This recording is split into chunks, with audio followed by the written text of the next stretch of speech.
I know. Hopefully it's not going to get that in. I like to more think of myself as like a cheerleader. As I was a mic, yeah. I guess the black and white doesn't totally help with that too.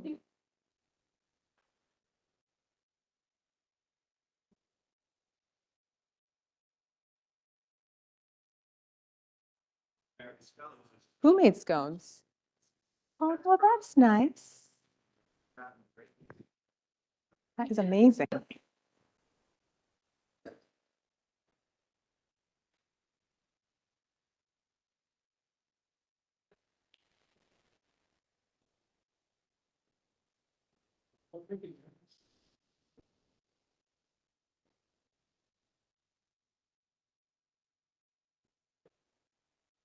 All right. Are we all set? Are we all set to start? Kathy, I turned this on. Is this okay? All right. Everybody can hear me? All right. Thanks so much for being here. Is there anything that we need to do, Mayor, to officially kick off our retreat? I think I just call the meeting to order. And so I'm going to do, so everybody ready to go? Our wonderful staff, are you ready to go in the back? Okay. Okay, we're ready to go. I'll call to order this city council retreat. Happy Friday, everybody. It's nice to have some sunlight coming in through the windows, a beautiful day outside, and we're in here doing the important business of the city. And so with that, I just will note for the record that the whole city council is here along with many of our city staff, directors and others. And I'll turn it over to our facilitator who will kick off the day. Great, thank you. John, do you want to say anything before we get going? All right, great. Well, good morning, everyone. To those of you I haven't met personally, my name is Ashley Sonoff. I'm a member of the SSW consulting team, so I work with Sarah. I've been supporting the work that's been happening with our firm and Westland over the past few months, but more in the background. But today I'm here in person to help lead the first half of the City Council retreat. So I'll be guiding you through right now and through lunch. And then Sarah will be joining us during your lunch break, and she will take you through the second half of the agenda. So I'm really happy to be here. Thanks for having us. We're going to have a really great day. It is a beautiful day, but it's also a beautiful day to do some awesome work. So we're channeling that. Sometimes it's easier to do a council retreat when it's really raining outside, but we don't have control over that. So we can have the nice natural light that's flowing in here. So today is really about taking the next step together as a team and as a city. Over the past several months, you've done a lot of work thinking about your financial realities, your priorities, kind of different funding options that you can explore together. And so today we're going to continue to build on that. So specifically, we're going to talk about your priorities, your council priorities for 2026, 2028. And then we're also going to talk about the framing our future with the proposed work plan for the community engagement for this work. So it's about building on that work. And our goal today is, so by the end of today, we're going to have clear direction on your council priorities for the next 2 years. Through that process, we may identify some items for future council agendas. So that's what my handy flip chart is over there for, so that we can capture those along the way. And then we're going to be discussing and providing direction on the Framing Our Future program. And then if time allows, we can discuss, it's community advisory groups. I got that acronym right? Okay. Cities all over do it a little bit differently, so I want to make sure I got that one. So community advisory group work programs. So if time allows, so we've built a little bit of flexibility into the agenda. It's your agenda, and so we can flex as needed. But that's really outcomes for today. And so in terms of how we're going to get to these outcomes together, we're going to do a quick warm up here in just a moment, which I'll explain. And then at 9:30, we'll jump into the council priorities refinement discussion. What that's going to look like, staff is going to provide updates on different priorities. We'll check in with council if they need to be paused, adjusted, elevated, and provide that direction. Again, that's an opportunity. If there's other topics that come up, we'll capture them for future agenda topics. Have a nice 15-minute break to look forward to at 10:45. So we'll take it then. And then at 11, that's when we're going to jump into the framing our future discussion. So this first part of that discussion, what that will look like, staff will provide an overview of the proposed approach. I know council has received and has had some discussions on it already. And so it's an opportunity to dive a little bit deeper and to hear from staff on that proposed approach. And then we're going to have more of a structured conversation to see how council is landing on that proposed approach. What excites you, what maybe questions you have, if there's anything missing, and how you're feeling about moving forward with that, what adjustments need to be made. And that's going to be really helpful to provide staff that direction on how to move forward. So after we have that discussion at 12:30, we'll break for lunch. And that's when Sarah and I will transition over. So Sarah will come in and she'll take you through starting at 1:15. Part 2 of this discussion. And so she's going to guide you in a fun visioning exercise, which will really be focused on your role as leaders in the community in the Framing Our Future effort. So thinking about your unique strengths, your networks, your contacts, and the role that you can play in engaging the community in these important conversations.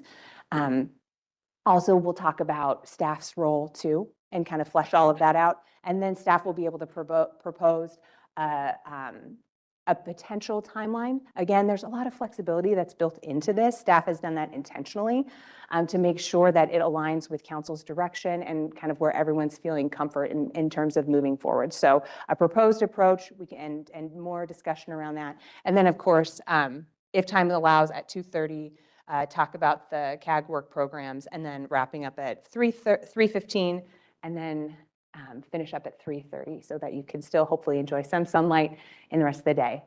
So that's our plan. That's our plan for today. You've already done a lot of work and discussions together and deciding about how you want to work together in framing these discussions and moving through these discussions together in your guidelines for success. So these are the guidelines that you developed in your first workshop several months ago with Sarah. So we're going to lean on these again today. So everyone participates and shares perspectives. That's on me, but also on you too. So we'll make sure that if I need to bring in any voices, I'll do that. Sometimes a good rule of thumb is like, speak once and then kind of wait and see if there's other voices before you speak twice. Work towards something tangible. We want to make sure that whatever we do today feels really realistic within the current environment that we have. Consider all funding options. So there's flexibility, creativity, innovation, openness here. That's kind of the subtext here. And then also dream big. You guys are doing some really exciting work. There's awesome opportunities on the horizon. And so trying to keep an open mind and thinking about, positive outcomes for this team and for the future and for the people who call West Linn home. There's one guideline that I'd like to propose to the group because we're going to be specifically talking about your council priorities today. And so staff needs this direction. And so I will be specifically asking as needed if there's either council majority or consensus to move the council priorities forward. So if that's okay, I'm going to just write that on the board. Is everybody okay with that? So our priorities move forward with majority or consensus? Okay. All right.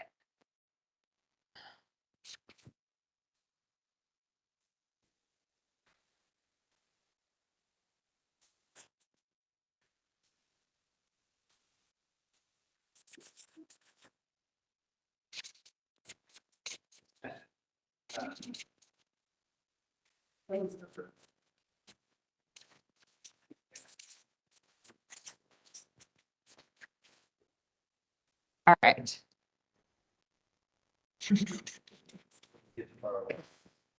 All right. So before we jump into our first main topic of council priorities, I want to do a quick warm up. And so I want you to think about the future of this community. I want you to think about where you're headed over the next several years, and for this team, for this community, and just thinking one word. I want you to think one word of success. What does that look like when you think about the future for West Linn in this community? So we're just going to quickly go around. I'll jot them down. You don't have to provide explanation at this point unless you feel really inspired, but Why don't we just start with Mayor and I'll go around. So the task is to identify one word for success, Success for the City. community. prosperity. Prosperity, okay.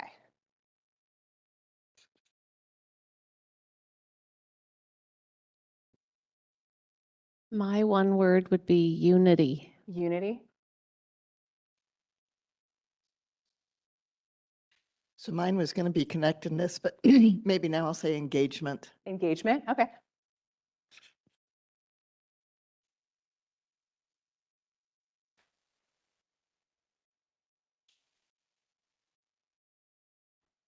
Yes, flip over. Trust. Trust, Does anyone in this room believe I can use one word? Yeah, I didn't think so either, but I'll go with utopian. utopian, utopian, Yeah. okay.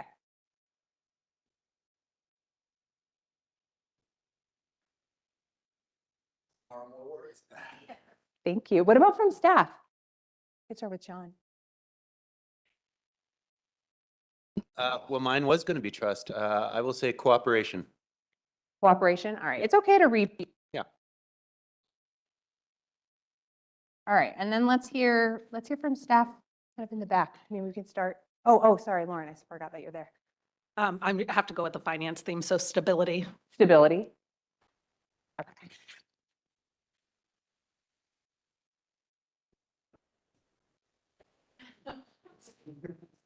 All right, I'm going to start over here.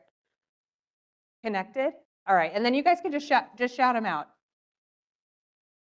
Connected, pride.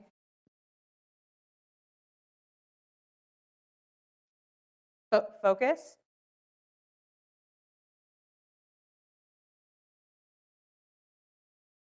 Yeah, that's fine. Which one is it? All of them. Okay, great. Community, okay.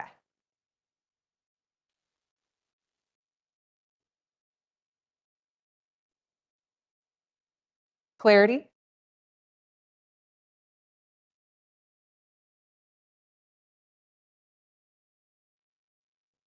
Projects.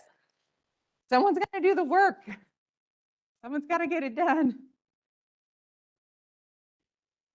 How about transparency? Transparency, okay.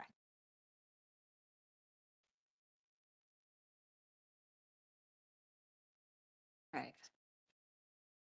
So you already had your word. All right, okay, I'm gonna put it on there.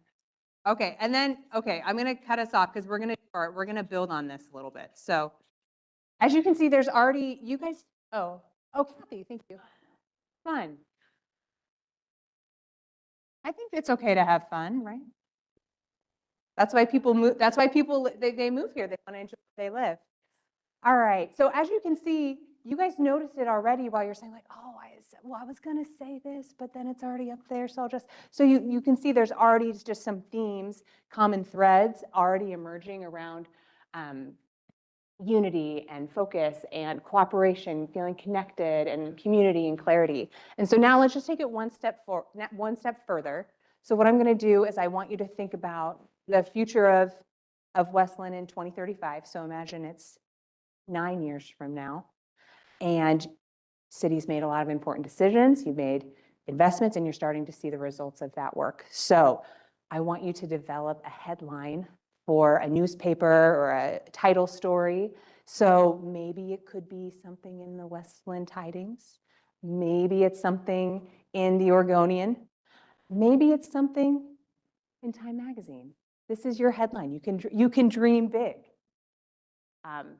But I'm going to pair up council so that you can develop a headline together, and then staff you can pair up as you would like. I wasn't quite sure who was going to be coming in and out, so I've prepared pairs for council. But you guys get to you can decide. You can choose your own adventure. So what I want you to do, let's see, where are my pairs here? Let's see. I've got Mayor and Councilor Brick, Bright, thank you. Counselor Bright? Oh, thank you.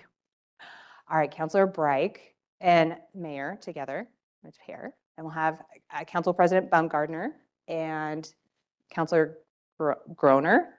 Groner, okay, we'll have you two together. And because there's 5 of you, I'm going to have Counselor Bonington with John. You can be with John and Lauren. And then staff in the back, you can, again, you can pair up. You can assemble how you wish. So I just really quick, 2 minutes, think about a headline that you'd like to see. It could be something like, city maintains quality of life with limited resources, or city grows while maintaining small town character, something where you're thinking about building on the outcomes and kind of success that you want to see here. So just real quick.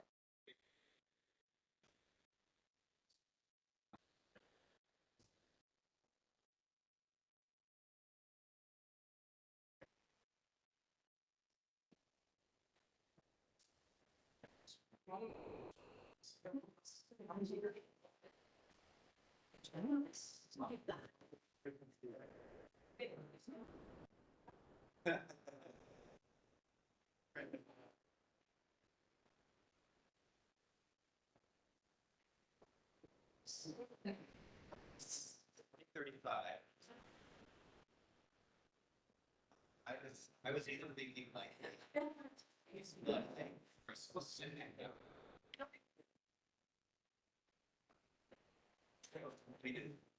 Whatever. Stuff like that.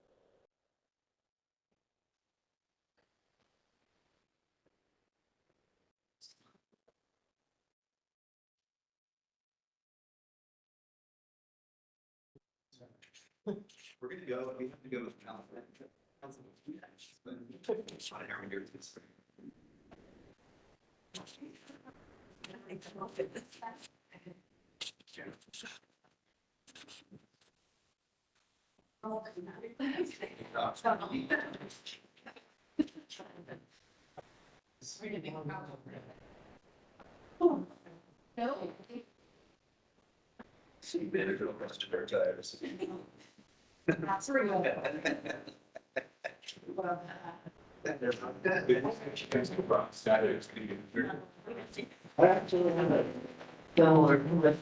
been sitting in your resting for tires.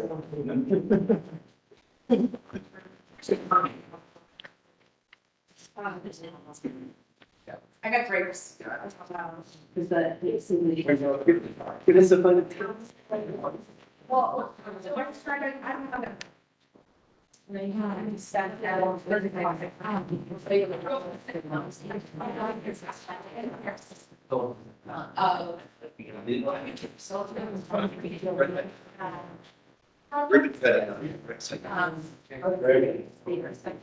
Okay, do you guys have do you have a headline or beginnings of a headline?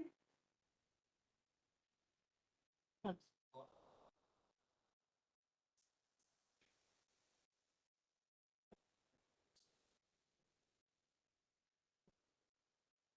right, Mayor and Councilor Bright are ready. What about everyone else? Doesn't have to be totally wordsmithed. All right, who's feeling brave and wants to share their community headline first? Yes, what did you come up with? Council decides to lower frequency of meetings to once per month for lack of anything to work on. I'm gonna summarize that. Hold on, just because I don't know that I'll have enough space, so. Not because they're lazy, Okay, say it because one more. everything's working. You said council moves to 1 meeting per month? Yes. Okay. Okay.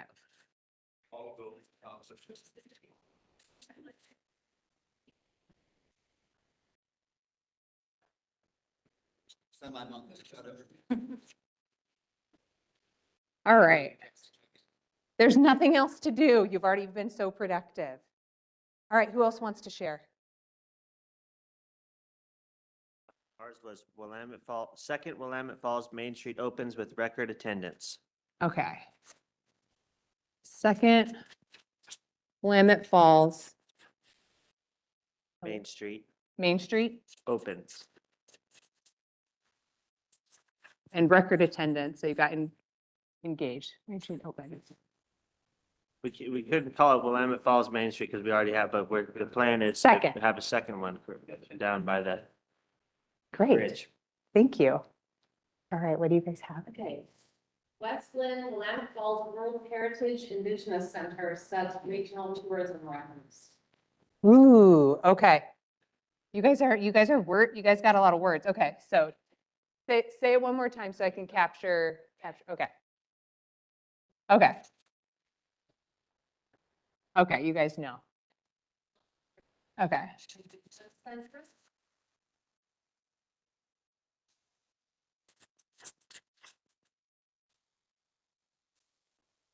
Opened with okay. Center sets.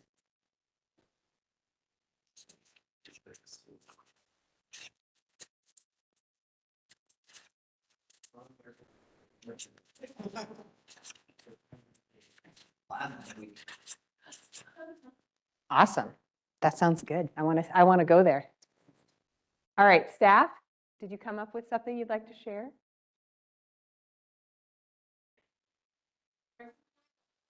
I have limited space here.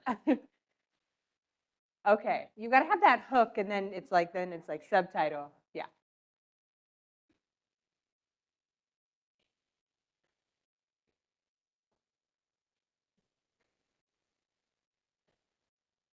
Okay. All right, let's go community. Okay. Start with the community part. Community solves.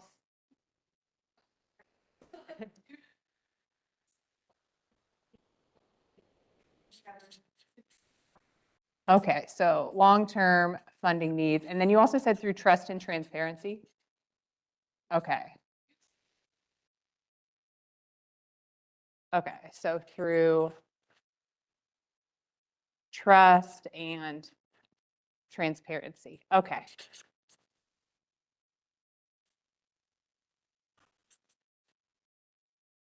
Great. All right, what else?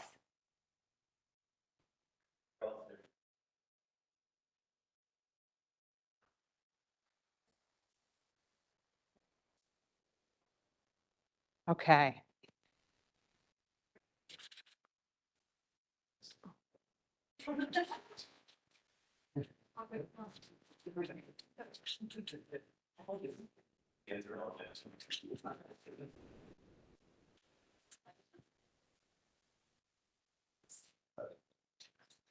All right. Westland Utopia after 9 years stability and trust. Trust. Okay.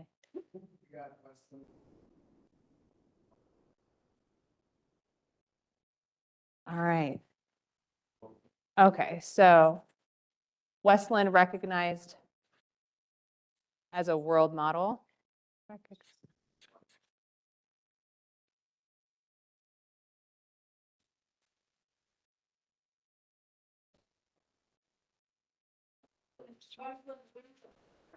Okay, worldwide model for, I missed that last part.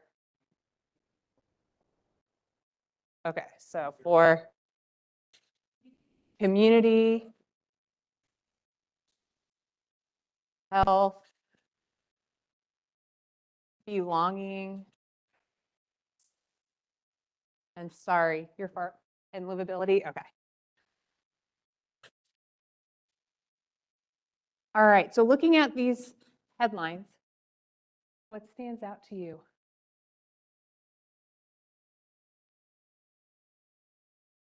Ambition. Ambition, yeah. Yeah, what? Hope?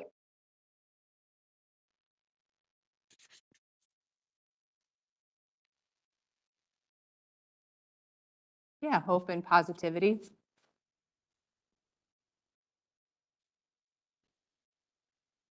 What else? Anything else come to mind?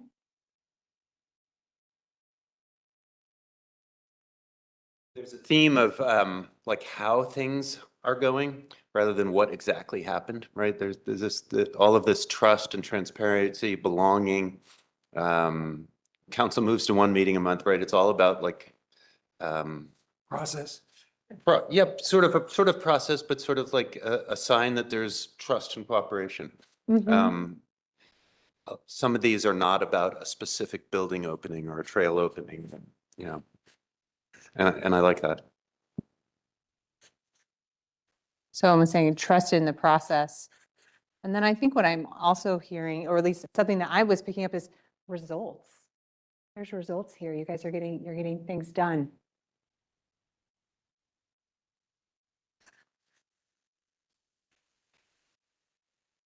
So that's exactly why we're here today. Because we want to think about what success in the future looks like. We want to think about getting to those results. And so by discussing council priorities for the next couple years and where council is landing on those, discussing this proposed approach for framing our future and this robust community engagement process that really seeks to gather authentic input from community members with no specific outcome in mind, but really truly bringing those ideas forward. As you think about moving through the priorities, as you think about that framing our future and that community engagement process, I want you to remember and refer to this, and you can do that throughout the day because I'm going to put it over here, but think about what success looks like, thinking about what that potential future might look like. And hopefully that can guide you and provide motivation, especially as you're going to be thinking about there's a lot of difficult decisions and thoughts ahead and decision points ahead. And so hopefully that will help guide you as you think about the future that could be in Westland, right? Okay, so I'm going to move this board over to that closet area, and then we will move to our first main topic of discussion, which are the council priorities for 2026, 2028. And so I know staff have provided some updates.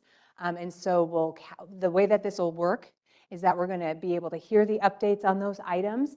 And then what we're specifically looking for is council directions. So that could look a couple different ways.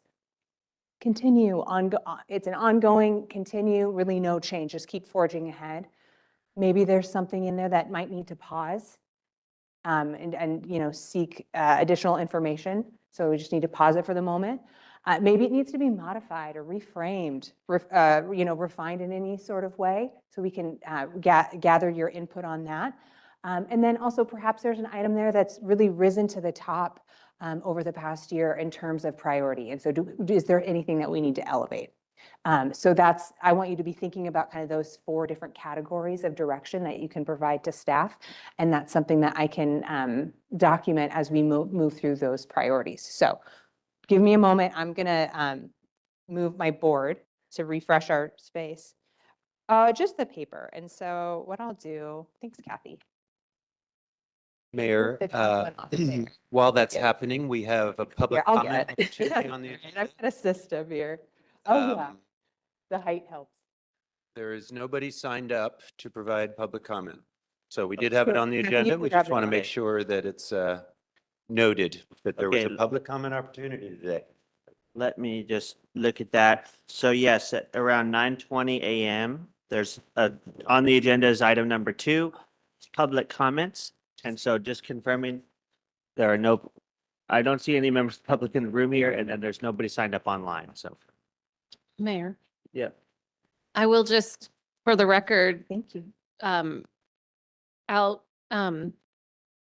bring out that we did get one public input specifically directed toward our retreat, which was from Jim Edwards, Thank you.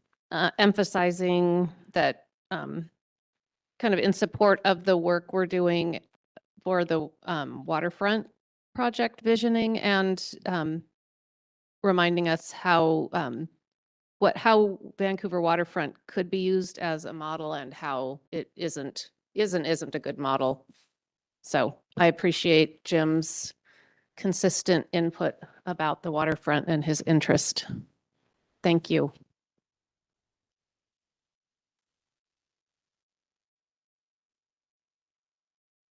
Would you like me to start this or do you have more intro?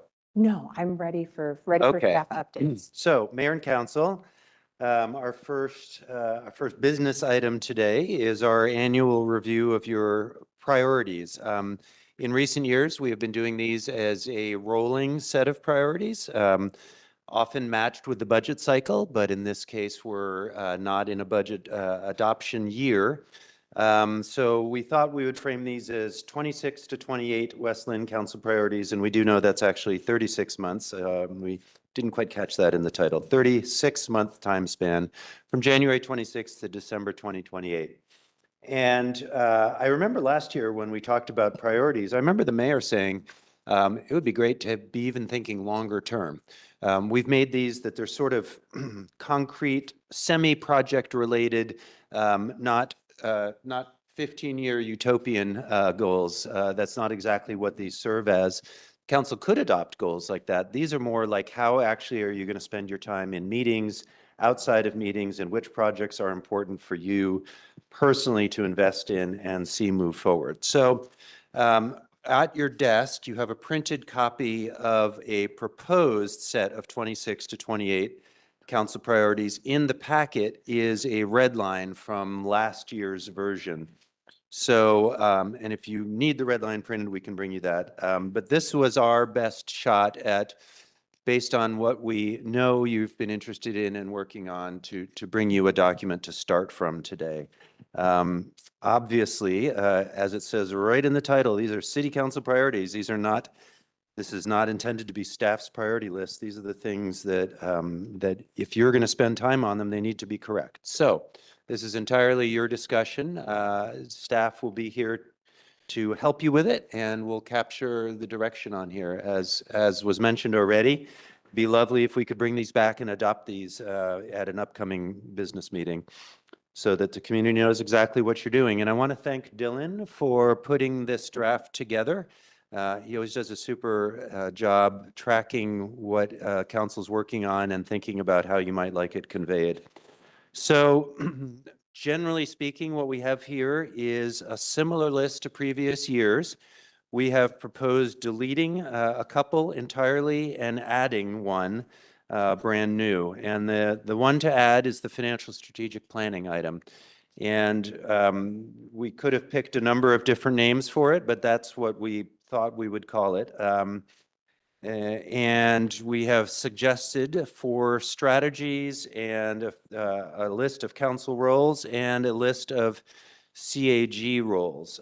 It's not my intention as we go through these priorities to read every line to you, but rather to sort of convey the concept here and then have council discussion that we can capture. So I guess maybe I'll just actually stop there and say our thought based on everything that we have heard is that this financial strategic planning is perhaps the biggest thing that you want to spend time on this year, and that you're looking for us as a department head team, me as city manager, Lauren as finance director, all of that to be spending time on. We're going to spend quite a bit of time on it today, but we thought it would make sense to have this at the top of the list, but it needs to be worded and framed in the way that works for you. So with that intro.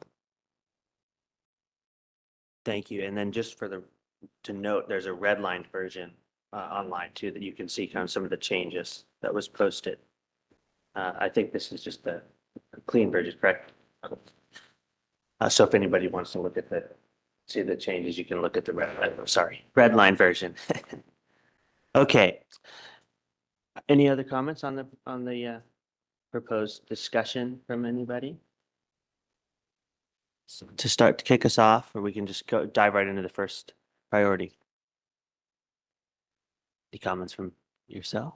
No, so I'm looking for if staff has any updates or if the priorities are maintaining, or they're staying the same. I want to make sure that Kathy, do you have the 2020, 2028, 2025? So I'm wondering if there's an extra one of these. Okay, that'd be great. Thank you.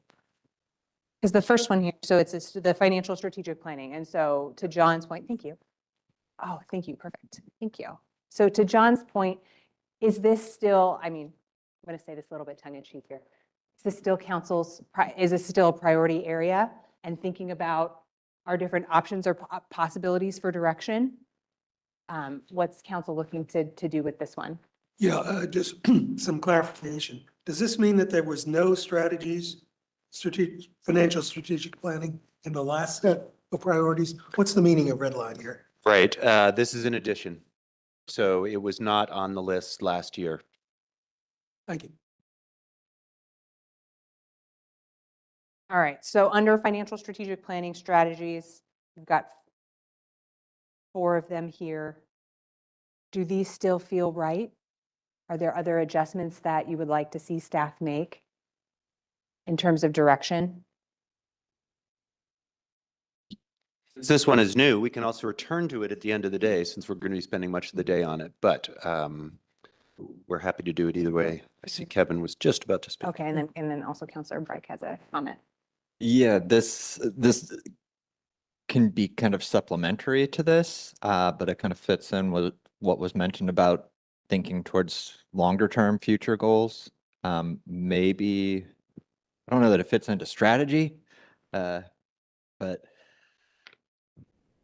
committing to using the results of the community conversations and what we learned from this to, I don't know, facilitate or set a foundation to potentially do future planning. I imagine we're going to hear a lot of interesting thinking and beliefs about where the city should go and what it should look like in the future, and that might be a valuable secondary piece to this. And why don't you give back to, she probably won. Great, thank you. And I feel like we will maybe have more to add after we have our framing the future discussion. So I would be okay with, I mean, I agree that this is a highest priority.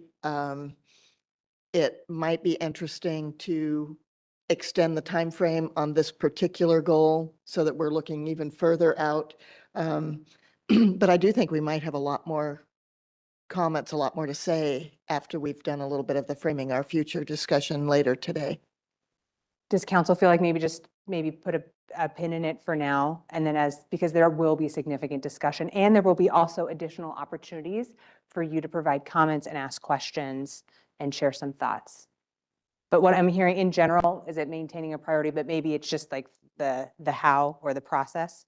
Okay, so let me document that here. Hopefully I'm going to leave myself enough space here. We'll see. Okay.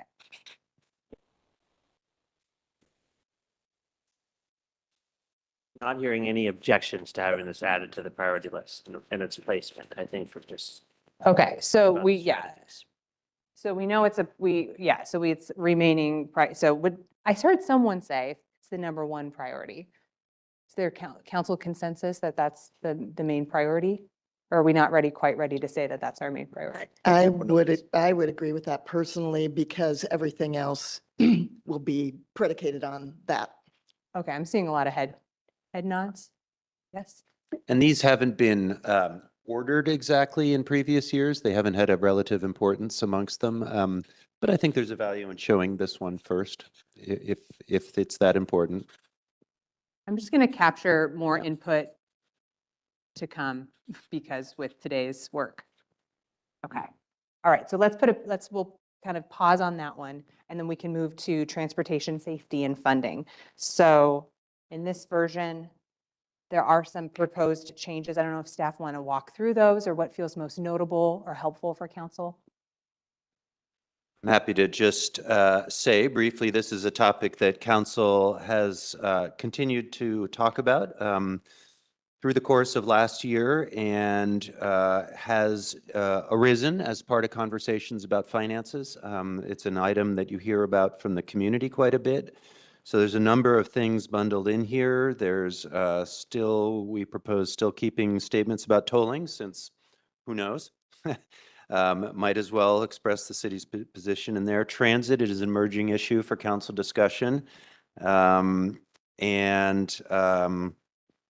Highway 43. And then Dylan and Eric have added a bullet here at the end, which is about multimodal transportation, sidewalk connections, and the rest we proposed keeping the same, but we're happy to have this reflect whatever it needs to reflect. And Eric can certainly come up and answer any questions you may have. All right, so I tried to capture the main pieces there. Any council concerns or comments around tolling? Yeah, I do. I don't think we need to have tolling quite in this featured so prominently. For one thing, I guess maybe for me, it's just a semantics thing, but I don't like framing things in opposition in the negative. So I wouldn't be against rephrasing that to somehow emphasize fairness in transportation infrastructure funding or something like that. How about monitoring tolling proposals? I That's a I piece think of it's thing. just, I just don't think we need to talk about tolling, quite frankly. But other people are certainly welcome to their own opinion on the matter. Other thoughts from council on tolling and what feels right at this moment? Well, it's certainly been the attitude from legislatures that it's not happening because they repealed the authorizations for the tolling on the near West Lynn as part of that transportation package. So whether it's in here or not, I'm indifferent to it, but it's not like it's not as big of a threat as it used to be. So maybe it's not the first transportation strategy. And obviously, if the legislation changes to where that is brought up, we will jump right back in. I think that kind of goes without saying. So I don't mind moving it to the bottom of the transportation list, but I still think we need to monitor it over time. Okay. Maybe Yeah. we could just have a rephrase of the language to be more, a little bit more of a monitoring focus. Okay, all right, I've underlined this monitoring focus, okay, and then move to bottom of list. I do like what Council President Baumgartner said about fairness and equity in, being able to move throughout the region. I think that's very important. Okay, all right, council feels good about that. All right, what about this next one around transit? Emerging issue, advocating for transit improvements and within West Lynn as well as connections to areas to transit providers. And then thinking about there's different stakeholder groups here mentioned. Does that feel like something that council wants to see continue move forward? Are we continuing? Pause, modify, elevate? I think it's a continue. I mean, it's still, transit's definitely an issue in West Lynn with the recent elimination of several of our bus lines. So definitely probably should be in here. Okay, anybody okay with it not continuing? Okay, I'm gonna mark it as that. So continue. And then Highway 43, excuse me. Advocate for needed repairs and more significant improvements to the state-owned portions of Highway 43, investigate the possibility of transfer along with state-funded improvements. How do we feel about these? Again, thinking about kind of these four categories. We want to continue? Modify?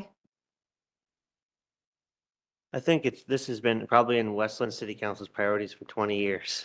So it's probably will continue. Continue, okay. Because it's still 43, we're always fighting for improvements and funding, but there's not a lot of funding available right now for it. Okay. I excuse the pun. I was like, you're just gonna, oh, now I lost it because it's a long road ahead is what I was gonna say. It's a long road. Okay. It's a bumpy road. All right. And then this final one around multimodal transportation. So enhanced planning efforts, financial investments in multimodal transportation and sidewalk connections. So this is a proposed addition based on previous discussions. I really like including that. And I know when we get to the Vision 43 discussion, that that's very connected with some of the community discussions around Highway 43, the Vision 43 plan. Okay. And I would like us to keep in mind the importance for future planning of multimodal because it supports tourism economy, tourism for people who maybe come into the area and want to use something other than a car to get around, that we're preparing and planning ahead for that.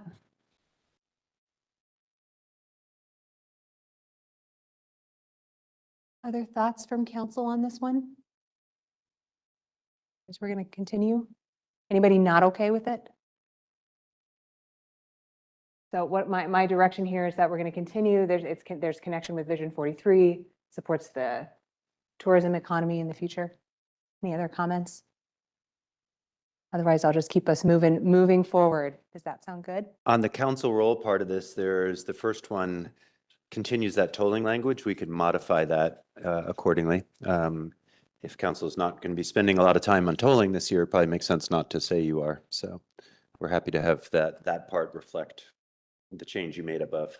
Mm-hmm. Yeah. There's also that too. All right, other comments on this priority area before we move on? Okay.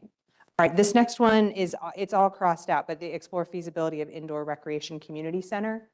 Staff, do you want to provide some context? Well, so we went pretty far down the path on an indoor rec center feasibility and ended up not feeling that it was a project that could be undertaken yet. It's not something that we want to entirely put on the shelf, and there's some new ideas for what that property might be. It was not clear to us. So I guess our proposal was perhaps it doesn't reach the tip top of council priorities for this year. But we are happy to have a discussion with you today about whether you want to keep that in here, keep working towards it, whether you want to talk about that property, or perhaps the financial strategic planning has sort of taken the front seat for right now. Any thoughts? I have some, but I'll open the floor up. Go ahead. Thanks, Mayor. I just, and maybe you're going to say this, but maybe changing the language of that point to talk about use potential, our pivot now for potential use of that same property instead of the rec center. That's exactly what I was going to say. I think it's still a priority we own that site. There's some potential for some really cool things there that don't cost as much as the rec center. And went to the Parks Board recently and was talking to them about it and potential ideas for Park Road, and they were excited about working on that with us as well. So I think it's important to have something in there about that site. How about Tanner Creek property. Tanner Creek? Okay, thank you. Parker Road? Let's call it Parker property. I don't know, we've had different names, but like an outdoor music venue kind of thing. Making the music in the park site nicer for a year-round venue with some food carts and things like that. So something like explore enhanced use of city-owned property for recreation purposes. All right, explore, I want to capture that. Explore enhanced use. City Parker Road property for recreational purposes. You said of city-owned property or City Parker Road. City Parker, or, okay, of.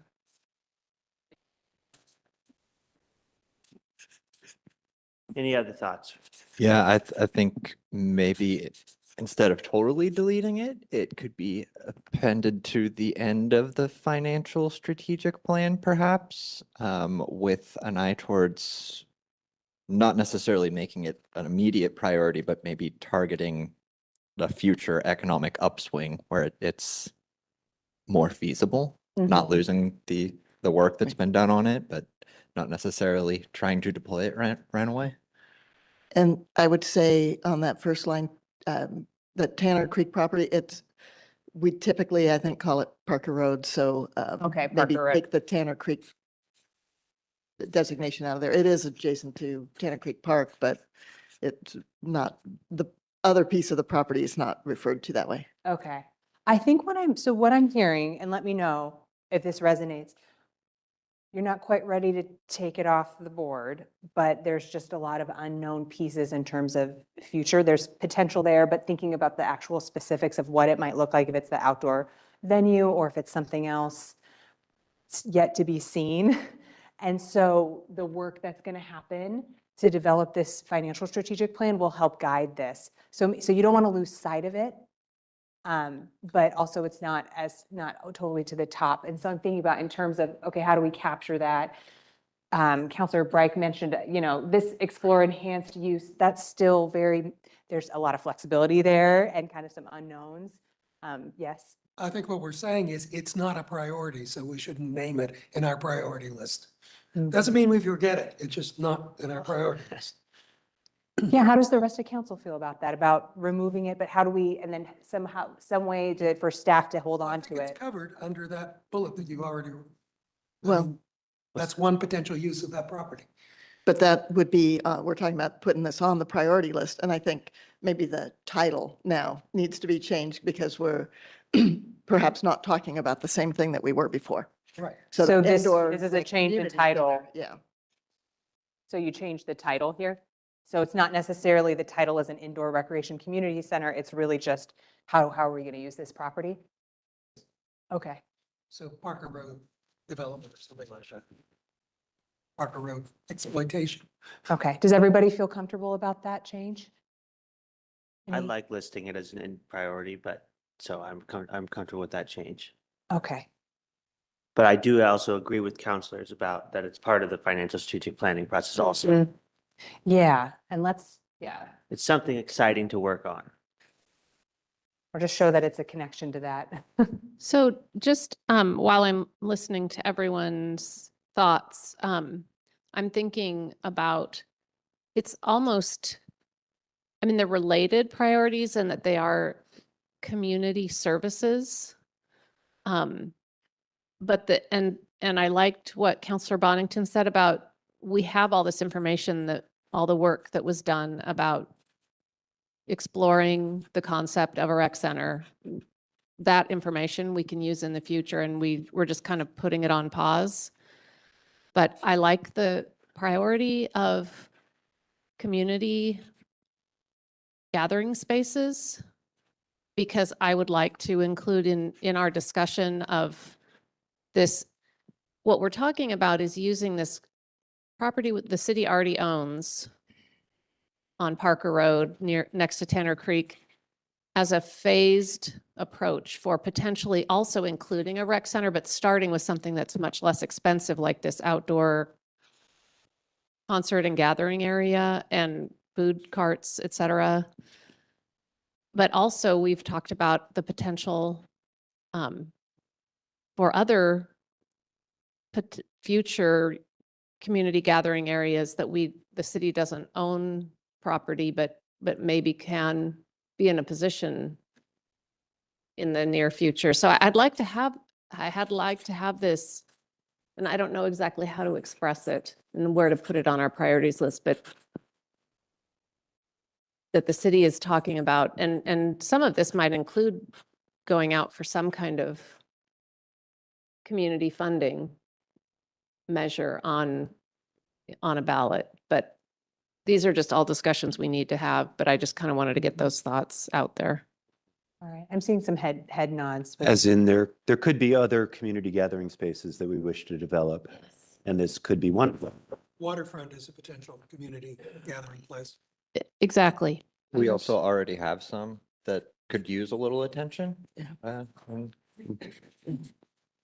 And we also have, I mean, that's in the Vision 43 plan as well, potential, gathering places. So maybe we broaden the topic to community. So, yeah, so that it's engaging the community, making space for the community to come together. Okay, Appreciate that. city-owned property thoughts. development and utilization. okay. Not sure the waterfront is community owned yet.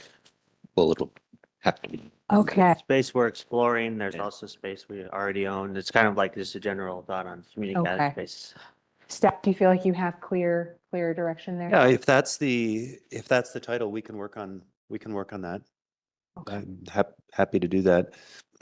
Those kinds of spaces will help you deliver your 2035 headlines. Well. I mean, All right. I go to music in the park. And everybody loves music in the park in our city. And then I went this past year and thought, this could be so much nicer and better and just a little less clunky. Why do we have to bring in porta potties? Why do we have to paint the grass with chalk when we could make it really nice, and have an actual year-round venue? And you got to bring in food vendors that have to carry in their tents. And we could have some food carts there. The neighborhood Lots of could, options, anyway. lots of options Oh, to explore. I digress, but it's an exciting Okay. project. It's potentially really cost effective because we already own the land, so there's not as much land acquisition costs. Yeah, for sure. Okay. All right, let's move on to the next one. There's clarify community advisory group work programs. This one's redlined for removal. Is there additional context on that? Yeah, this one's redlined for removal because that, we feel like that has been done. Not that they're not going to change every year, but you have now a construct where you are creating work programs for each CAG. They are proposing them, you're reviewing them possibly today, possibly at an upcoming meeting. So we think that piece of work, which is very, very important, is done and doesn't need to be a council priority on a standalone. That's a success accomplished last year, we think. Dylan thinks so, so I think so. Well, agreed. We have a process, so it's easy to update. We don't have to, we're not reinventing the wheel. Yes, but I think we do need to monitor that process and enhance it. I'm not sure we should totally eliminate this. Well, it's ongoing activities. So every year we get reports from the community advisory groups. Through that process, yeah, through that process, we can update but I don't think it needs to be listed on this 2-year Right. program because this is an ongoing thing. This is something we will do every year. So you bring up a really good point, and this kind of topic of discussion, this question comes up a lot of times in the different cities that we're working with when we're thinking about council goals or council priorities. It's like, okay, well, we can kind of completed it and it's implemented and it's running and it's going to continue. The work's not going to stop. We've set up a process. So is it okay to mark it as complete as a council priority because it's ongoing now? It's kind of implemented, it's operationalized. And thinking about your council priority list is like the additional things that like need additional focus, but it's like this one's been taken care of. So the question then becomes if council feels comfortable with that proposal to remove it because it has been completed and operationalized, or if it's something that, are you looking to change it or modify it in some way? I don't think our work on it is done. Not because it's literally not done in terms of what was on it, but because there were a few things that are still worth pursuing. Things that come to mind are a more formal schedule or process by which council has joint meetings with these groups. And at the same time, I guess having some way of nurturing them to make them feel more included and better understand what's going on in the city so that they can truly be a pool of potential future leaders, as I think they're really intended to be. Other thoughts from council? Yes, I think maybe this should be broadened to the neighborhood association relationship as well. Basically, define the roles of those neighborhood associations, how we respond to them, and nurture them. So that's kind of a proposal for kind of a shift in modifying it. Other like comments? Comments to that proposal to broaden this to not just the community advisory groups, but for the neighborhood associations? So we're talking about, is this like giving a work plan to neighborhood associations or what? Is that, or is it more So- just like, I think How does that, this interplay with the work programs? Because we've never given work programs to neighborhood associations, and I wouldn't want to do that. I don't think we But- can. No. No. I mean, for one thing, few of them are moribund and need to be somehow encouraged to meet and provide input and respond to their inputs. and so this strategy, the way it was originally written, provide clear direction to the CAGs in accordance with Westland Municipal Code. Process, so my question then is, this is complete, if it needs to be reframed, or maybe this comment around neighborhood associations, if that feels like, what I'm hearing two things. I'm hearing we want to include them and have, and strengthen that relationship. But then also, I'm also hearing, but we don't say what they need to be working on. And so maybe it's like, is that one of those things where it's like a topic for a future agenda discussion, but not necessarily falling in the priorities category? That's, Well, it's another bullet in the priority, is my view. but then to the point though, but this is kind of an operationalized and it's like, it's happening. And so you can, not to say that council can't continue to provide guidance on what that implementation continues to look like with that process. Staff will continue to come and seek guidance as needed. But so thinking about if, one, I think there's two things here. Are we comfortable, is council comfortable with marking this as complete and looking for consensus or majority? And then two, if there's interest in exploring how do we, broaden or strengthen our relationships with the community or with the neighborhood associations? I have a comment if I could. Yes. Thank you. So I do agree that there is need for some mostly structure, I believe, and communication with neighborhood associations. And it is true that some of them are struggling with attendance and quorum and being able to exist at all. But this is not, in my opinion, the place to address that. So I think they're two separate but very important points. And I think it's very important to the neighborhood associations from my experience with them and having served on a board. Neighborhood associations do not want to feel like they're being guided by city council, although they do need guidelines, some of which are set by city council, under which they are to operate. And that I think one of the issues that at least one neighborhood association is having right now is lack of specific expectations around how to function.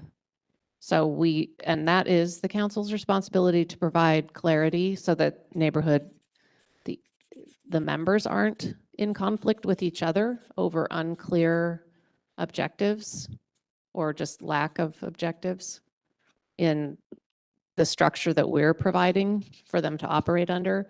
But they're two separate topics, I think, from neighborhood associations and advisory groups. What am I hearing from other thoughts? I- I'm marking it here for now, but it can be moved, but I just wanted to capture it there. I think if we want to look at this as a council priority, I would maybe have a broader priority of community engagement that would include the work plans for the community advisory groups. It would also include interaction with the neighborhood associations and assistance for those neighborhood associations that are not active. And that's, it gives us broader opportunity to be out there in the community, but it also includes the specific structure of the neighborhood associations and the community advisory groups. And I think that goes along with our future community things of engagement and community and connected and belonging. So I think that would be adding a new goal, but I think that's a goal that we should always be working on. One that includes at least a past goal and a potential future. I feel like all of this ties into the financial planning discussions that we're having too, because that's where we're gonna have some real neighborhood community engagement. Community engagement in Westland, it can really be, we already have these vehicles for doing that through the neighborhood association, through our community advisory groups, and then through the broader community outreach. So we'll definitely be engaging the neighborhoods. for And sure. you're thinking about your priorities for the next 2 years and how much this is going to be built. This is like built on robust community engagement. So it's kind of to the point, the mayor's point, it is baked in there. So you could do it 2 different ways. So just for sake of time, so we can move on and cover the other areas. I just want to see if we can get clarity. If we want to, so there's proposals, we can mark it complete. It's operationalized. We know that that work's going to continue going. Staff's not going to drop the ball. They're going to, keep checking in and refining it as needed with council's direction. That's one option. The second option is to broaden and maybe, this gets changed and modified more to a broader community engagement with neighborhood associations and the community advisory groups. Or the third one is like that also that kind of is baked into this piece. So neither of these would show up on your priorities, but know that they're going to be in here, which remember, we haven't really fleshed this out yet. And that could be included in some of the strategies and the council responsibilities in the financial strategic plan. Absolutely. So why don't can we just quickly go around and you just tell me like one sentence, kind of where you are landing on this one? So staff has direction. Do you want to start? Mr. Monington? Yeah, I still maintain that we have more work to do with community advisory groups, kind of a step 2 or phase 2 of this original goal. And then neighborhood associations certainly are important, but are a separate item. Yeah, certainly a rubric about community engagement is fine as a high priority. It's always something that can be deepened. But I would put a couple of bullets there. One is monitor, improve the advisory group process and strengthen and develop the neighborhood associations. So I think that fits under that rubric. Okay. And perhaps the third one in terms of meetings with the public or events. Okay. John, you had your hand raised. If it helps, the way that I think about this entire document is these are the things that you want to spend your time on.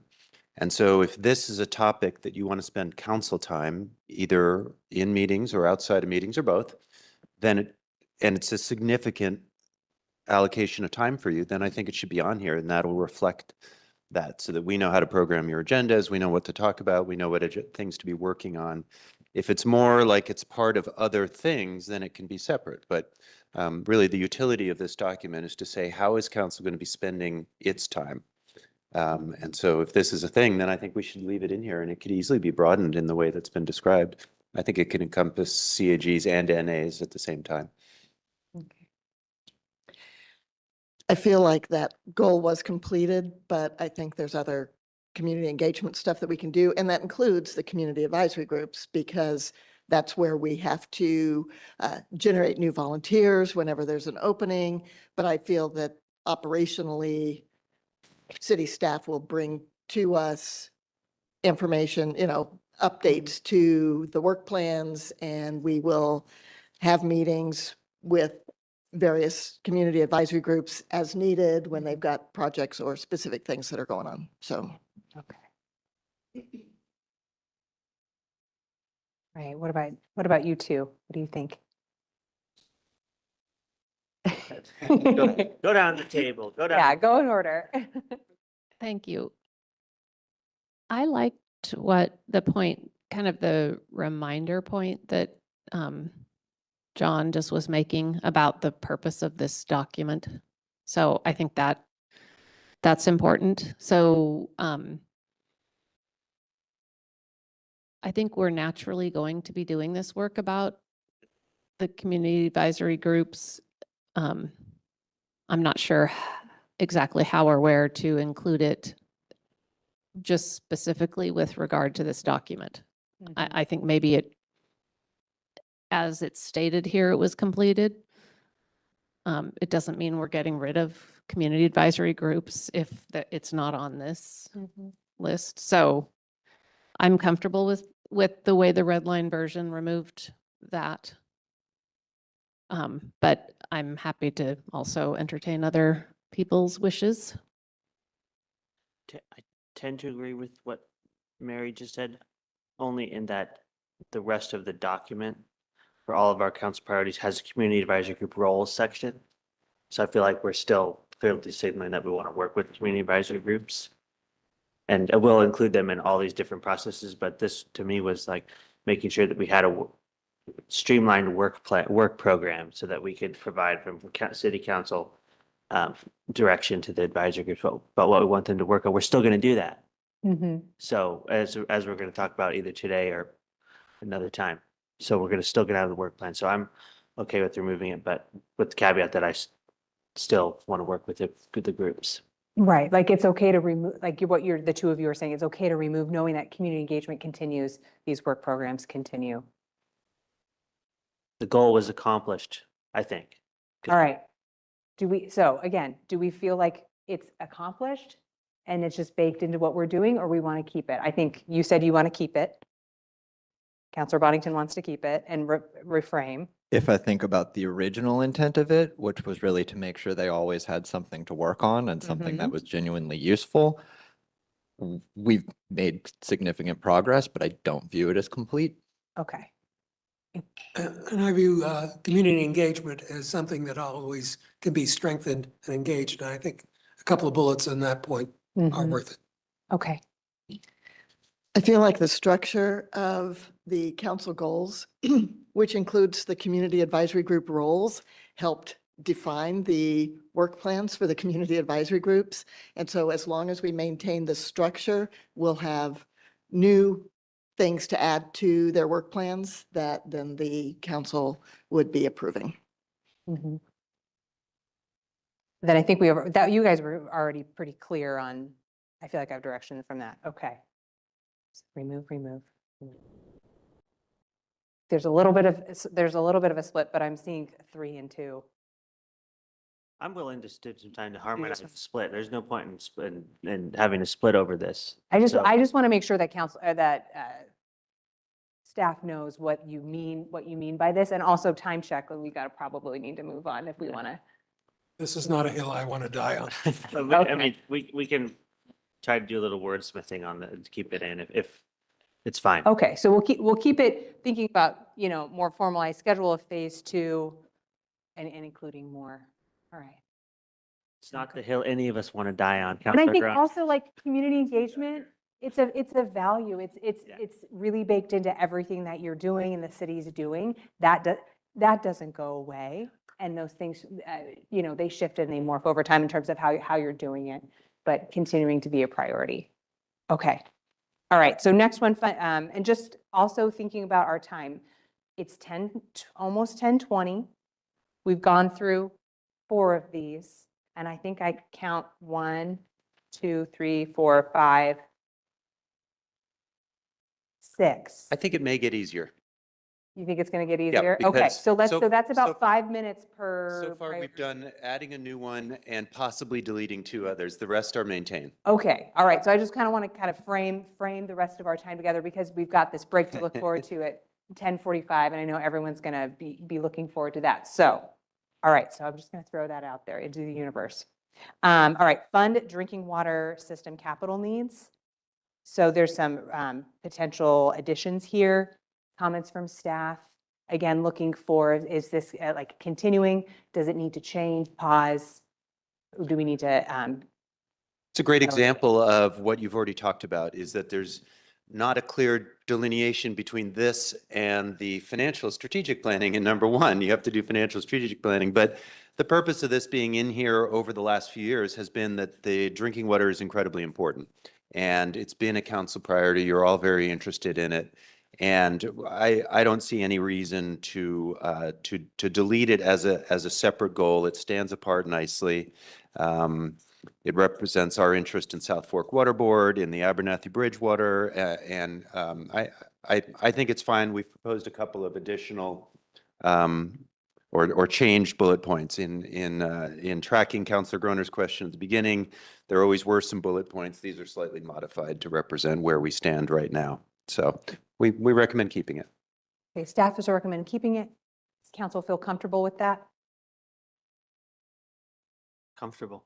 Comfortable, good, okay. We like so- water. All right, continue. Still priority, there's work to be done. It's connected also. I think I probably could do a lot of arrows over here, We can, right? we can make It the, all converges on the financial strategic plan. Yeah. Okay, yeah. all right. Guys, made me happy. All right. For a timing perspective. Okay, next one, Westland Waterfront Vision. Again, has been a council priority for a number of years. Had some big movement recently that is reflected in, for example, the first bullet, implement the recently adopted waterfront vision plan. Steve Coper and Dylan and others, I think, have suggested some language in here about the next phase of work. And we added a bullet about the locks, or amended a bullet, I guess, about the locks. We still see a strong council role in this project. Given the importance of the waterfront, and it's already come up a number of times today, we recommend keeping this as a priority, just reflecting that we've done some great work and we have a lot more to do. That's our thought. All right, thoughts from council? Continue, pause, elevate, reframe. Does anybody want to take this out of the priority list? It's the main thing we've been working on. The main thing, Awesome. keep moving on. All right. I'll just say that I like the changes between the two, the red line and so I think we should keep it the way it is. It looks great. Great. We told you this would be a little easier. Okay, well, I was getting a little, I was sweating just a little bit, so. All right, thank you. Appreciate that. All right, next one, Vision 43 project. See, now we can slow down again. Now we can have Okay. more debate over the Okay, last I'll few. turn over planning my Uh, space. The Vision 43, since it hasn't quite gotten to that next adoption step, is mostly the same. We still feel like it's a council priority. We still feel that having, and again, as these are council priorities, we would expect to be coming to council quite a bit with updates and questions. And also that we would ask your involvement outside of the council chamber in taking this out to neighborhoods, in taking this to open houses, all of that. So our thought is this remains a priority.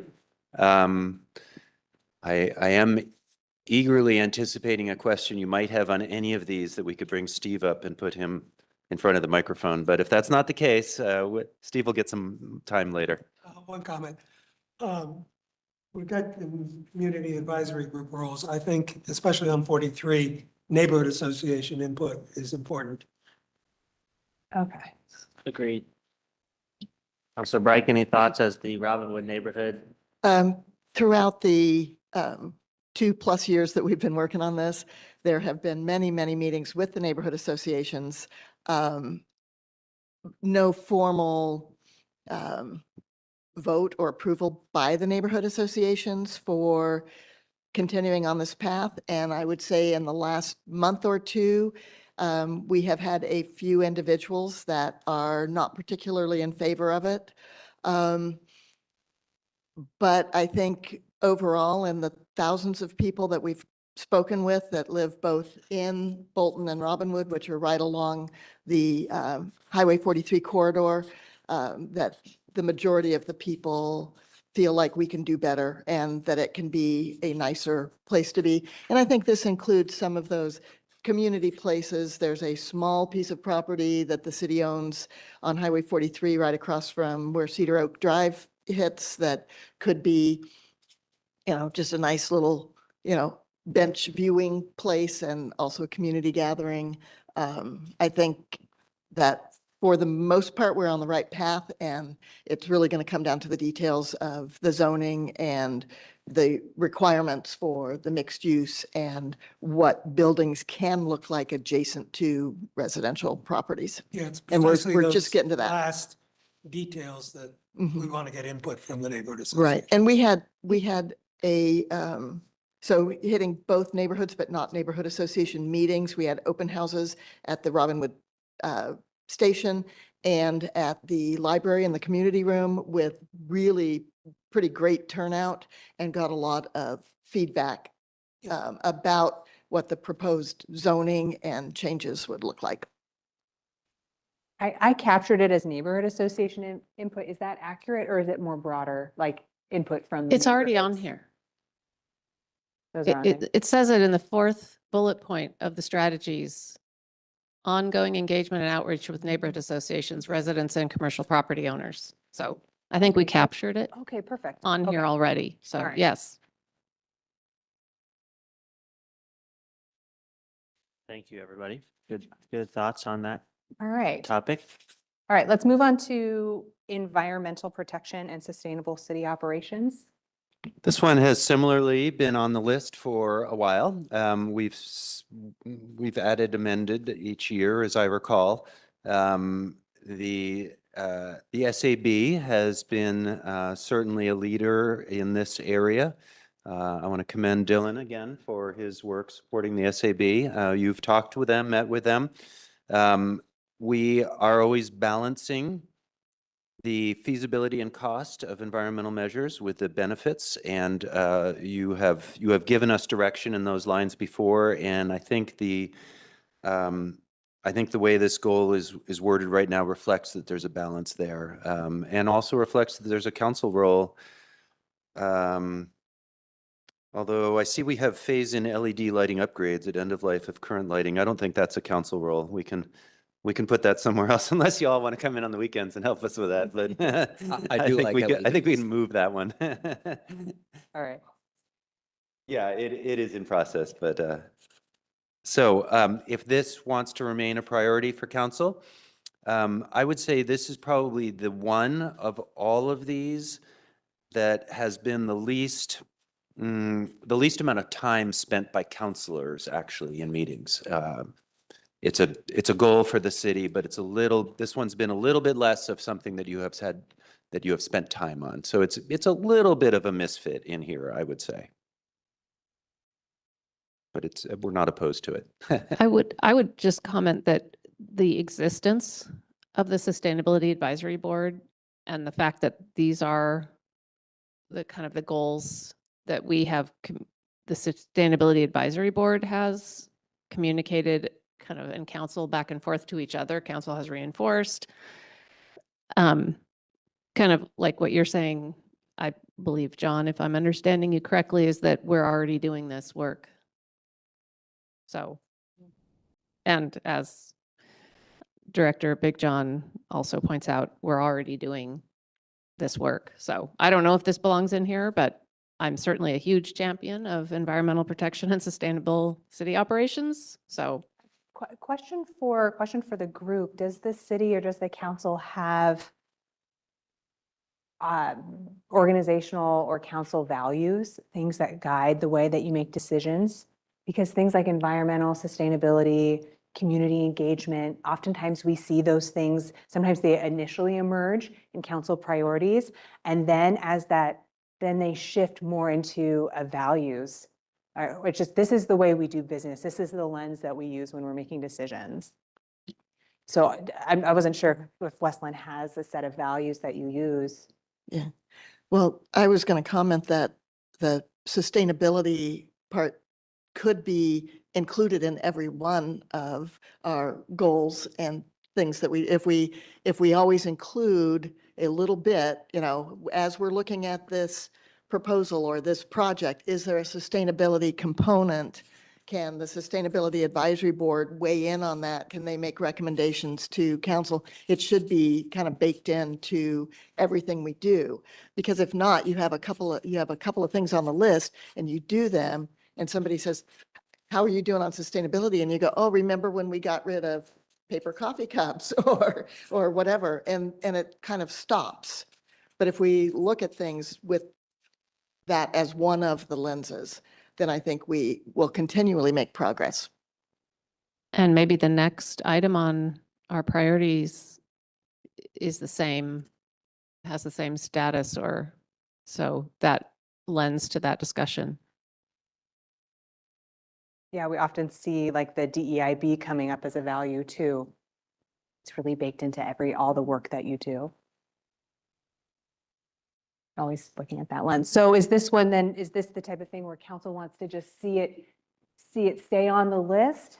So we don't lose sight of it? Or is it kind of bring up this other topic of a broader discussion on if you have it in a value, does it also need to live in the council priorities list? I like that idea of introducing a values set that's separate from our priorities that we're working on. It makes sense to me. I like do that. remember the first year we developed this list, there was a little conversation about, or else I'm completely dreaming this, but I think there was a little conversation about that some of them would be what and some of them would be how. And there was a discussion about great communication and transparency and environmental sustainability and diversity, equity, inclusion, and belonging. It was a little bit of the sort of how we approach things. We didn't end up doing that.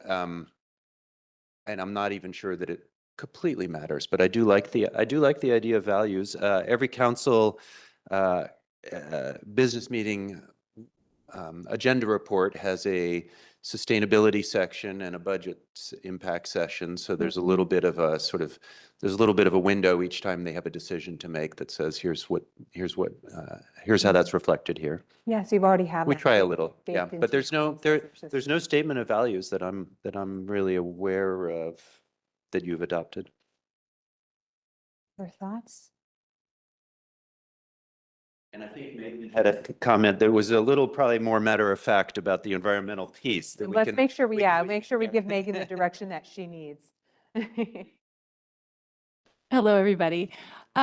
As far as the environmental protection, I wanted to weigh in on a need that's coming and is here now as far as our management of our natural resources, and specifically involving Emerald Ash Borer and Mediterranean Oak Borer, looking at that community outreach, what the city is going to do on its own properties. And so I just wanted to call that out since it was mostly seeming to focus on sustainability, but that is a real key focus for me this year.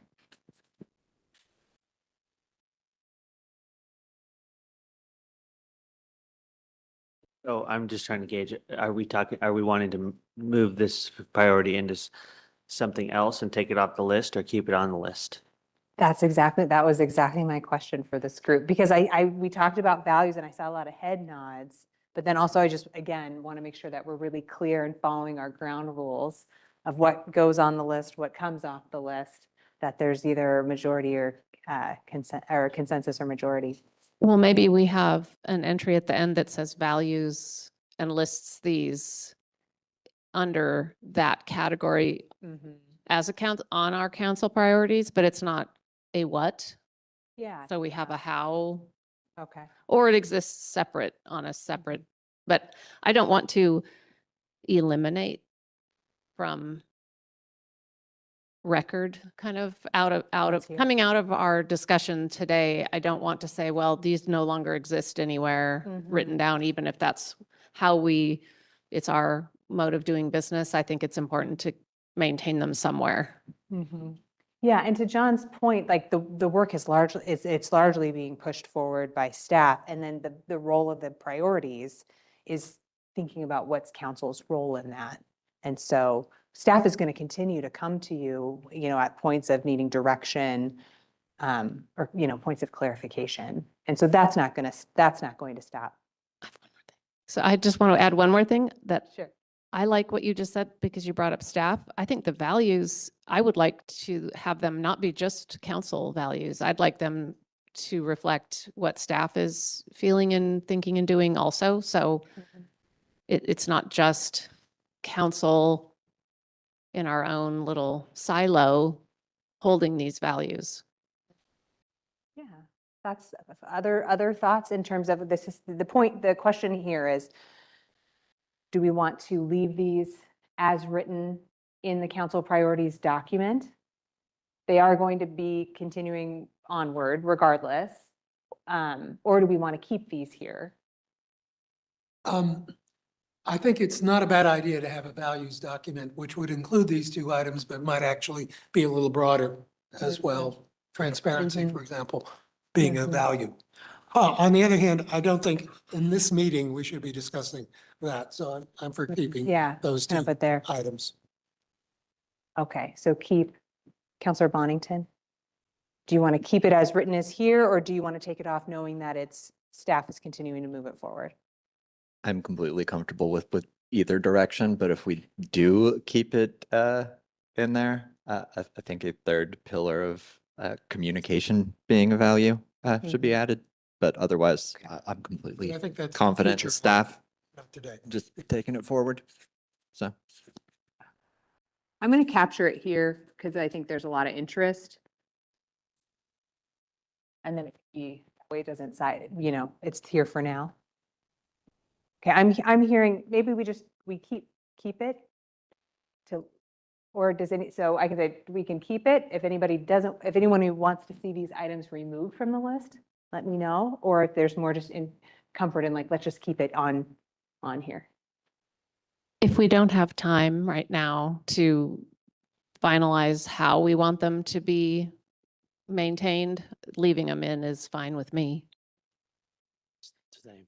Okay, I'm seeing head nods. All right, so I'm gonna capture that here as continue.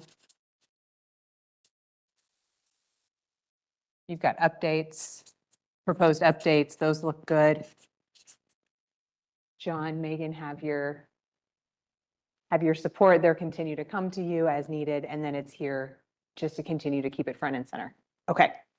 All right, let's go to the next one, diversity, equity, inclusion, and belonging. Which Council President Baumgartner has already pointed out, very similar. If we were to have a value statement at some point, this could probably move into there. We didn't actually have any changes recommended at all to this one. So I think it could be exactly as is. Well, how would council like to move forward on this one? Is this something that you want to keep on the list? Do you want to remove it from the list and knowing that it's going to move into a values? Something that, I mean, they're definitely coming out of this conversation, we can propose a list of values and then staff could come to you at a later council meeting and you could adopt council values. That's something where you could start. To your point around making it more broader for staff, figuring out staff's values is usually part of a broader process of like a strategic planning process where you are looking more comprehensively at your organizational mission, vision, organizational values, and that process invites staff input too, so that they feel like they have their fingerprints on it and that really reflects the way that they do that work. But an immediate next step is that you could adopt something for this council, and then there's, you know, additional items to explore. I think until we get to the point of adopting council values or city values, that we should leave this on the list. I certainly don't want to ignore this important part of the work that we do. Okay. I agree. All right, so I'm hearing, let's keep it on again to, there's no changes from staff. It remains a priority. Okay. So we have 6 minutes to talk about the operations facility. It's perfect. Good, and then you just need that carrot, Yeah, that break, well- that extra cup of coffee. And I do want to note that we haven't had a ton of discussion or much discussion about like other topics that should be on here that you want added on here. That discussion could be had. So we get through this draft and then see where we stand. But we do propose keeping the operations facility as a goal a little longer, perhaps in a year and a half or so. This could be taken off, but we still believe this is a council priority. We have recommended some updates based on the status of that project, and it still includes communication with community and some, it reflects the Planning Commission's role in this and the UAB's role. The SAB has provided advice on the sustainability design pieces. We propose taking that out because now we're moving into construction and land use and construction. And so, but we do propose keeping this on as a council goal a little while longer. It's going to need your attention a little while longer, we believe.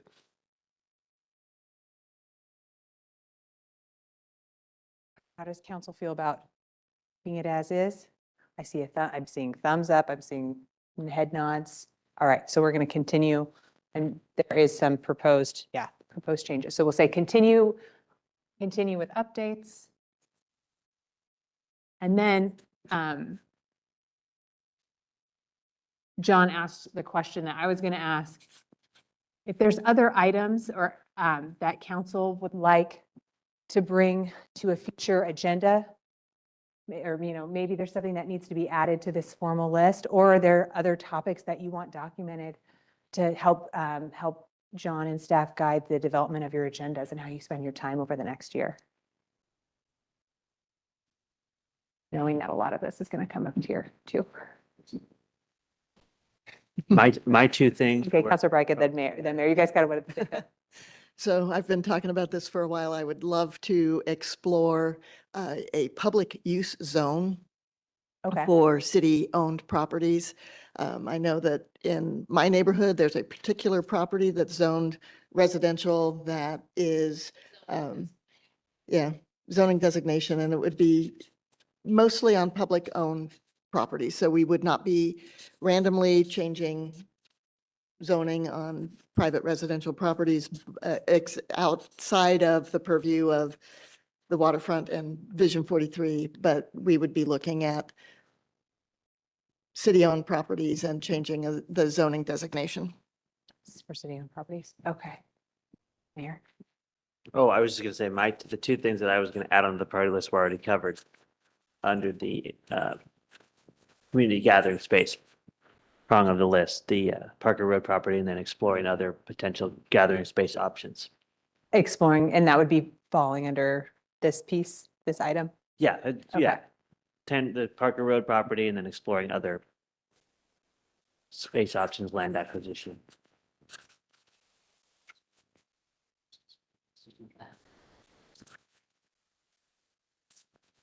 Okay, I'm writing it down here so I don't forget.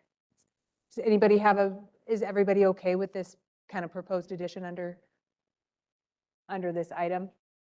Yeah, you got Remember, we're, options twice, but okay. did I mark? Okay. Well, just for the sake of not grabbing it. All right, that everyone feels good with that? Okay. Other items that you were hoping to discuss as part of council priorities or things that you want staff to be able to provide information for you in future council agendas? Yes. I know we have discussed this before, but annexation of unincorporated properties into city limits. Unincorporated properties that are located within city limits. So islands. Yes, also sometimes called islands. I have one more item that I would like to open up the topic of discussion, not to have a discussion right now, but open up the concept. And that it's kind of a big topic, but I would like to explore with staff and council the potential renaming of certain places or creating wayfinding signage that also notes indigenous names of places within city limits. Indigenous name of Willamette River, for instance. And just, this is a big topic, obviously. So, and there's a lot of complications to it, but I'd like to talk about that because naming places is a very privileged act, and by its nature can be excluding of other people's histories. So that's I don't know where to put this, but I'd like to have this discussion at some point.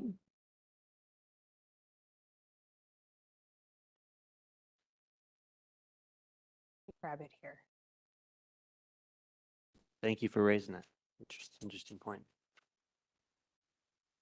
Well, it started with my interest in renaming Willamette Park, which some people have heard me talk about, to notice the Tualatin River as well as the Willamette River in its name. So Tualamet Park, similar to Clackamet Park.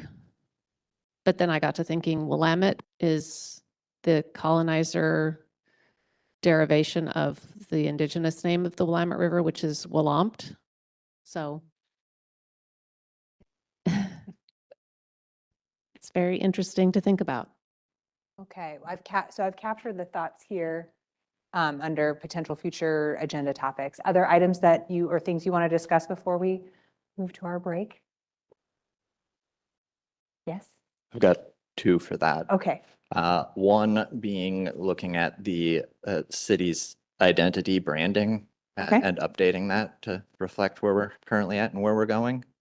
Um, That's pretty self-explanatory. And then the second one would be creating some sort of community academy or training pool of future leaders that allows people to get a look at things behind the scenes and potentially give us a really good group of people to select from when making appointments in the future. are you referring to like a Citizens Academy Yeah. or Governance 101 or something? I guess a lot of other cities have them, and I think we could benefit from that. Okay, Perhaps think about internships as well. okay. I've seen Wilsonville has a nice civics academy, they call it. A civic, yeah, I was like, that wasn't quite right. Civics Academy, thank you. I was thinking Cowell University, but Civics Academy and then Wear cows. internships. Okay. Wear cows.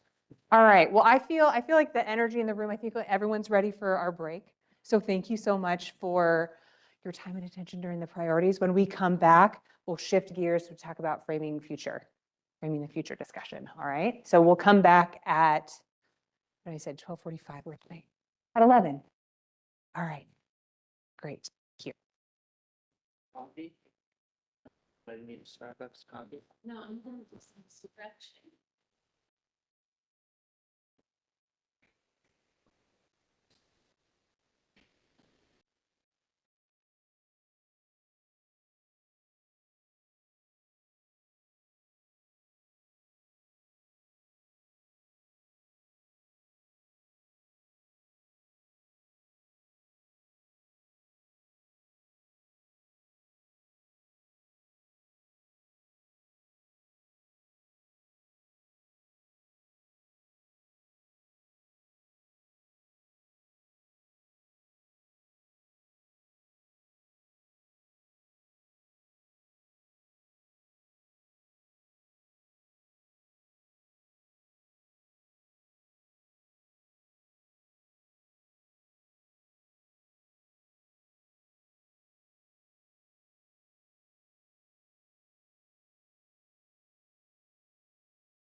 Rename Oregon City as East Lane. Oh, well, have you heard my? Is this on now? Okay, we got, everyone can hear me? Okay. All right, well, we're gonna pick back up where we left off. I hope everyone had a really refreshing break. Got your energy. It's amazing how, as a facilitator, you can kind of see the energy in the room. Like as you get closer to that scheduled break, everyone's like, oh, okay, I really need this time. And then it can be a little bit challenging to kind of bring it back in. So I think everyone, hopefully you got a chance to get outside, get a beverage or a snack. We're going to shift gears a little bit more into this framing our future portion. And so just wanted to thank council for the work that you did in the council priorities. We covered a lot in a short amount of time. And so that really helps staff give what they need to move forward. And then also thinking about all of the work ahead too. So the financial strategic plan remains a priority. And also is going to be the topic of the rest of the day in terms of a proposed approach. Staff in a moment, I'm going to invite them to share an overview of the work that they've been doing to provide some context in terms of potential timelines or a narrative or goals around different phases of this proposed approach. Knowing that this is a work in progress, it's not anything that is expected for like a rubber stamp approval by any means. That's why we've dedicated so much time in our agenda today to talk about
too, because we're going to have discussion about that as well. All right. That's kind of our structure. So at this time, I can invite staff to come and share your proposed approach. Thank you. And given the structure of this retreat, as you just heard, it is so good that you approved having the financial strategic plan be the top priority, because if that had fallen apart an hour ago, then we would have had to call an audible on what the rest of this entire meeting was about. We have taken your discussions of this topic for the last half year or so now, and created a roadmap for the discussion ahead. You reviewed this briefly in early in February at a work session, but even at the time, I said, and you asked that we spend more time on this discussion, because this really is the heart of the matter. We also, another reason it's good that you approved that earlier is that we, as a department head team, spent the entire day on Tuesday talking about it. And we had a great discussion. We spent the entire day working on the team and the individual leadership and the work program needed to support this conversation that you've asked us to propose to you. And I should say that this is, and the first words are roadmap proposal. This does result from conversations you've had, but it is a proposal. And I want to particularly credit Doug and Danielle for fleshing out a lot of this and being willing to talk about the communications aspects of it, the messages, and you'll be hearing quite a bit more about that in the upcoming parts of this discussion. But we did spend time on it as a leadership team earlier in the week. And my ask to that group was that, or my proposal to that group was, this is incredibly important to the future of our organization. It impacts every single department. And it is going to be important to every single department. And so to reflect the way that we're approaching this as a team, rather than me talking for half an hour about this, you're going to be hearing from some of our department heads talking about each of this. So we have Alyssa, Otis, Megan, and Steve who are going to intro these 4 parts. Again, this is our proposal to you for how this conversation could take place and how we would propose to talk about it. And there's a big part of the agenda of this meeting coming up about your role in it. And so we really want to make sure that you're invested in it and that it reflects what your needs are. And so that is the extent of what I'm going to say at the outset of this.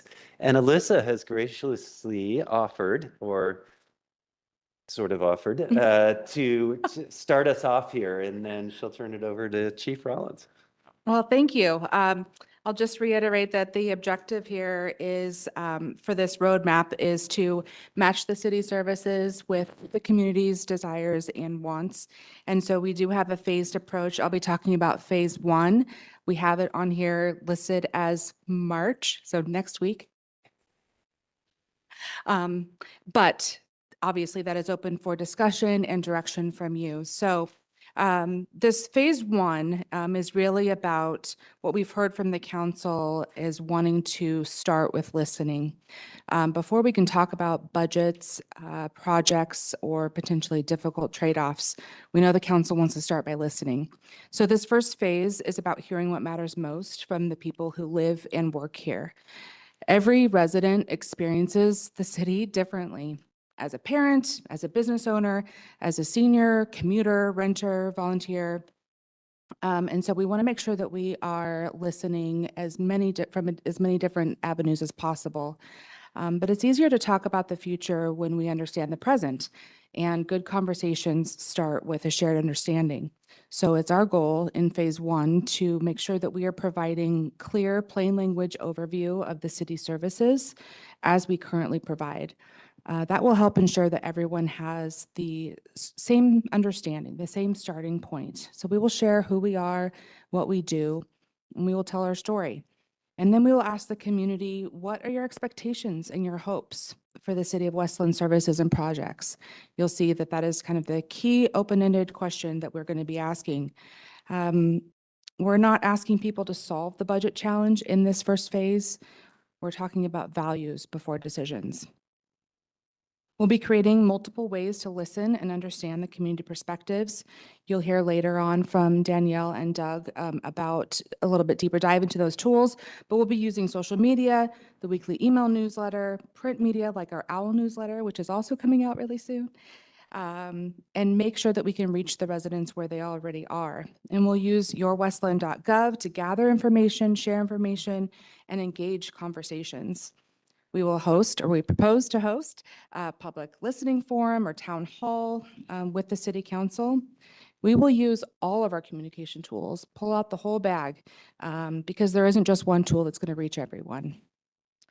As I mentioned, Danielle and Doug will go over in more depth what some of those tools and mockups look like. So the goal at the end of this phase will be that staff will carefully review and summarize what we hear from the community. And we will look for themes, shared values, and priorities. And then this summary will be provided to the council to inform the next phase of work. So success in this particular phase, again, it's listed as March, as 1 month, but we will take our direction from you and have a discussion about that. But that success looks like building trust. It's about making sure that the people feel heard, and it's about grounding the next steps, the next phases with the community's input. Any discussion? Questions? Yeah, so my understanding is you really aren't talking about fees and taxes until phase 2. And I think for many people, they not only have hopes for the city, they also have fears for the city that it will impact them in their budgets. I'm not sure you can immediately just separate that from the benefits. So, I have some doubts about waiting till phase 2. Yes, people have lots of good items on their wish lists, but unless it's matched by some sort of budget constraints, I'm not sure that's valid. The way I had originally envisioned that when we were putting this together and brainstorming it was that we weren't hiding reality. And we're certainly an open book and willing to answer questions and provide context when people give their feedback about this. But the initial focus should be figuring out what we agree on, what's really important to us before we decide a plan to actually implement that, to make that reality, and refocus, reset the city's direction. Other questions for clarity on the approach? And then know that we'll definitely dive into discussion here too. Doug has his hand raised. Yeah, I think we'll get into some more, but I think concept around this council work is that we, the city, we would like our community to know what we all do here, right?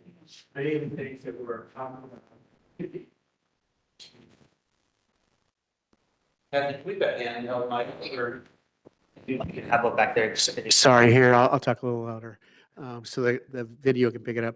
I think what we're trying to do is set the tone for the community to understand when you have a conversation with them, that they have a better, fuller understanding of all the things we do in the city, rather than just specifically focusing on one or two things that may be impacting us, but understanding the city works collectively through lots of different spaces, and letting them, a community, know what those are and how we are doing about them will help set the tone for the bigger conversations when it comes to resources. I noticed Brett with my pen. Danielle, you want? No, I think Doug said that eloquently. Let's, ready for the next one, though.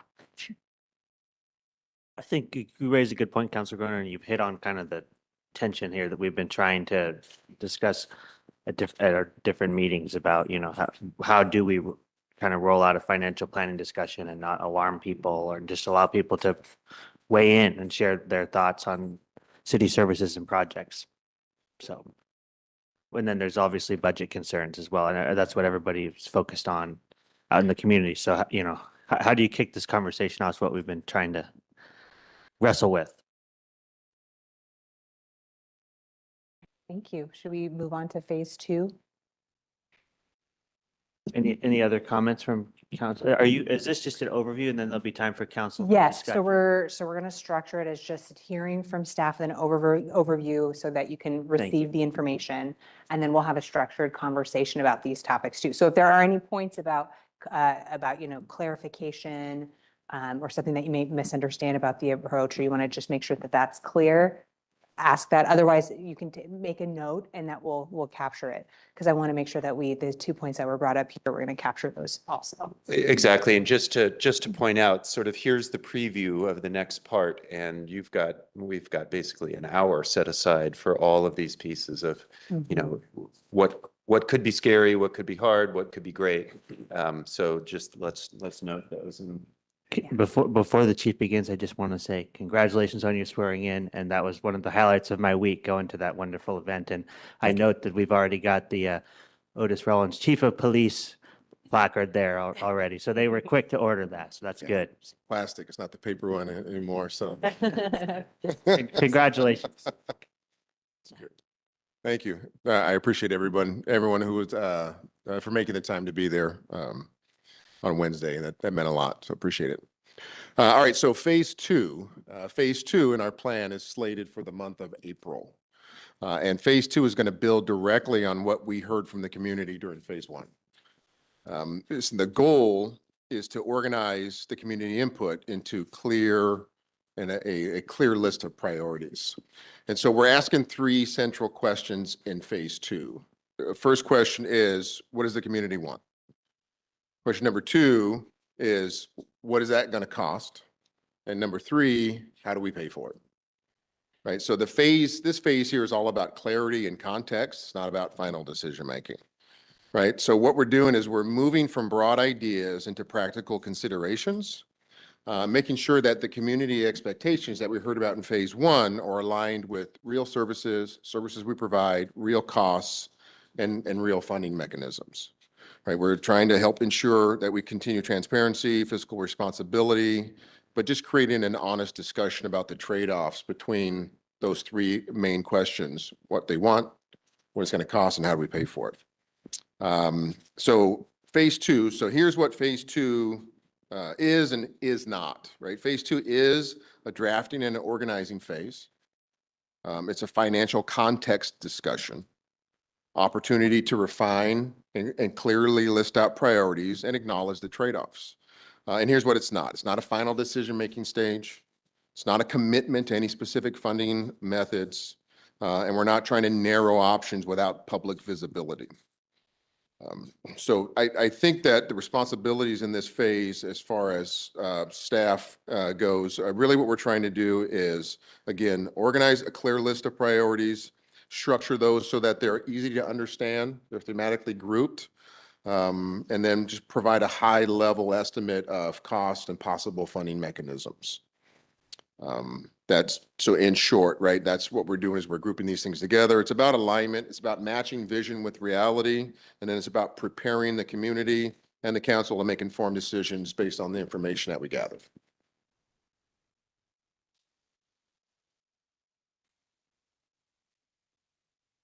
All right, any questions for clarity purposes on what the chief is presenting? All right.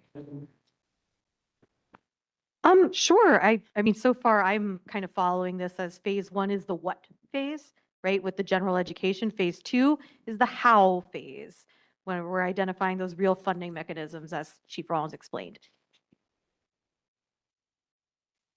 I know it's almost lunchtime. Stay with us. You got good things to look forward to. All right. All right, Megan's going to come up and share. Thank you so much, Chief.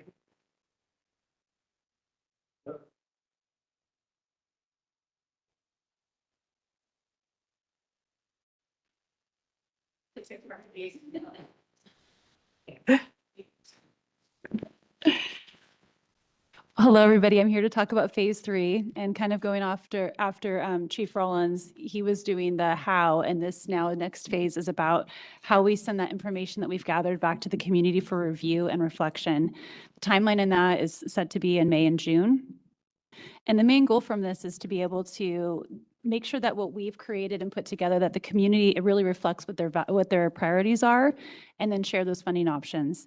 As Chief Rollins said, this is not a conclusion. This is like a check-in with the community. And the goal is not to announce decisions, but to demonstrate how their voices have shaped the priorities and confirm that we're aligned. Before advancing further, we take a pause and just double check with them. This reflection, again, which is pretty neat, that the coined phrase of One West Lynn, this is really One West Lynn in action. What we want to show is that the community voices are shaping the city direction. Leadership means listening, and especially before major decisions are made. We want to make sure that our stewardship aligns with what has been asked for, and ultimately trying to build that trust and transparency and follow through. So the way we'll go about doing this is that we will ask the community, are our priorities correct that we've heard from you? Do we accurately reflect what you told us? Where are we in strong alignment? Or where do we need more clarity or refinement? We want to make sure that we've really shown that we've heard them. So we'll be asking that you said and we've heard. Media or the comms team will be working through social media and weekly newsletters, as well as working through council sessions and forums, and then organizing that feedback that we get from this phase three to be able to move to phase four.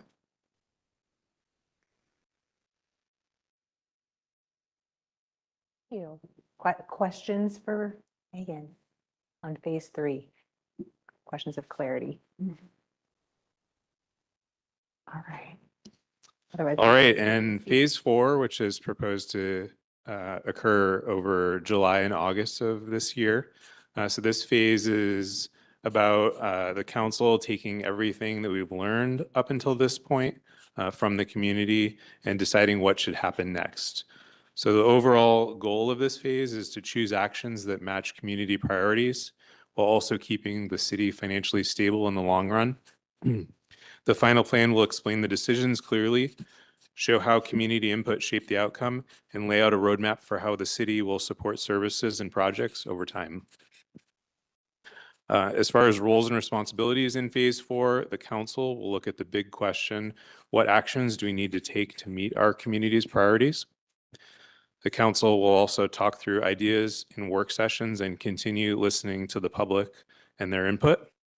And then by the end of this phase, staff will help the council create a financial strategic plan, which is basically a guide for how the city will spend money responsibly while supporting the things that people care about. So what needs to happen, or what does success look like for phase 4? That will include looking through all the community input and cost information to find realistic and responsible options that reflect shared priorities. It will also include giving clear direction to staff about what should happen next, both the immediate steps and then longer term strategies. And then last but not least, success will include creation and publication of the financial strategic plan, explaining the priorities, the assumptions behind the decisions, what comes next, all so that the community can see how their voice has made a difference.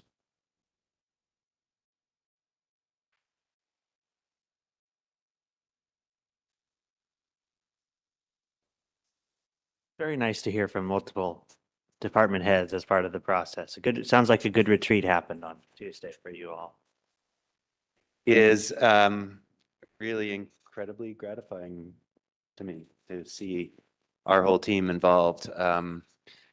We got buy-in from the entire team. I think everyone here could stand up and explain why we're doing this and what the importance is to their own department, because there's not a single department that doesn't have skin in this game.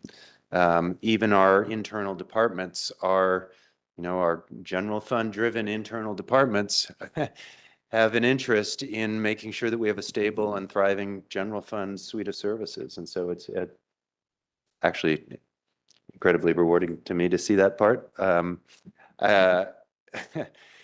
At the risk of getting too emotional about that, I do want to switch to what in the world are these?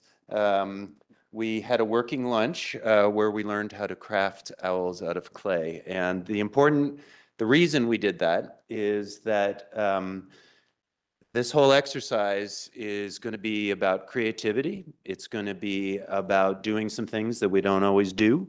It's going to be about One Westland, which is all of us in it together, but not all of us in it together with the community. And that's what the real together is, right? So this is a conversation. I love Danielle's phrase of we're all sitting around the kitchen table talking about finances, right? Ultimately, we're not starting with the finances, we're starting with our values and our shared interests, but it really is a One Westland thing. So it's super cool. And we are very excited. I'm so happy. Yeah, very cool. Thank you. Thank you, staff, for putting such a thoughtful presentation together. I tried to grasp, as you were talking, kind of the key points of each phase. I know that you have more detailed information in front of you that staff has really thoughtfully put together for you, but hopefully that kind of just serves as a point to summarize the key points from those phases. And so also, I just want to acknowledge that there's a lot here. And the point of this discussion is really just to get a sense of where council is landing on all of this. Staff has put in a lot of work and thought into this proposed approach, and they're anxious to get your direction to see, to answer these questions. What does excite you about this process? What scares you about this process, or what are you concerned about? Because having those honest and open discussions now, there's all of this opportunity built in to be flexible, to adjust the approach, to add things as needed, so that again it kind of falls under that theme of One Westland. So you feel like you're all working together, and everybody's playing an important role in that process. So we're going to have more of a structured conversation, so I can gather all of that input, because I know staff is so anxious to hear what you have to say about it. And so what we'll do is I'll start with capturing what excites or inspires you about this work. If there's anything that's missing or unclear, let's capture it here. And then if there's anything that's scary, for lack of a better word, risks, concerns, what gives you pause? What makes you kind of hesitate about this? Let's capture it here too, because acknowledging it and talking about it is kind of the first step to figuring out how to fix it and how to move forward. Okay, does everybody feel good about that structure? And I thought it might be valuable just to reiterate sort of what is the after lunch part? So like, what is this and what is it not? Yeah, how does it tie So that together? counselors know, like, if I have a thing about this, where does it fit in? Mhm. I don't- Yeah, absolutely. So when Sarah gets here in lunch and when she kicks off her part 2, that's really a discussion around what does your role look like as council? And what is staff going to be doing? What can council be doing? And so she'll be leading you in a visioning exercise around thinking about, what are the unique strengths and networks and tools that you have as individual counselors to do that robust community engagement piece. So what groups are you already networking with? Who are you connected with? What groups are you working in? And how can we kind of plant seeds around what the city is doing in this work to be able to get people to engage and gather their input, knowing that this is a long process. It's going to take a lot of time. And unfortunately, with marketing and communications, you have to say it at least 5 different ways, 5 different times by 5 different people. And so you as counselors are in strong positions of authority, but also like just the connection points that you have with your community members and your constituents. People look to you. And so having a conversation around what that might look like. I'll share just a small example. We're working with another community and developing a strategic plan. And as part of that process with the community engagement, we're doing a survey to gather input.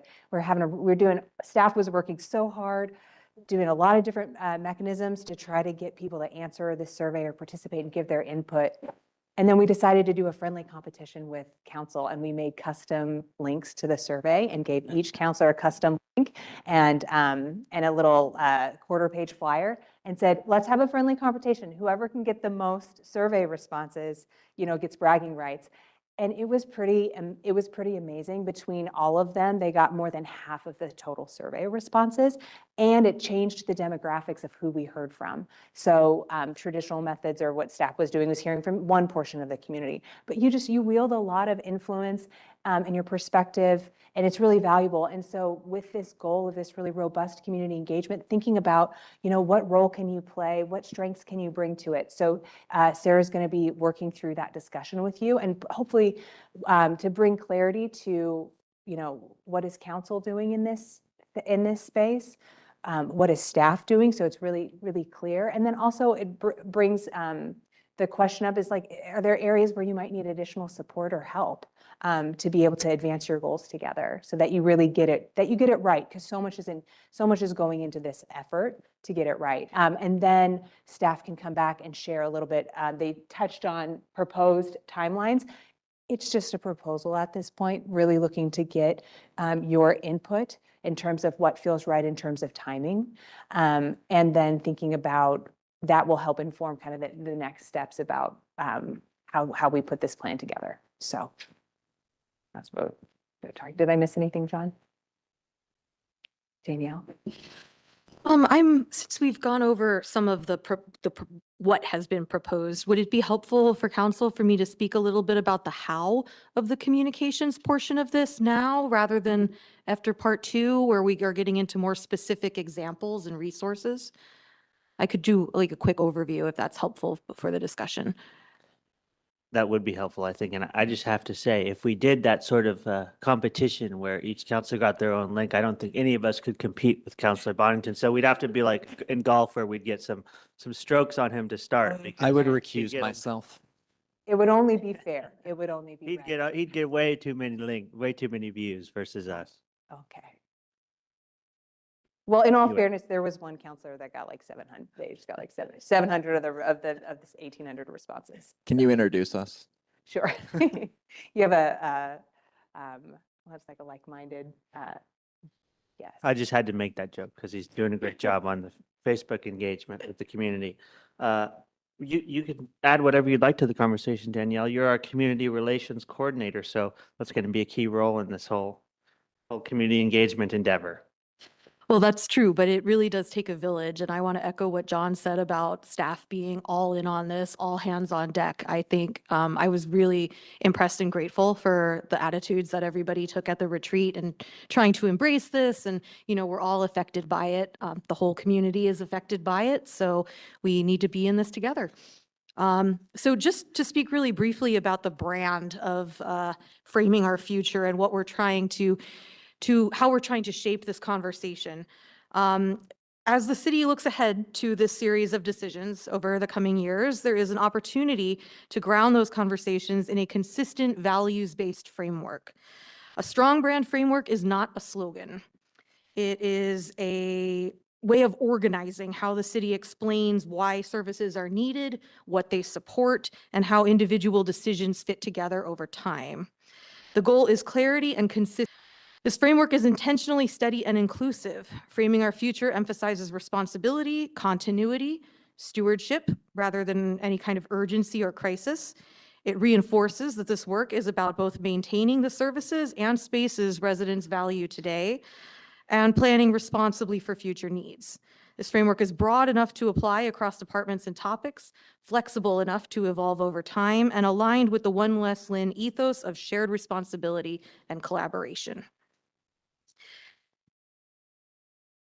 A central purpose of this framework is to guide how the city communicates with about finances with clarity, honesty, transparency, and collaboration. Under Framing Our Future, the city commits to explaining how finances work in plain language, connecting funding decisions directly to services and outcomes, and being clear about constraints and trade-offs. Phasing conversations to avoid surprise or fatigue, the 4-phase approach is intended in part to help with that. And inviting understanding and dialogue before decisions are finalized. This approach is intended to build trust over time and support informed community engagement. As additional needs are evaluated, including facilities, infrastructure, staffing, sustainability, long-term capital planning, whatever else council may find on their desks, Framing Our Future provides a consistent lens for discussion. It allows individual decisions to be understood as part of a coordinated, transparent approach rather than isolated actions. This framework also creates space to explore potential strategies over time without presuming outcomes or timelines. Thank you. Thank you, Danielle. All right. Does that help kind of provide a little bit of additional context? Okay, well, let's kick off our discussion. Just first off, I want to gather initial feedback about how this plan is landing with you and what excites you about it, or what feels inspiring or excites you. We're going to start with that. Don't worry, we'll have all the space for all of the feelings.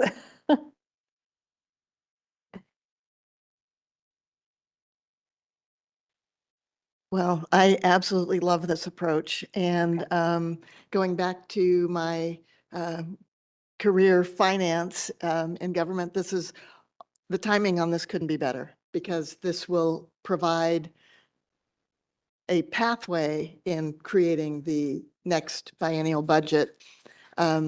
So all of this information should be consolidated, discussed, approved before that budget process gets started. So that's great. And I know the education part is really important. Part of that has to include what's non-negotiable. We have to be able to deliver water.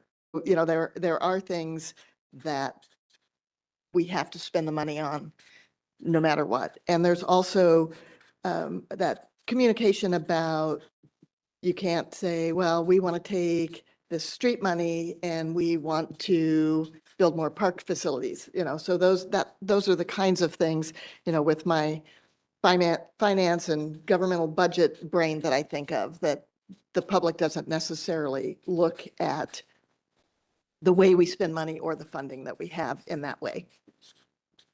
Okay, so the timing feels really good, especially given the budget development, and then having that community education on what the city has to do and how the city pays for it, because it is complex. Thank you for sharing that. What else comes to mind? Perhaps this is in risks and concerns, but I think the citizens of West Lynn have many levels of engagement with the city. For some, it's, yeah, they'll read some headlines or they'll hear their neighbor talk about it, and that's about their source of information. Others will look at our, whatever, 120-page budget document and peruse it carefully. And there are a lot of people in between who might read an OWL article or public media articles. And I think we have to address all those publics. So one of the items, when I was working as an engineer, we used to talk about elevator pitches, which is about a 1-minute summary of a project or an issue. And I think we have to have that level as well as the more detailed levels of communications. Okay, so various levels of engaged public need to reach all. Thank you so much, Counselor Groner, for bringing up that point. I think that's really important to meet people where they're at, even if that is at many different levels of engagement.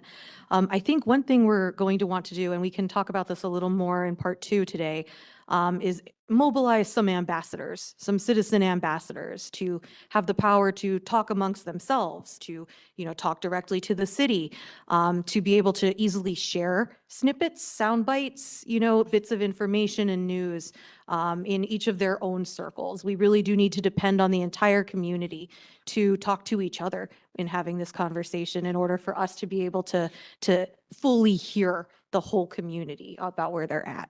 Thank you. Councilor Groner, can I put you on the spot?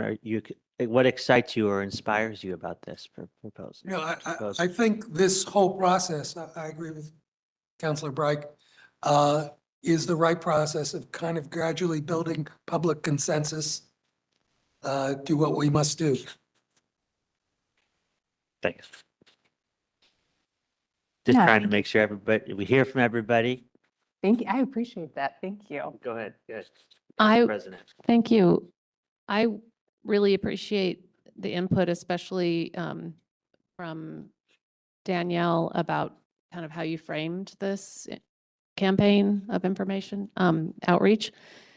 I've also been thinking about ways that I can help specifically. Sometimes I ask myself, am I doing enough about taking this role and utilizing my voice and my listening skills. So I'm excited about making a plan of engagement and being a part of it, and reading all of the steps along the way is exciting to me.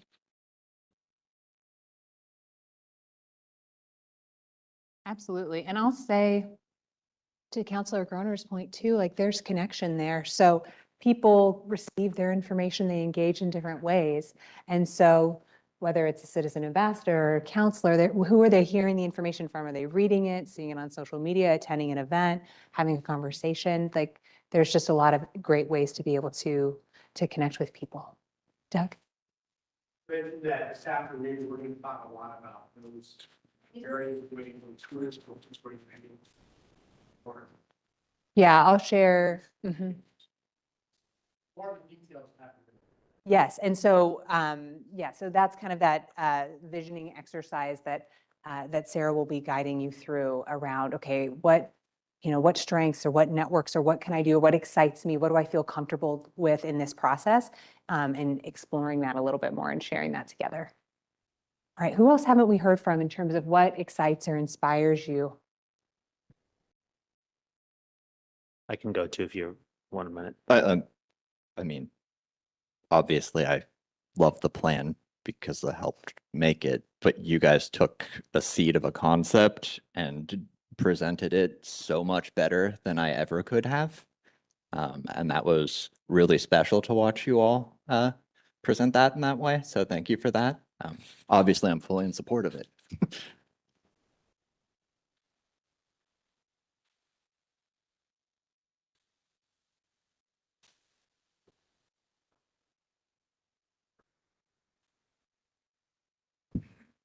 I think the main benefit to it is that it it approaches it like a conversation with a friend or family, not coming in heated and alarmed and triggering all of the same kind of defense mechanisms that you might otherwise see in a similar conversation or a similar situation in another city. It helps us get on the same page about what we all can agree on, rather than starting it off by bickering and fighting and arguing over things that don't move us forward. So I really like that particular approach, and it's very much in line with our commitment to community engagement and really making decisions as a big 27,601 person family.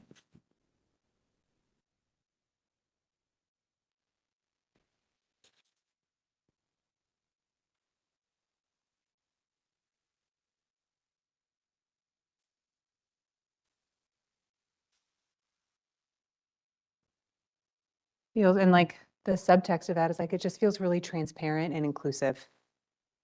Do you think that would be a good summary? Okay. I didn't want anyone to be able to come back later and say, well, I wasn't part of this. Everyone should have the ability or the opportunity to weigh in, even if they don't have a deep level of knowledge about the city. Mhm. Just, you don't have to have a well-educated opinion to be part of this for the phase one, and then we take it from there.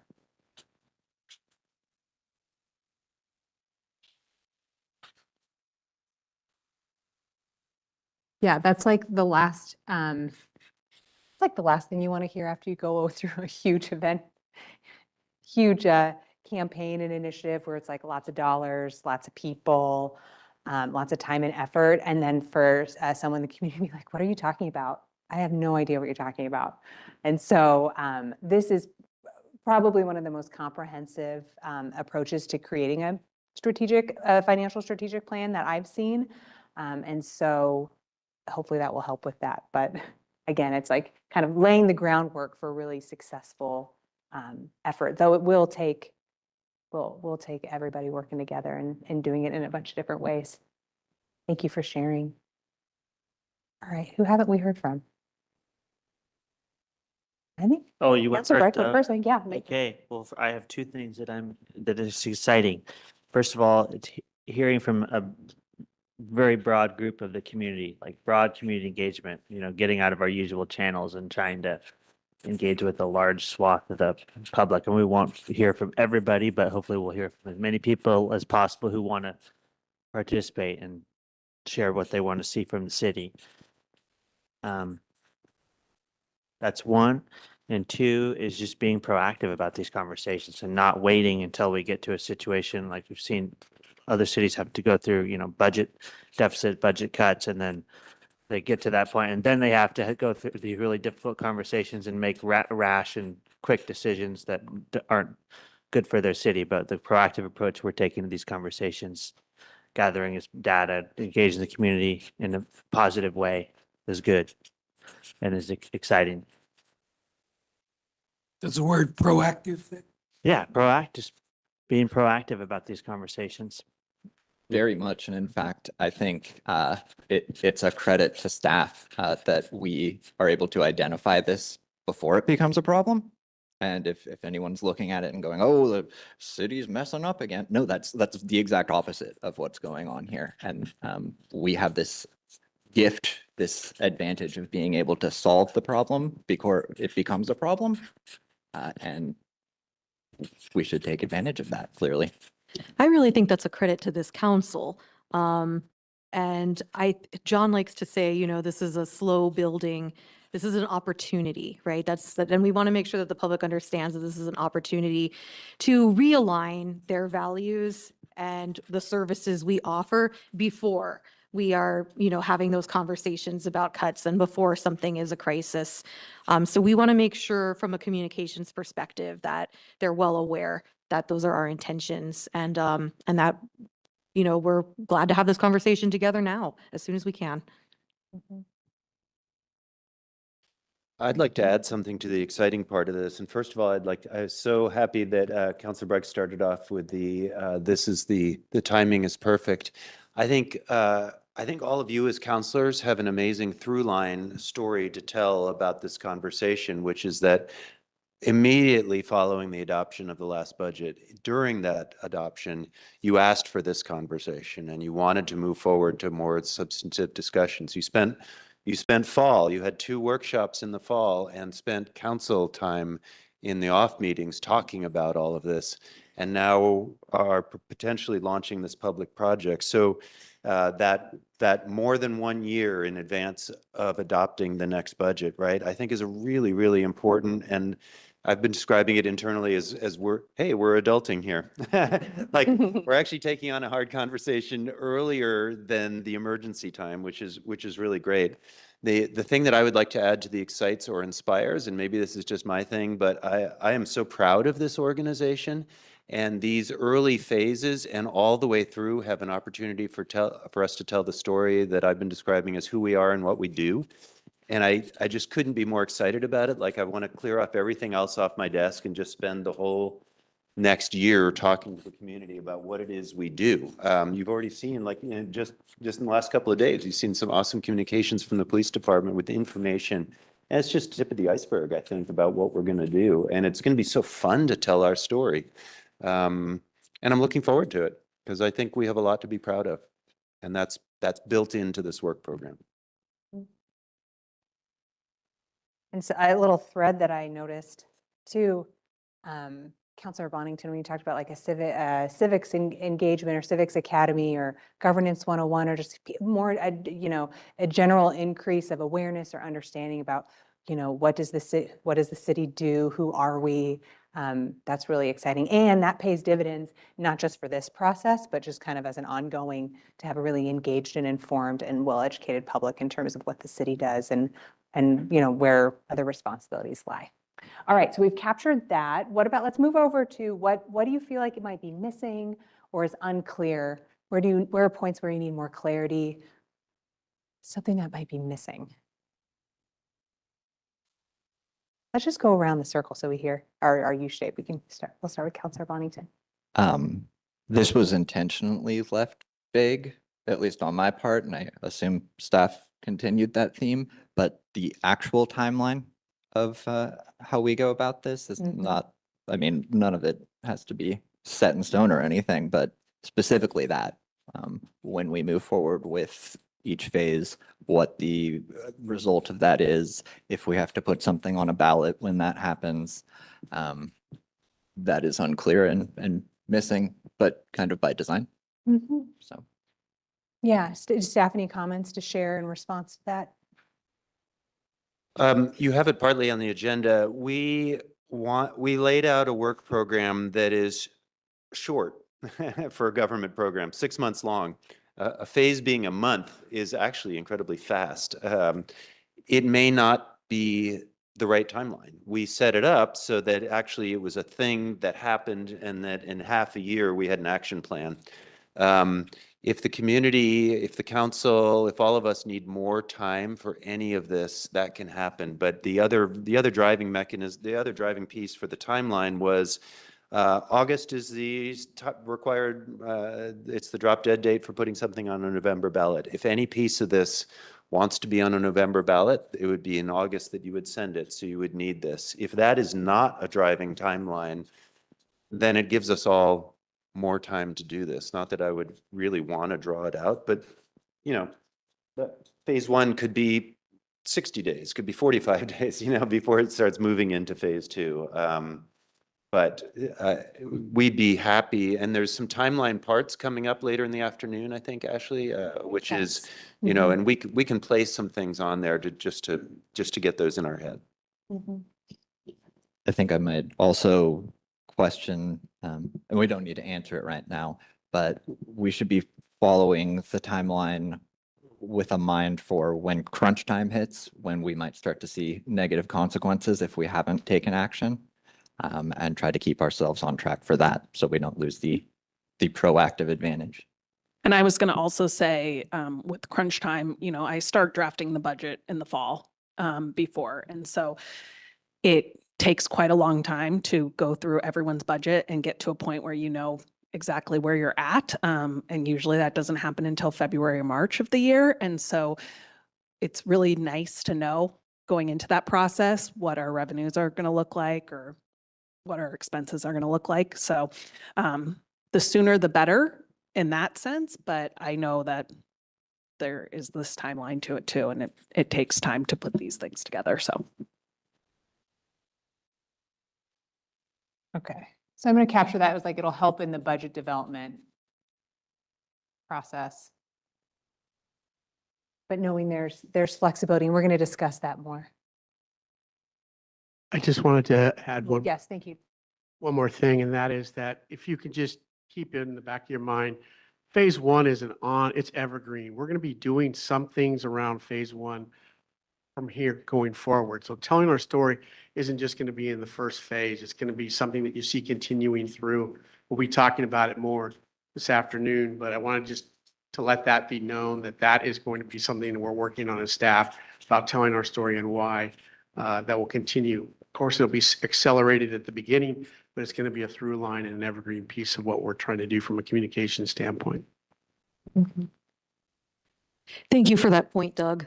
You know, there is no good time to stop communicating about city services and what's offered. That's something that we need to be always doing forever. That's our responsibility as the city. And communications is always such a live thing until you have these flashpoints where you put it down on paper and then those are connected over time to make the narrative. But our communications approach here is designed to be flexible to fit timelines that may be changing, rapidly evolving, so that we can best support you as you're making your deliberations and decisions. All right. Thank you. What about Counselor Groner? Do you feel like there's something that's missing or unclear about the approach? Well, I'm hoping to hear about this later, but in addition to the timeline, what is the content and what are the media that will be delivered over these timelines? But hopefully we'll hear about that this afternoon. Okay.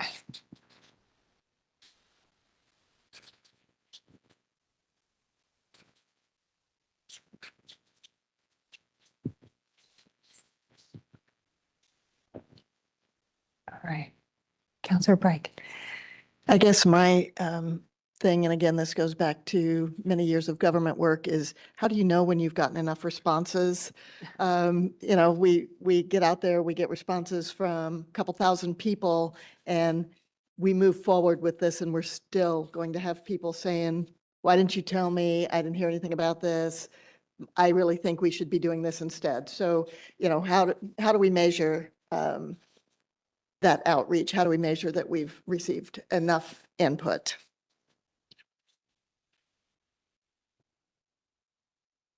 I think you've just raised like the quintessential paradox of government or problem of government right there at the local level.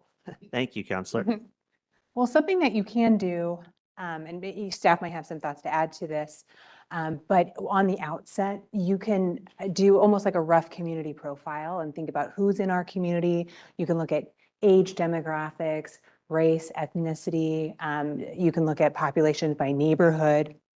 You can slice it and dice it in a lot of different ways, and you can try to gather that information as you're doing the engagement, and staff can report on that in real time when they're providing updates to council. And so that way you can see, okay, what's working well, you know, what groups are we really being effective in reaching, and then what are some groups that maybe we haven't heard from yet.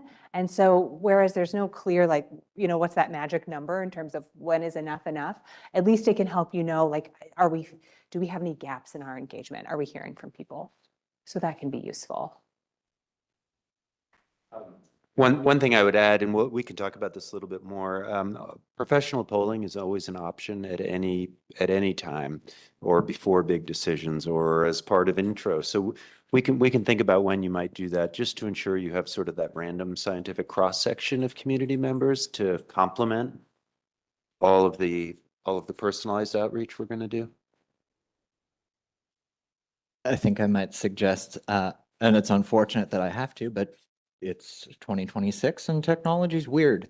We might want to have some sort of way of ensuring the people we're hearing from really are community members while allowing them to remain anonymous if they choose to. Trust but verify. It is completely conceivable and possible that fake accounts, bots, things like that could hijack the process, not for any reason that I can think of, but it's something we should account for. I'll tell you one thing, something that we do a lot of community surveys. Anytime you put an incentive on the community survey, like we're going to do a raffle to incentivize people, the bots just skyrocket. And so we've done 2 different community engagements in different communities in Oregon. One had a raffle and it was just littered with that. It's really difficult to parse it out. It's possible, but it's really difficult. Whereas another one didn't, and the data was so much cleaner. So it's definitely a real concern, and how you design your engagement tools and methods can really help clarify that. All right. Thank you for bringing that up, Councilor Bonington. I think that's something that council will need to consider, and we would actively need feedback from you guys on that matter. It's a question of weighing. We can't have both anonymity and verified data, unfortunately, with the tools that are available. But as we approach each phase of the project, needs might change, and we would really value any input you might have about which of those is to be prioritized as we're doing this outreach. Let's thank hear you. from all of council. Thank you. Sorry. I just was going to say a couple things that have kind of come into my mind, and I don't know if they haven't been used to somehow populate the information we've gotten so far, but I've heard from several community members referencing prior kind of engagement campaigns. There was Imagine West Lynn or something like that. So to at least do some kind of bringing in aspects of engagement we've already done so that we're at least using that to some degree, and we can point to where we have when people ask us that question, which I have not been able to answer specifically yet. The other thing that I'm also hearing from the community to some degree is the answer to the question of what if we do nothing financially, and kind of maybe even some examples of specifically what that looks like just for people's information. And I'm not saying that's missing. I don't know the answer to the question yet. So thank you. Yeah, that's always a choice. It's like, what choice do we make? Well, not doing anything different is a choice too. So. Which has consequences. And that also has consequences. And so being able to do that public education and awareness is helpful. All right. Sure. Yes. What's missing or unclear? I appreciate the comments about the timeline being, flexible that was talked about. That was kind of one of my comments. The main thing that I've been thinking about is with regard to the phase 1, how to make sure that what we actually get from the open-ended community engagement is usable or sortable and into a format that council can use. And to that end, how much information do we provide as a city that gives people a framework to reference for what we do and their responses for whether it be projects or city services? Because like Councilor Groner mentioned, people are all over the place when it comes to their level of prior knowledge of the city, and we want to hear from everybody. Also provide enough education to allow them to form an opinion. For example, I'm thinking about this, we don't have anything to do with schools as a city, that kind of thing. How do we make sure that we get a usable product at the end that we can use from the input? Mm-hmm. That's my main, not necessarily missing, but we just haven't seen we were waiting to have this discussion to formulate a draft survey, I think, or the engagement pieces. Yeah. So making it, how do you keep the focus on actual, like what's under city control and just making sure it's something we can use as a city. Yeah, because to your point, community members don't really always understand or have the time to care about what, who's doing the water and who's doing the roads and who's doing the schools and who's taking care of this and that. They're just hoping that it's all happening. So if you ask for their input, you might receive stuff about the schools, especially given the last election and how that turned out. And I know there's still a lot of questions in the community and being really clear. I think Doug mentioned telling our story. That's not going to end, and kind of continuing to share what the city is doing and why it's important. All right. What about we captured some risks and concerns along the way, but then why don't we can go around the horn this way, or we can go back. I don't want to put you on the spot, Mayor, but do you want to start and we'll kind of go around this way? If there's any risks or concerns or anything that is giving you pause or hesitancy? The main risk I see in this is that the end result at the end of this whole thing is way too expensive. And then whatever we're trying to do or take care of becomes just something that, is unworkable, or, is a list of projects that when the community finds out about that, it's dead in the water. So how do we make sure that the end result is something that's palatable? Or maybe we're not going to do anything with regard to cost to the community. The answer could be do nothing. So I think the addition of this going back to the community as a phase 3, which I had nothing to do with. I really like that addition. It was really thoughtful of them. That helps quite a bit with that. We can come back and be like, are you sure you want 4 rec centers and you want to pay $20 per 1,000 or something crazy like that? And kind of bring them back to reality if that somehow happens, but I highly doubt we will get there. Yeah. We might. That checking for alignment, is this correct? Yeah. Where's clarity needed? Do you have any thoughts or concerns? Okay. All right. If something changes, you have freedom to share. And my only concern is back to what I said was missing or unclear. If we don't hear from people, then how are we going to address their concerns about the path that we take, from all of the people that never responded?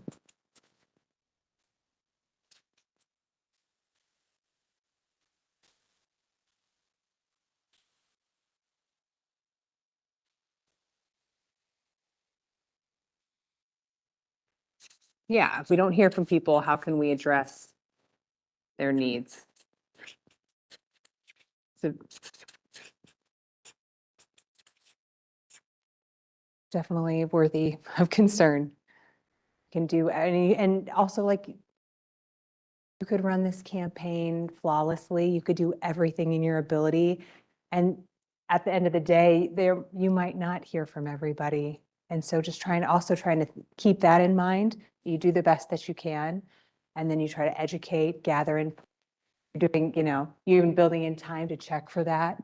But ultimately, there's probably going to still be some people that you just don't hear from. And so that, brings up a question like, well, how do we approach that? And I don't think we should expect to hear from everybody, or we anticipate hearing from everybody. My concern lies more in, we didn't hear from you in phase 1, 2, or 3, and now we're getting ready to put in place this financial strategic plan, and then people show up that oppose it. Got it.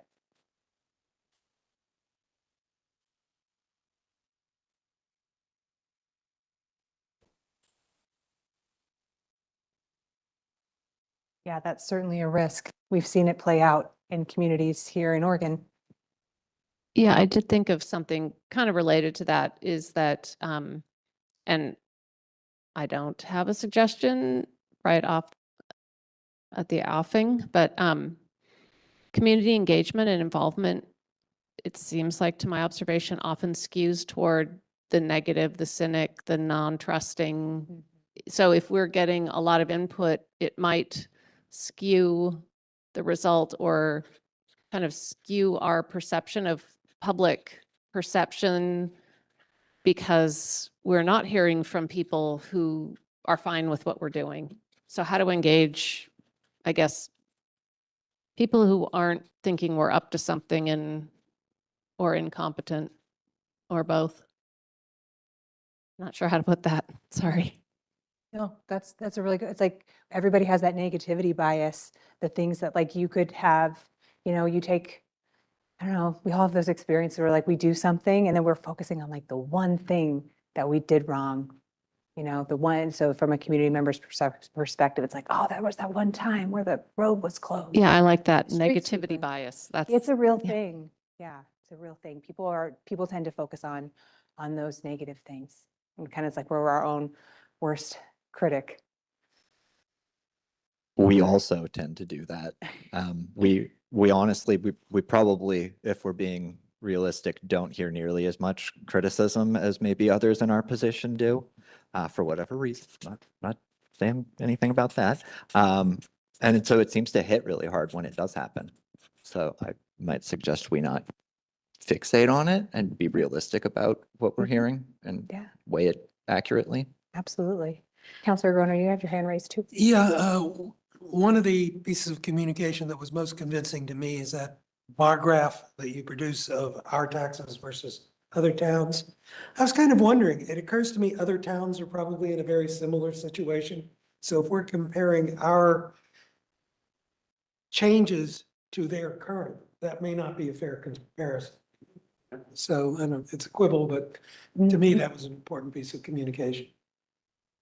Yeah, we'll just capture that by, other communities. Yep. One other suggestion, we could have the police do traffic stops and interrogate people on their knowledge of city finance. You could have a trivia, you could have a trivia game. How well do you understand local government? Okay, so we have 15 minutes before your lunch break. So thank you so much for sharing your feedback kind of in these key critical areas. That's really valuable input for staff to have. And it'll also help to build off more and dive in more into the conversation after lunch too. And so what I want to do now, I have an opportunity for you to stand up and have a little interactive exercise. And so what I want to do, I have 2 questions for you. And the first one, we've talked a lot about timelines and knowing that there's a lot of flexibility already in the plan. But what I want to do, and I think it'll be a helpful data point, and know that it's not the end all be all, you'll have additional conversations, but just think about it as one data point for you to let us know in terms of timeline. This proposed timeline is pushing aggressively towards that August 2026 deadline, if a ballot measure would be something that would be pursued or not. And so I want to think about, and I want to hear from council, how does that land for you? Does that August 2026 deadline feel like something that you want to push towards, or are you looking to have maybe a little bit more time? So what I'm going to do here is I'm going to draw a timeline, and you guys all have markers in front of you. So I want to take here, we'll make it, it's not super scientific, but if on this side we have August 2026, and here, we don't know. We're just going to say later. We're going to keep in our flexibility, okay? I would love for you to take the marker that I have given to you in front of you. Smelly, it smells good. Take it, come up. I thought about how best to do this, and I was like, oh, I'll do dots. And then I thought, no, I would really, if you feel comfortable, would you be willing to put your initials on the board? I think that would just be really helpful. Yeah. Does anybody have the same? Yes, Councilor Groner. It seems before we do that, we ought to discuss what are potential ballot measures that we have to be concerned about. Well, go ahead. You mean what we might need to compete with, or? No, I mean, if we say we are constrained by a ballot measure, what ballot measures are we talking about? Well, I think we all know we only have 2 options for anything we'd put on a ballot, either a bond or a levy. Okay. But we don't voted know, For what, levy for what? and that would be like a phase 5. Okay. We're nowhere near answering that. I think that's what could come out of the community engagement that we're doing. You know, that Okay, we're, so we're just, in that case, it seems premature to put dots on the line. Well, so the question though is a timeline question. If there's a thought that we might want to do something, take an action in August of 2026, and I understand your hesitation at answering that question, but I guess the question is if you want to reserve the ability to have this conversation in time to make a decision in August to refer something to a November ballot, then we really are sort of maintaining this fast timeline that we have laid out for you. If that date does not seem like a desired date for any number of reasons, then there's a little more time. And I think an early answer on that is of interest. Obviously, it can happen at any point between now and August. You can make that decision, but you know, again, we've laid out a fairly fast timeline where the first phase is only 30 days long. Even though as Doug points out, it's evergreen. We don't even know where we're going to be heading. We don't even know if the community is going to want us to do anything other than live within our current means. So that's the. And something that I'll add too is that you putting your initials here, it's not a decision. It's just gauging where your comfort level is. And that will help staff, again, know the speed at which they should move forward. Any other questions? So I acknowledge that this is a really fast timeline, lots and lots of work for staff in a very short amount of time. But it's sometimes the longer you leave these things open, the less information you get. And so I think in some ways there's a benefit to having the phases shorter. And then also Lauren had shared too, that she'll begin budget development in the fall. And to that point of like, you guys talked about what you liked about it, being proactive, getting ahead of issues and being able to communicate those up front is valuable too. All right, any other discussion before, why don't I just before I invite you to come up and put your initials on the board? I'll just say, I like the framing that you just put on this about being ready for proactive for potential budget development.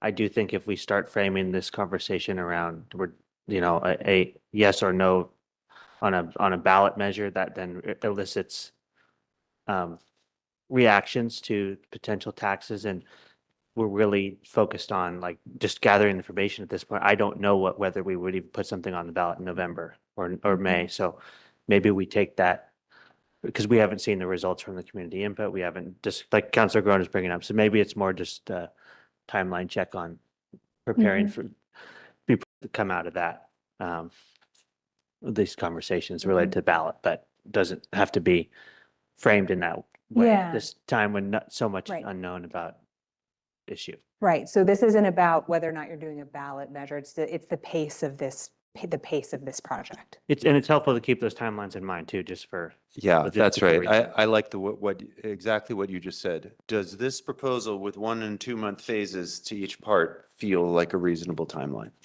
Might be the way to answer it. We don't know. Yeah, I think the benefit, I think so. I think so. the benefit here is with the plan and the way it's structured and with all of our skills, it's very dynamic and we can kind of change our approach as we go along. If something appears to not be working in phase 1 and it looks like we're going to need more time, we have that flexibility, I would think, to call an audible if we have to. Okay. And also just so now we have like, oh my God, 6 or 7 minutes before, just for interest of time, I actually have 2 timelines for you. So I'm going to have you guys come up at the same time and you can answer at the same time. My first question is around, does the pace feel right?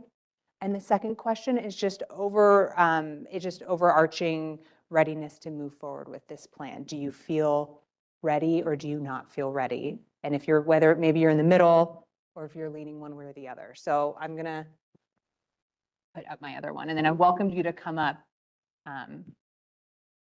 I still find myself saying, um, ex- anticipating questions, why are we even doing this from the community? So people need to know what they're facing. I mean, it needs to be a cost benefit analysis that's pretty distilled for, to be accessible to the people that we're talking about that don't have time and don't have the bandwidth to inform themselves to the level, to the minutia level. I guess so. And the other kind of X factor to me is that I don't, well, there's a couple. So do we have some experience with this type of a program campaign in the city? So what is the feasibility of this kind of a timeline being possible from a staff perspective? And I don't know the answers. So there's a lot of X factors for me just to commit, but I'm happy to do it. I'm ready to jump. Again, and it's just kind of it's like a point, it's just a point in time. It's not holding you to anything. This is we're only like kind of butting up right against lunch, and then you're going to have a whole nother afternoon of conversation to dive into it a little bit more, where your opinions and your feelings around it, it's all going to evolve. So really, it's just kind of a sense of like, okay, can we just gather a little bit of to see how council is feeling about it in this moment before lunch. And it actually might be interesting to then check in with you afterwards and see, has my placement changed on these lines? It makes me think that maybe the first timeline is too fast, too slow. You know, the question is, does the pace feel right? And then I really like the idea of checking in again at the end of the day, once we've had some detailed conversations about the leadership piece, about the communications elements that Danielle's worked up. I think it might be interesting to compare those. All right. Okay, well, why don't you come up, put your initials on there. Staff's going to hold you to it, so don't, no pressure. I'm just kidding. No pressure. Just put 4 Bs up there. Nobody will know what's happening. Doing a great job. Thank you.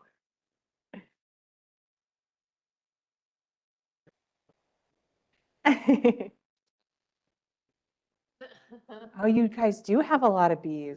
Yeah, we do. For the GBs. The GBs.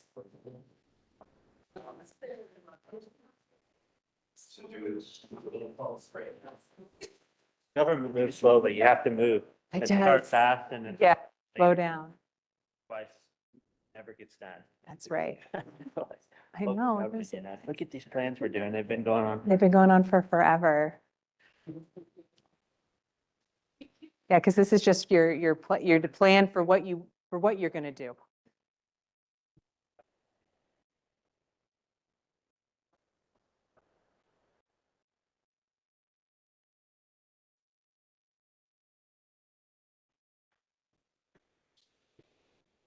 Okay. Well,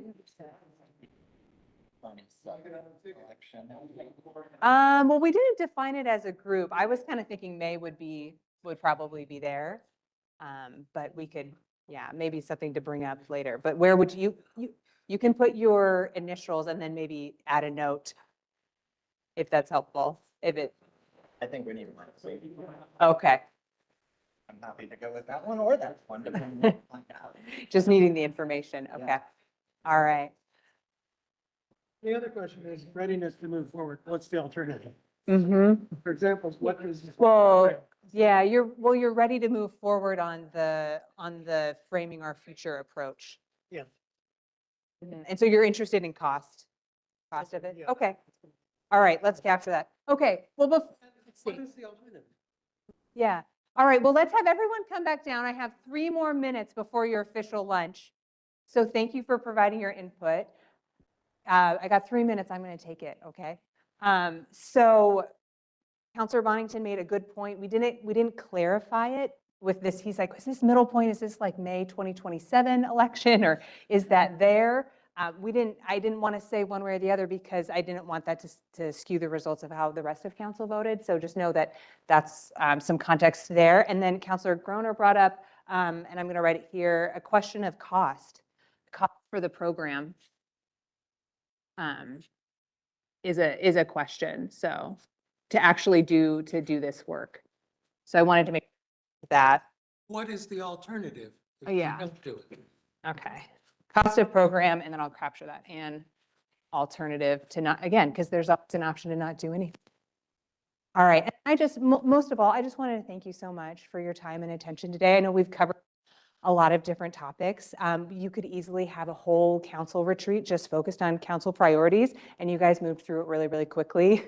And so kudos to you for that. And then also just thank you for your openness and your sharing in terms of what excites you, what you're concerned about, what you have questions of. It'll serve as a really strong jumping off point for additional conversations later today, which Sarah's here. She's going to take you through that. So thank you so much for that. And are there any plans or any specific instructions, Kathy, for lunch before we let everybody go?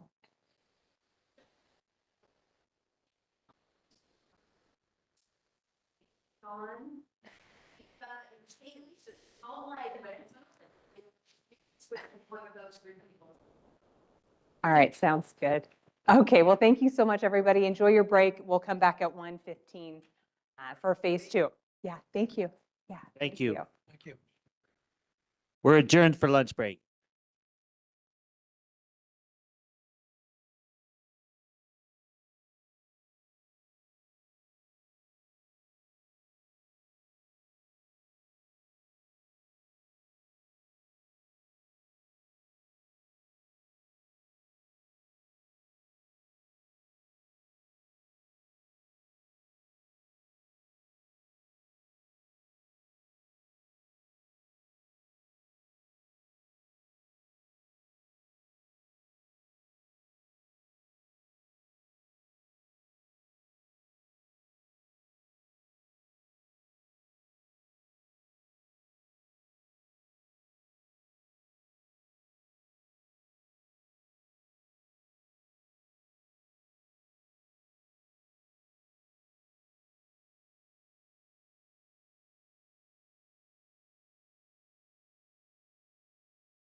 of the day. I'm like, sorry, Ashley, you have to do all this stuff. And then we're going to do this like gardening metaphor at the end, which I think is fun.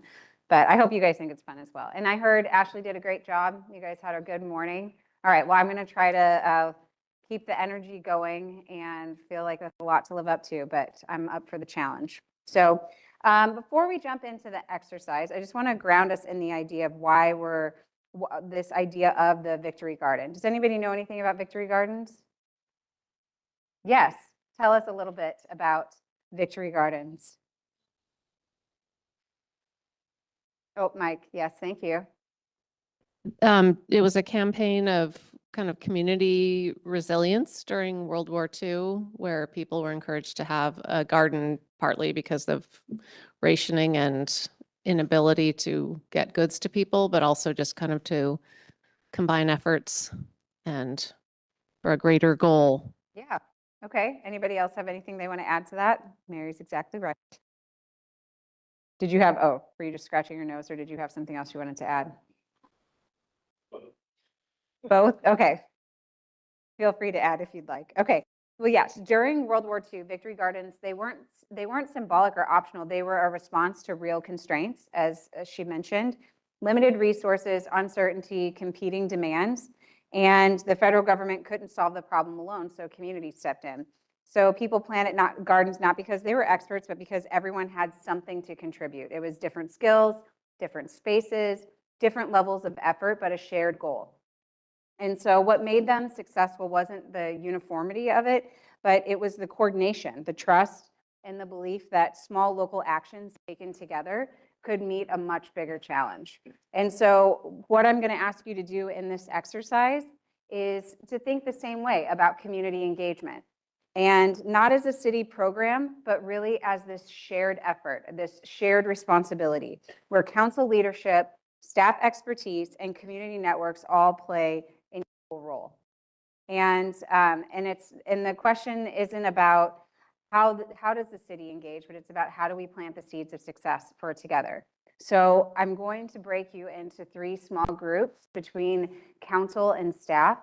And you guys have the questions on your agenda that I'm going to ask you about, but just to kind of refresh your memory of this, I want you to think about the first thing we'll talk about when we debrief is what are the goals for this engagement?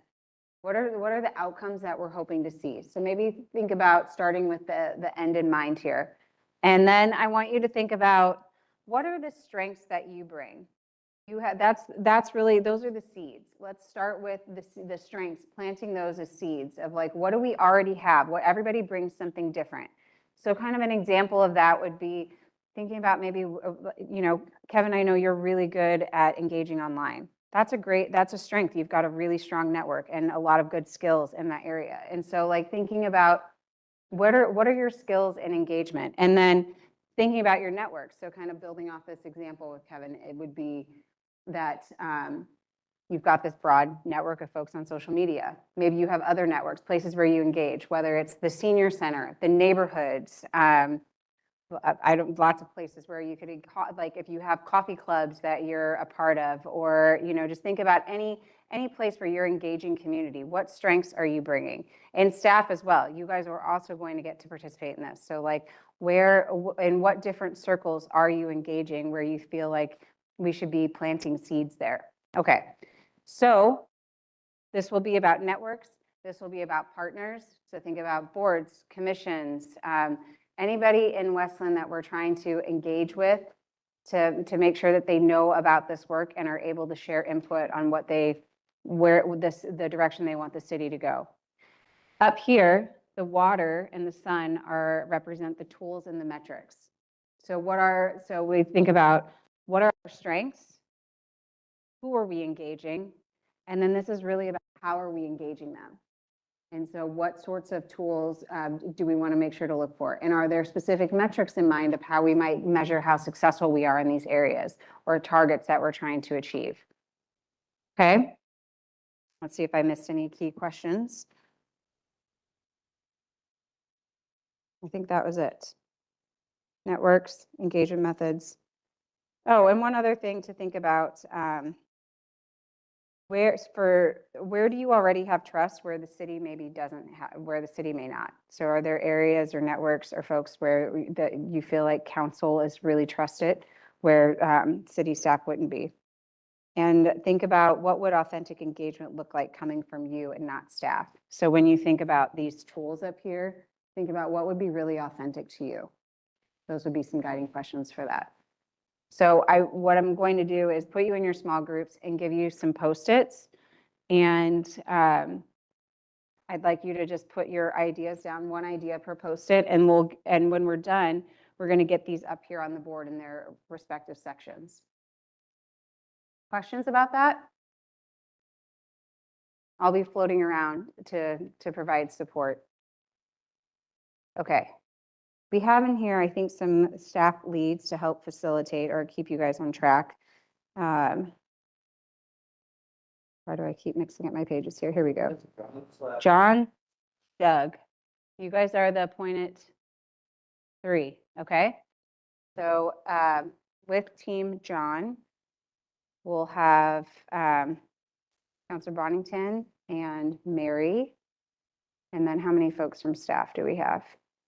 1, 2, 3, 4, 5, 6, 7, 8. I count right?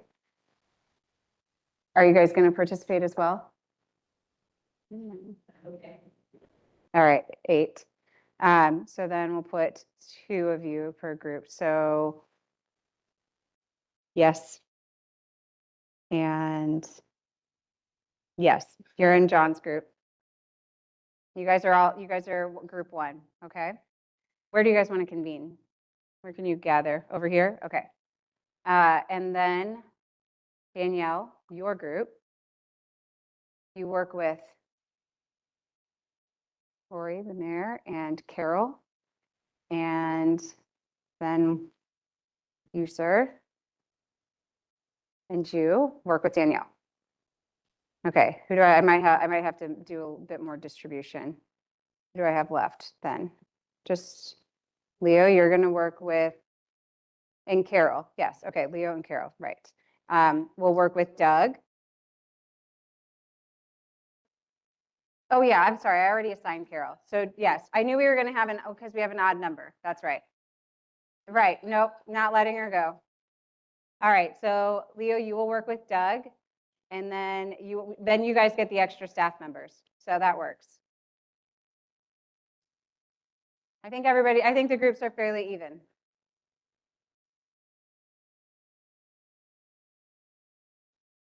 Let me get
One more idea. Never enough.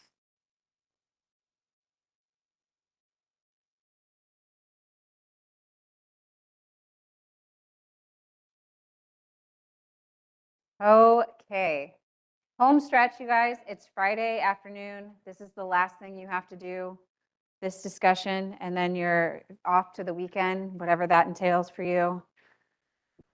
Hopefully nice weather. What's a weekend? I don't know. I don't know what it is this weekend. I will be at the city of Hillsborough tomorrow doing a council retreat. Okay, who is our reporter for John's group? Okay, great. That's okay. I will try to.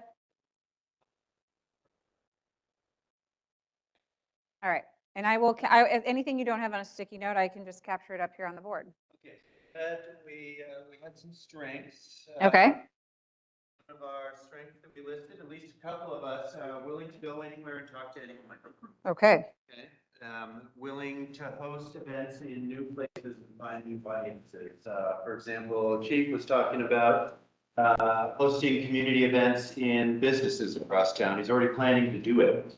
And he's thinking about ways to get people to come to those businesses. And we talked about, okay, if you're doing it at the fly fishing shop, could we use the owner's list of clients to invite people who are on, go to that business who may not have any engagement with us already? Yeah, great. So that's kind of cool. Okay, other strengths? Strengths, we have people known for empathy and rationality. Okay. We identified Mary specifically as someone known for empathy. In this one, as far as those of you willing to go anywhere and try anything, that's you, Mary, and the chief. Did others share? Fearless communicator. I will. I'm worried about talking to audiences that are possibly hostile. That's fine. That's what I'm here for. We have strengths in digital engagement. We already have someone here who is Okay. in our digital community. Knows what resonates and knows what. So Kevin, put on that sticky note. Yeah. Yes. But also the chief mentioned that they're going to be working on their digital outreach. So Okay. Chief Rollins. So we could add that too. Yeah. Another strength, as Megan mentioned, we have 140 staff people. So it's not just the however many are in this room right now. If we can leverage our entire network of staff, knowing that this is happening and Okay. ambassadors out there in the community. At our department head retreat the other day, I asked the question, how many community interactions do we have a day on our staff, right? Is it 1,000? It's a lot. Like, if every librarian is an opportunity. Right. For any goodwill and professionalism and all that, that's a lot of resource out. Yeah, great. I think on the strength side, I'll let it be there. Do you want to have other groups with strengths? Yeah, let's go. Let's keep going around with strengths. I love that. Okay. Doug's group. Who's sharing from Doug's group?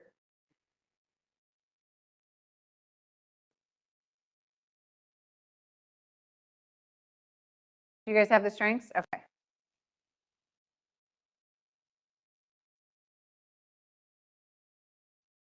That's right. I'm asking a lot on a sunny Friday afternoon.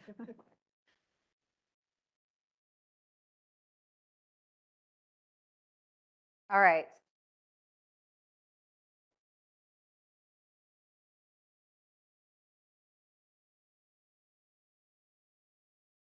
So many Post-its, so little time.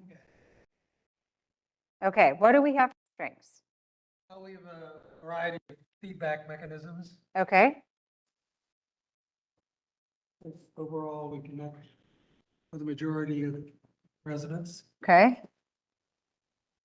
Okay. I think, maybe so. Oh, okay. We want to use a variety of feedback mechanisms.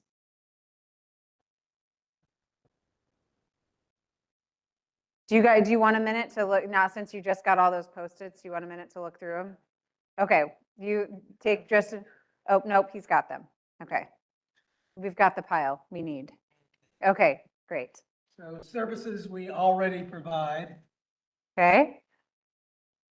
All right, so you got on here, services and responses, water. Okay, so kind of like leveraging some of the things that are currently out there. We also have lots of financial data and information that we can provide. Okay, We can do research to provide answers that are not on top of our head. okay, I think we have a lot of comfort in making phone calls and the ability to talk to anyone.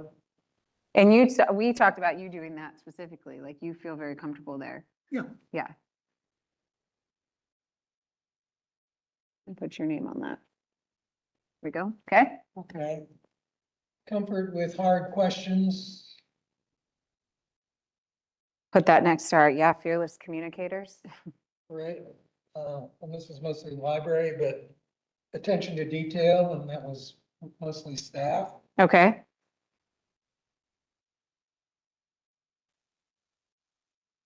okay, I think we have a broad perspective. is that everybody? I think that's everybody, yes. Okay. Well, this one I think started out as being curiosity, but asking similar questions. We ask questions that the public may. Okay, And again, we feel comfortable talking to anyone. all right, we'll put that up. I'm gonna add that over here, yeah, okay. All right, great, some good strengths. What else do we have? Can you the Post-it keeper for your group? Okay, excellent. So, we talked broadly about being inventive and resourceful. You know, Carol mentioned her son in San Francisco and how, you know, he mobilizes and is part of a group that goes out and volunteers to pick up trash in their free time, right? And they use incentives to encourage people. Okay, Social problem, you know, which I thought was a very clever thing. And another major strength of our group was social involvement. ooh, okay, Rory and Carol are all over the community and involved in so many different things, and they know a lot of different people. okay, And yeah, so just more broadly, leading to like boots on the ground. You know, the idea that we have an advantage because our community is physically not huge. We actually live within one zip code, right? yeah, that's a, yeah.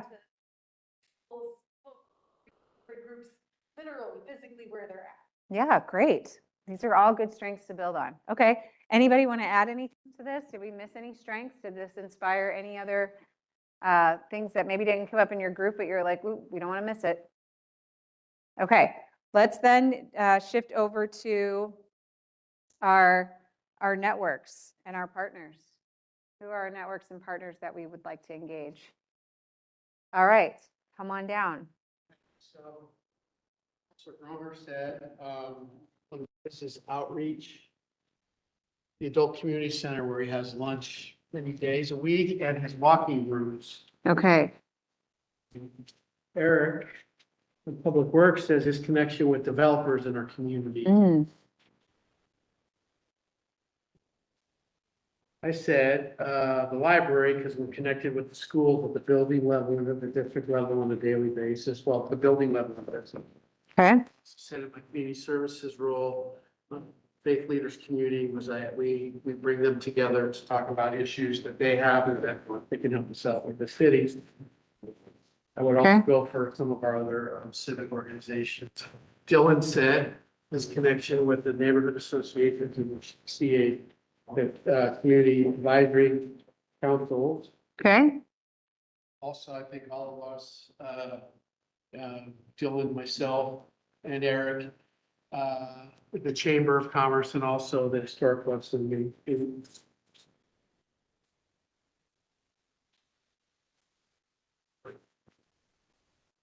I think all of us in this group are, connected with events that happen in our community because either our departments are leading them or we're participating in them. okay. All right, good. So that's everybody. All right, great. Next group, Carol, you look ready?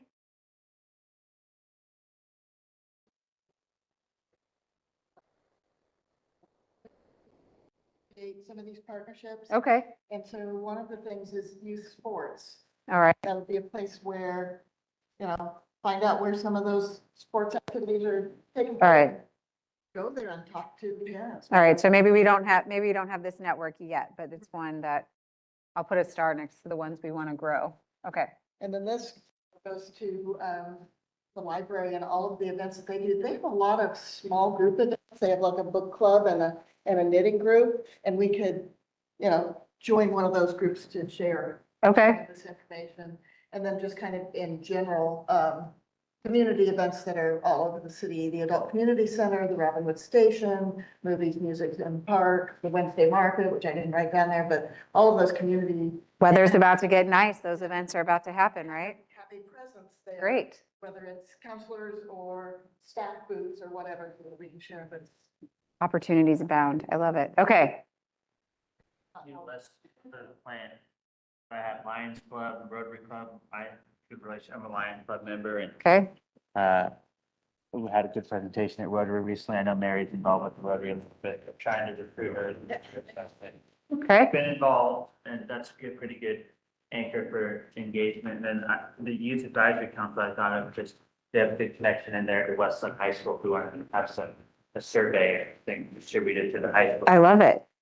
Yeah, we are doing a strategic plan for the city of Albany right now, and we did this youth engagement. They had a really great response to their community engagement, but I think people were like, oh, well, what are we going to hear from students? The same things. Like the themes were so aligned, it was wild. So engaging your youth, so powerful. I love that. Okay. Partnership. Get in business owners and have them put up for those. Yeah, great. We all, every person here knows a different business owner or multiple. Perfect. You guys are so connected. I love it. And somebody asked me what these are people, and we're not burying any bodies. So I'm gonna fix my metaphor next time I draw something like this. But they're growing community partnerships is what it was supposed to symbolize. Okay. For our group, we had community gardens that Carol is involved with. Oh, good. Okay. Oh, you've got her name on there. Yeah. Perfect. Okay. And Steve had a bunch of wonderful suggestions too. He's got the planning commission, several different boards, historical Willamette Main Street, our established partnerships, great. And then finally, the Mapleton monthly rotating happy hour that I never get invited to. But Carol's in the know. Carol's in the know. All right, great. That sounds fun. Okay. All right. And then who's up next? John. So a lot of representation. High schoolers, YAC, we had a youth card. We just added a youth card after we broke up, but occurred to me to write on there family and friends that we all have in West Lynn. Yes. Part of our network, right? I mean, how many hundreds of people do we all know combined? Neighbors, right? My immediate neighbors. Easy one. City networks, city social media, community pages were involved in online, things like that, digital platforms. City volunteers, we thought was a lot of. Yeah. Oh, that's great. The rec programs we wrote on, I guess that's getting. I can put it right here. I had to step away for just a second, but we had there was an interesting conversation started about folks that engage with us negatively often. In keeping with Mary's vision of this being an exciting and interesting challenge, like we have folks that do come and say things that are negative often. What is the opportunity that are presented there to interact with those folks to say, hey, wow, that's a really interesting point. Like, could we sit down with you and talk to them more about this? Could we create a forum with folks with similar interests, maybe? Just figure out, I think it's a big tent. So what is the engagement that looks like? What does it look like with people maybe not? The city's not their number one. Maybe. They're not number one fans. Didn't mention local nonprofits, but other peer governments. Kevin was talking about. Oh, yeah. Wilsonville School District, TVFNR, state representatives, like how are they interacting with us? Okay. Great. All right. Did we miss any networks? Did we get them all up there? Anybody think of anybody else? Seems pretty comprehensive. Okay. What did we have for engagement goals? You guys get a chance to talk about any outcomes that you hope to see from this engagement or goals? We know that Councilor Groner has a couple.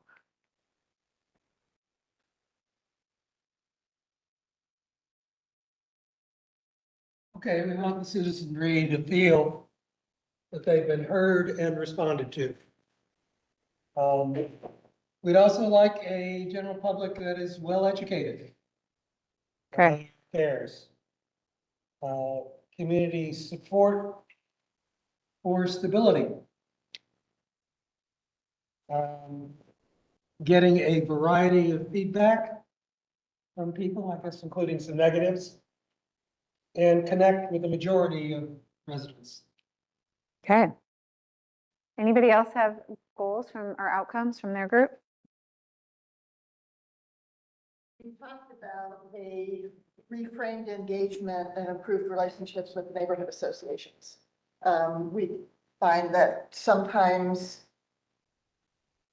they take a more of an adversarial position with the city, and this would be an opportunity to engage them and kind of get their perspectives as well as share what the objectives of this whole program are. Okay, great.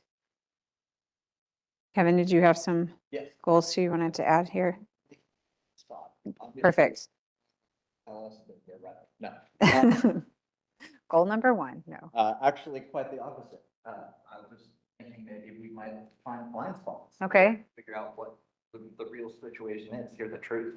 I think we all have assumptions about how this might play out, and what people will say, and I wouldn't be surprised if we were surprised. Okay. Not, overall, but I think we're gonna identify things we don't know, things we can't know. All right. The other legal, I think this needs to happen is that genuine, actual buy-in and support for the concept. Okay.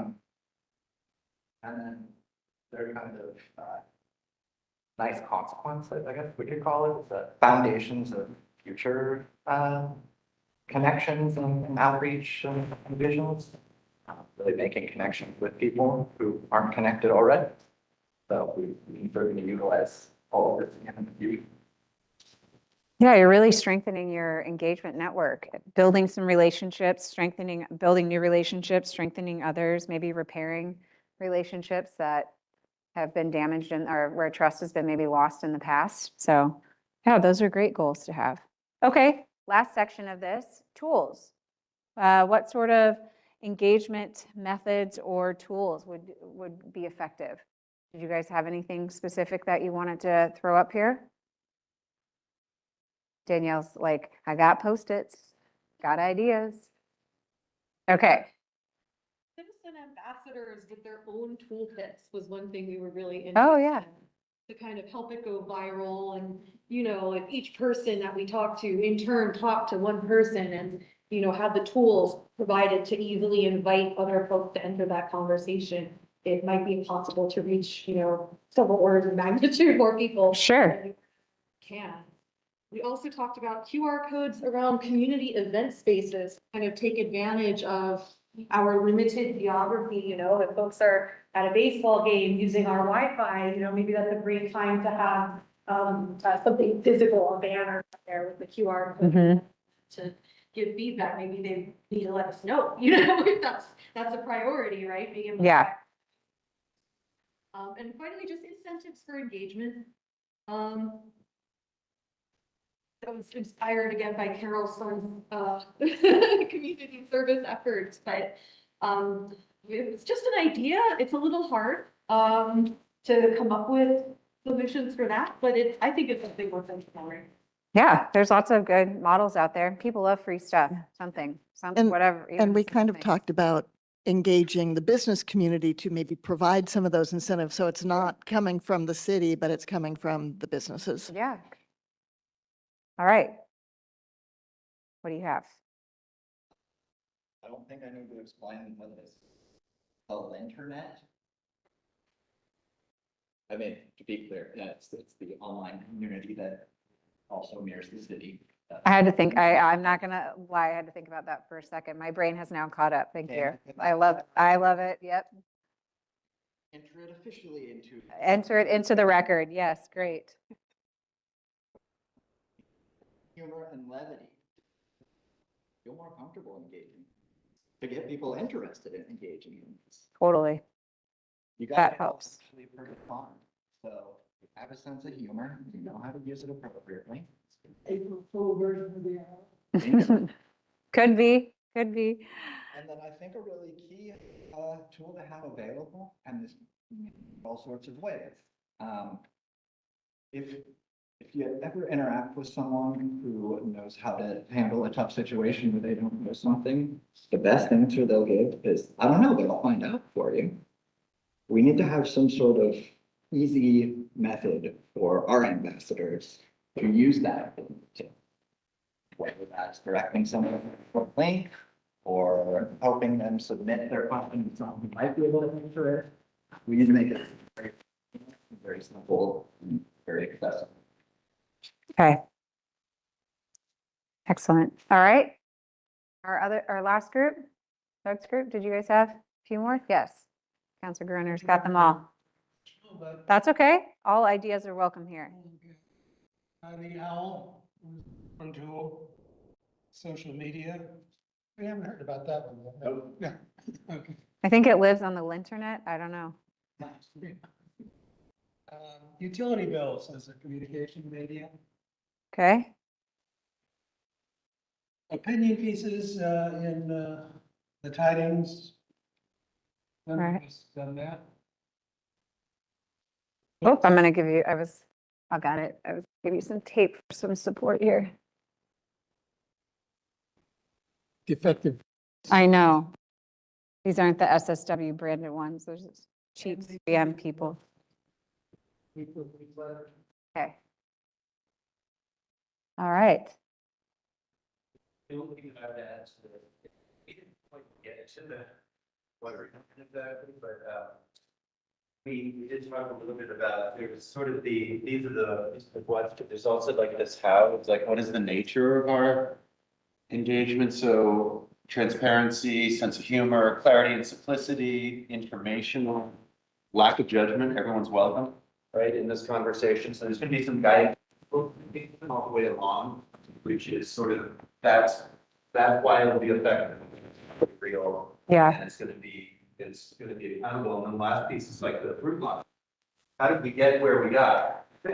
What was it that we heard along the way that got us to where we are? And so, I mean, your point for today, not gonna feel like it's the stage forward that, you know, but still, like, what did we hear? Keep that story in mind so it's visible how we did it.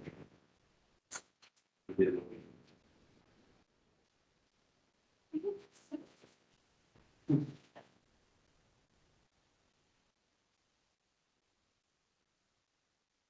Okay. How are you guys feeling about this?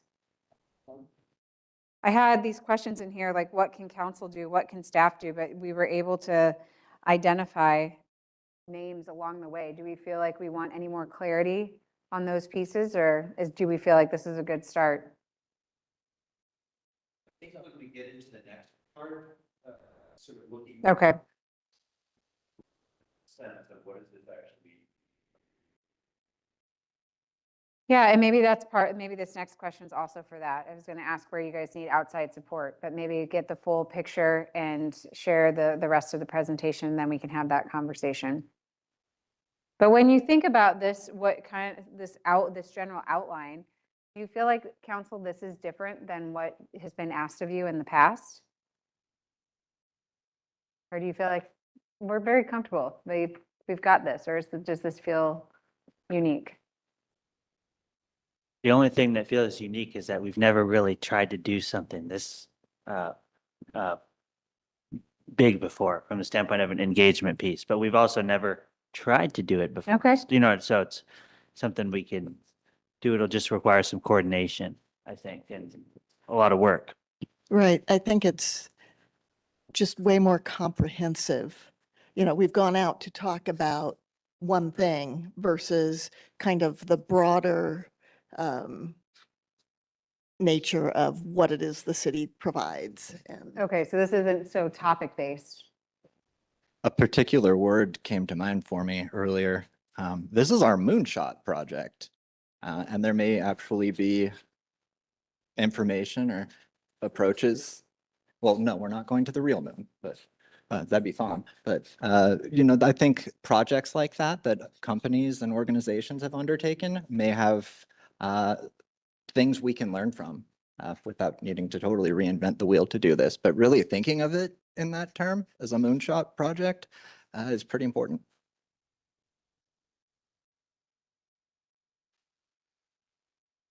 Any other thoughts on that topic? Okay, well, let's hear from Danielle, shall we? And I'll move this over so that you can see. That would help.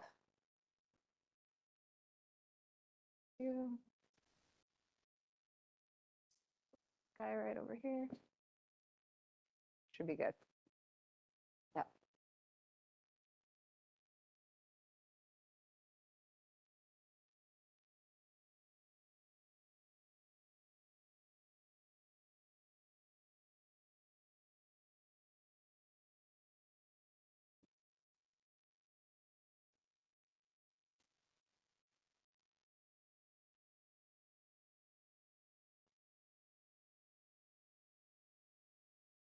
You're going to be able to see, okay, if I sit right here? Okay.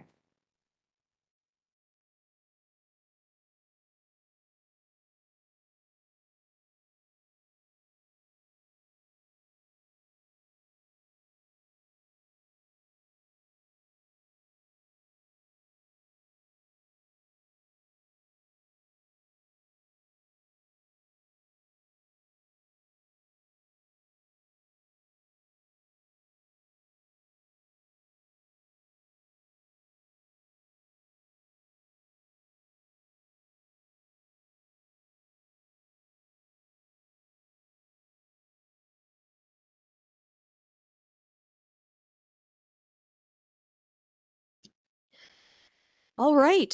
So this has been a super, I know I'm covered in candy. Thank you.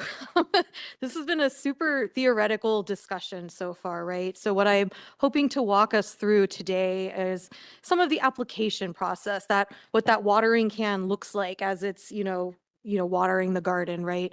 And a couple of the tools we have to do that. This is not intended to be comprehensive. This is not even finalized. This is a presentation of ideas to show you the kinds of tools and resources that we have available and what they might look like in action.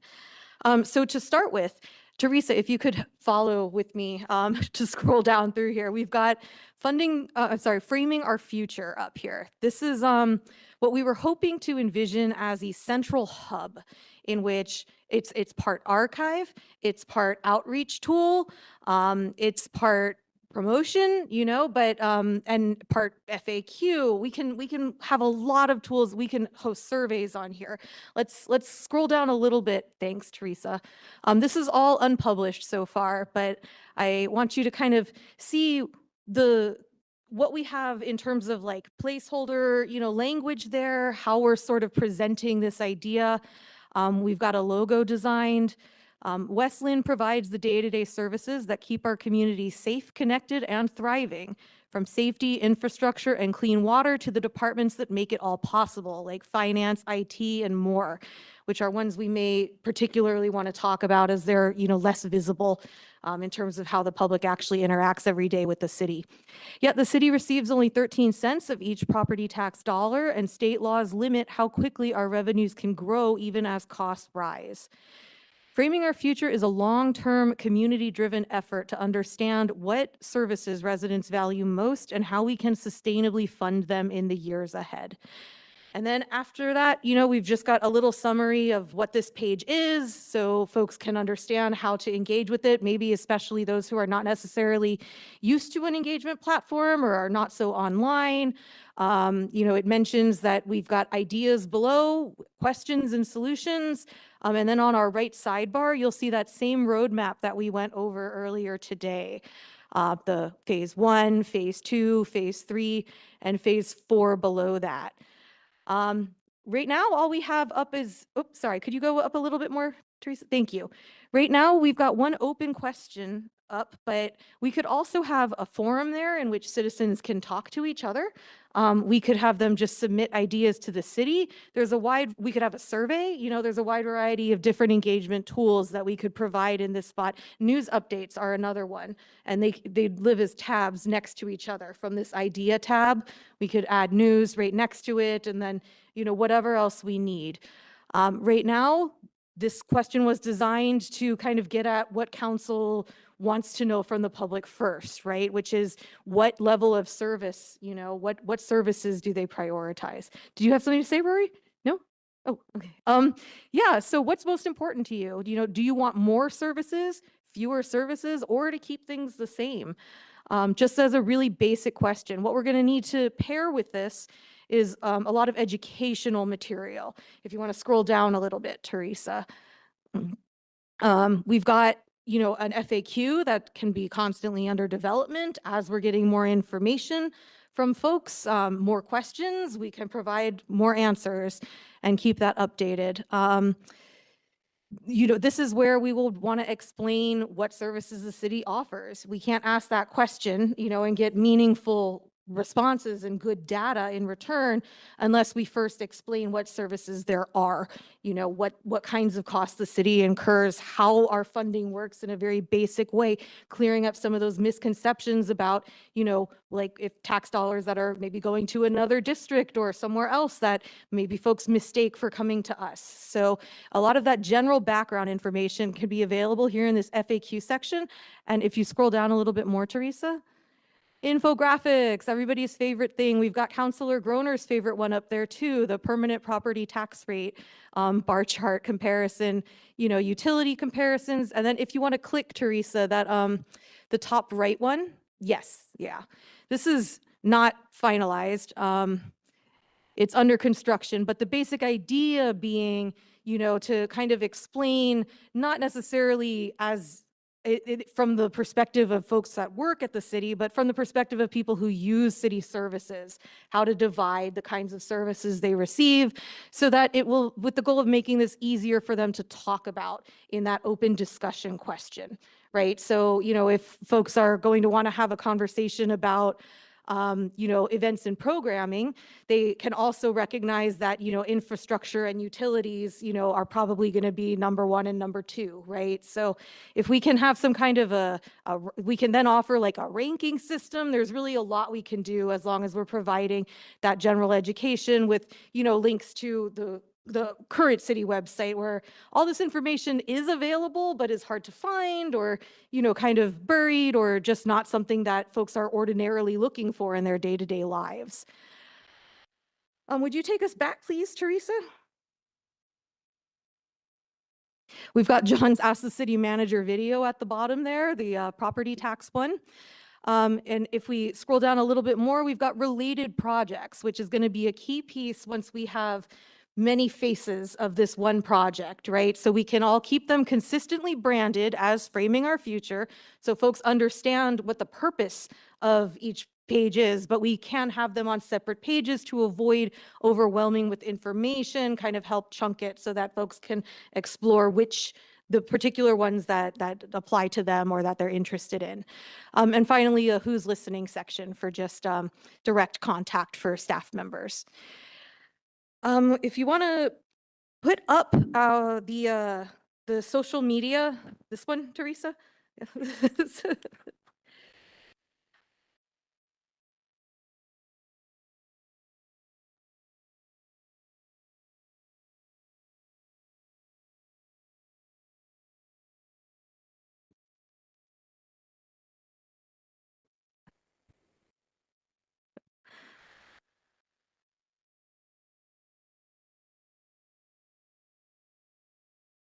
Uh-oh.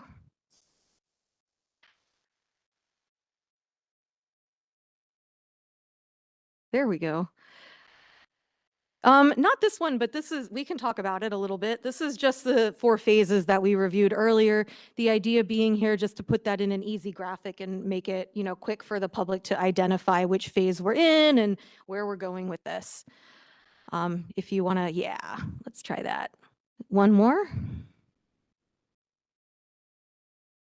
Well, do you want to talk about the business card, Doug, while we're here?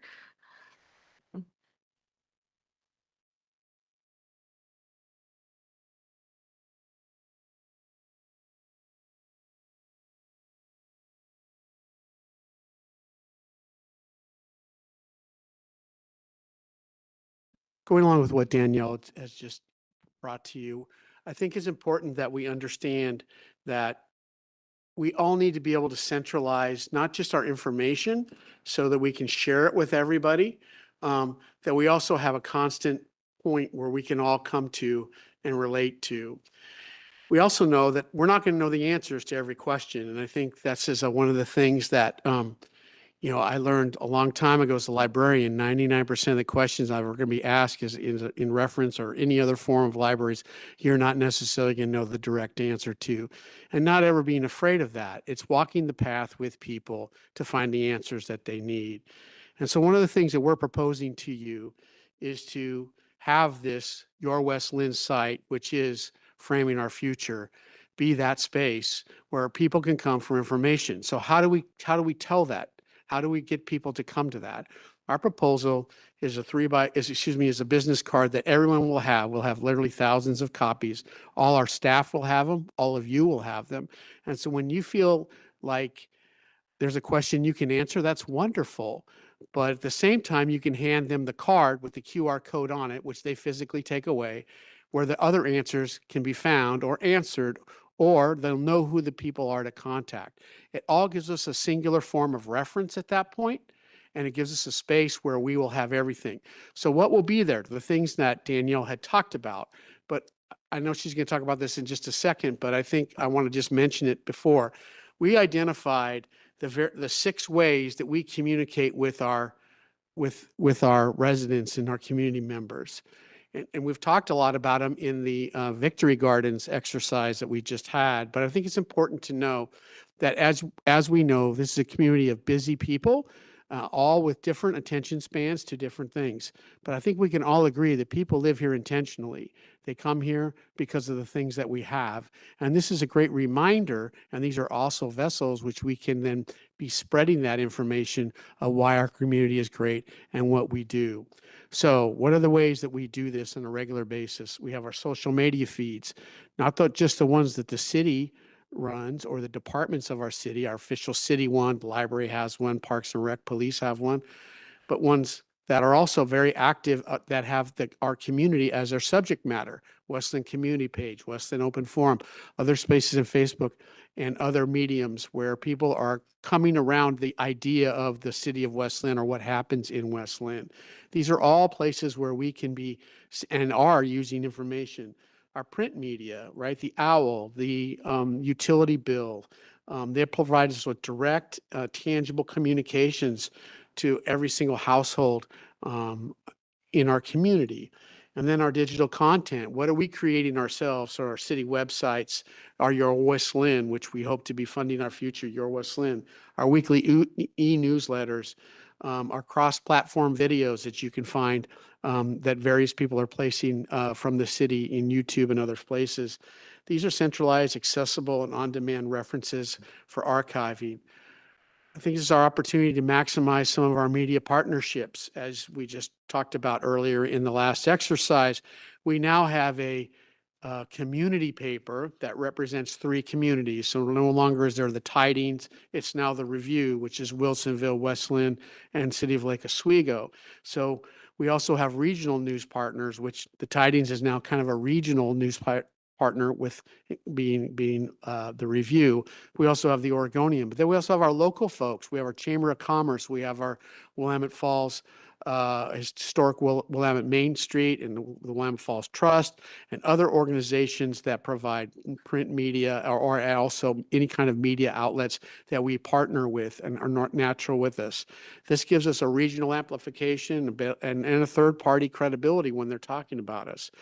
Then our events that we've talked about, our standing events that we have every single year, whether that be the Old Time Fair, the music in the parks, the events that we have at the library that are really well attended, like Wizard Fest, and our Tuesday events in Willamette Park, our Terrific Tuesday, where we get many, many hundreds of people coming with their children in that specific.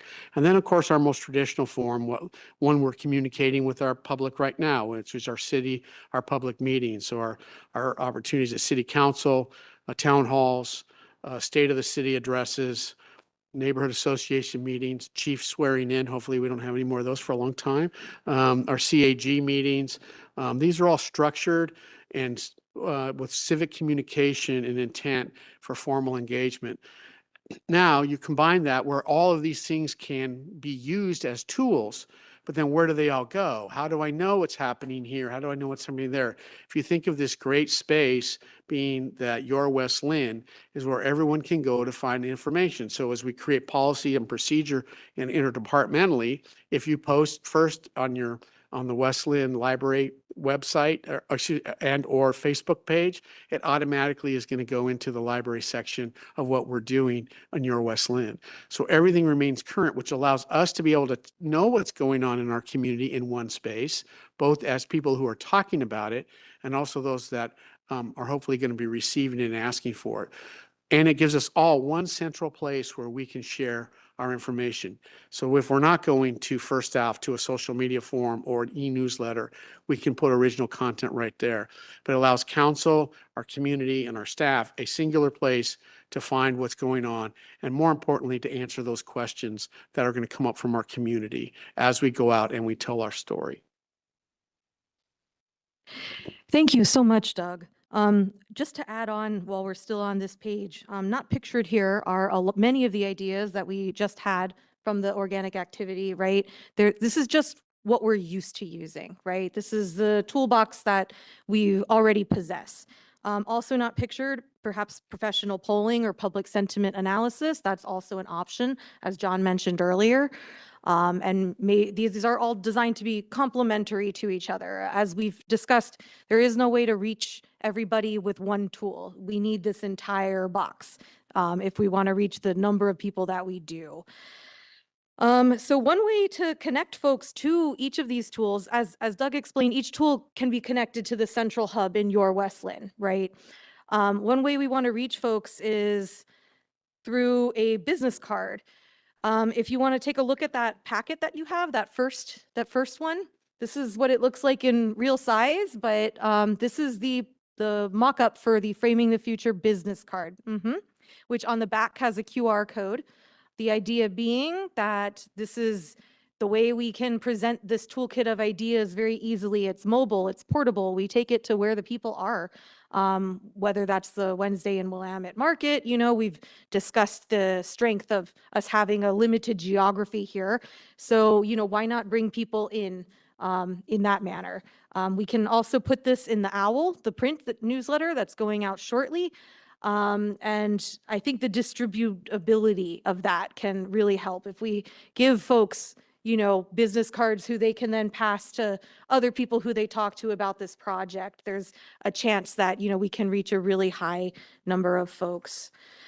Other things you see in this packet are an example of a kind of toolkit. This one is designed for council members, but we could make a variety of these for the school community, for neighborhood association members, for all kinds of different stakeholders in this process. A couple different documents in this, just some samples, right? You've got a general counselor packet on top, which kind of walks through, it's a nice printable guide for use when speaking about this project, intended for meetings, community events, or even media interviews. So you can just kind of have all your information on 2 pages to go with you. The one after that is Framing Our Future for Neighborhood Associations, also intended for council members who might be attending neighborhood association meetings in order to talk about this. You've got, you know, really just 5 talking points, as well as the QR code at the bottom to, you know, allow interested neighborhood association members to scan quickly and get more information. That was one thing Councilor Bonington mentioned earlier, was the I don't know the answer to that question, you know, move. Like, there's the business card. That's how we can give that answer, or at least connect folks to somebody who will have it. And if you move forward, the Framing Our Future social media kit, this one is, you know, something we could distribute to partner agencies. The idea being, or individuals, you know, counselors can use this too. It's just to put all your graphics in one place. with a couple taglines, you know, a couple images, whatever's useful to tell your story, and then make that as easy as possible so that folks can just, you know, upload that to where they are and help share the word with us. We're trying to spread that burden around, make it as decentralized as possible.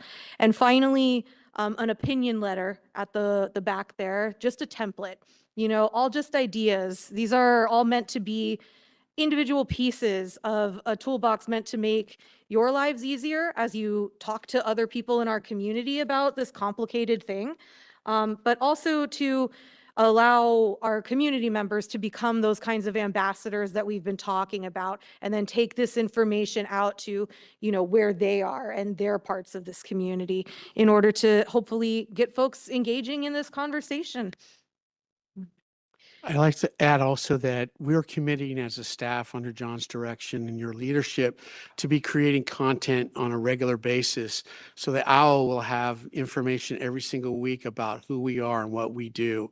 We're going to be working with our various departments around digital content, whether that be in video form, in images, telling our story and continuing to, as we mentioned in this morning, this is all part of phase one, but phase one is that evergreen. We're always going to be doing this, but you're going to have content to see and also to view and also to share on a regular weekly basis that will be new as we bring this whole community of 140 together.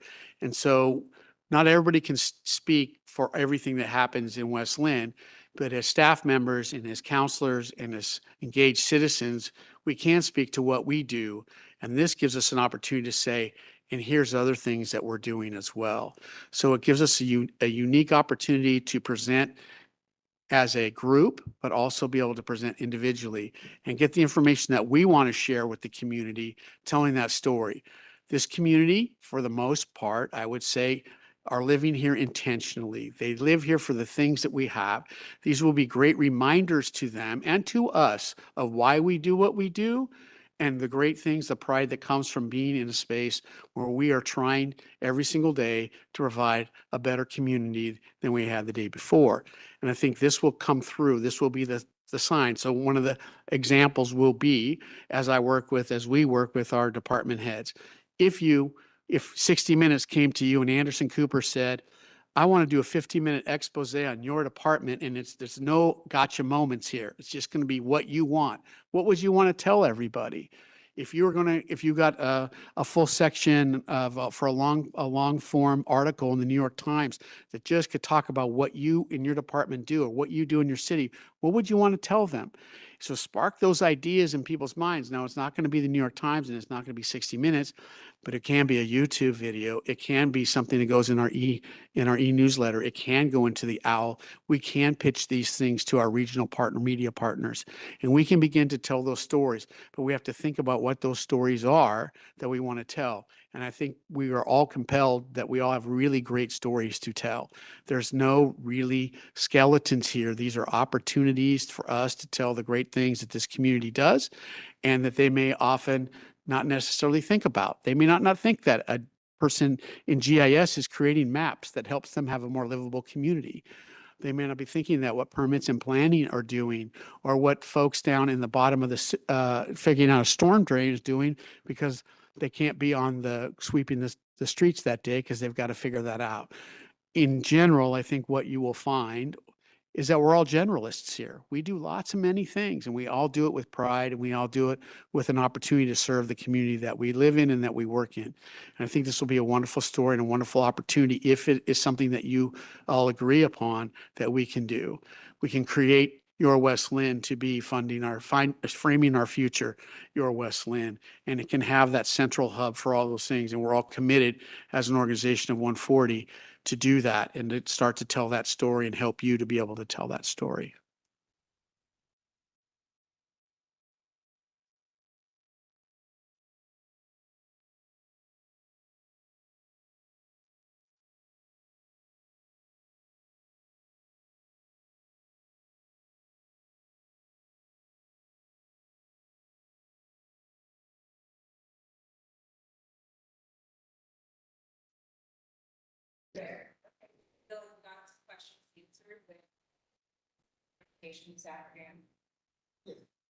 timing of things, talk about March versus April.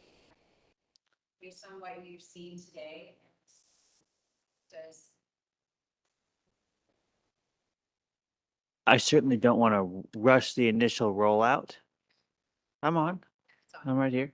I don't want to rush the initial rollout from the standpoint of like having everybody have to have things ready by by Monday, because we're already in March. If you need a couple more weeks, it could be like mid-March to mid-April, you know what I'm, so I'm comfortable moving forward. The only question I had or concern I had was just looking at the draft opinion piece, like the focus on the budget deficit. I don't know, I want to make sure that was, especially as we start, it's not all about budget deficit and potential problems and, you know, the need to raise revenue. I'd hope to start more with a general conversation about the city's finances. Absolutely. Not all of the materials in the packet are meant for use in phase one.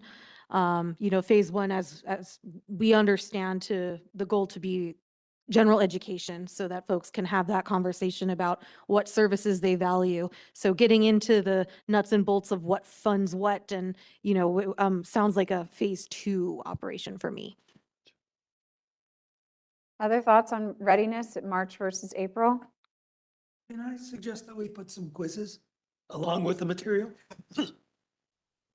Actually, quizzes are a great way to engage people. A lot of people will spend a lot of time online taking quizzes for some incredibly inane things. So why not, you know, test their knowledge of city government? I think that's a wonderful idea. We can provide, you know, maybe some incentives for taking the quiz, like randomly selected, you know, depending on how many you get right. We did a recycle quiz not that long ago that ran in the e-newsletter, and that was kind of a fun way for folks to get swag, you know, if they got, you know, Clackamas County provided it, if you could correctly answer questions about what you can and cannot recycle in your county, you know, and I thought that that was a really clever way and fun too, to help engage. So I love that idea. Thank you, Counselor. I want to hear from everybody on this. How are you guys feeling about readiness and March versus April? Either one. I feel very ready, but I know the heavy lifting comes from the staff. So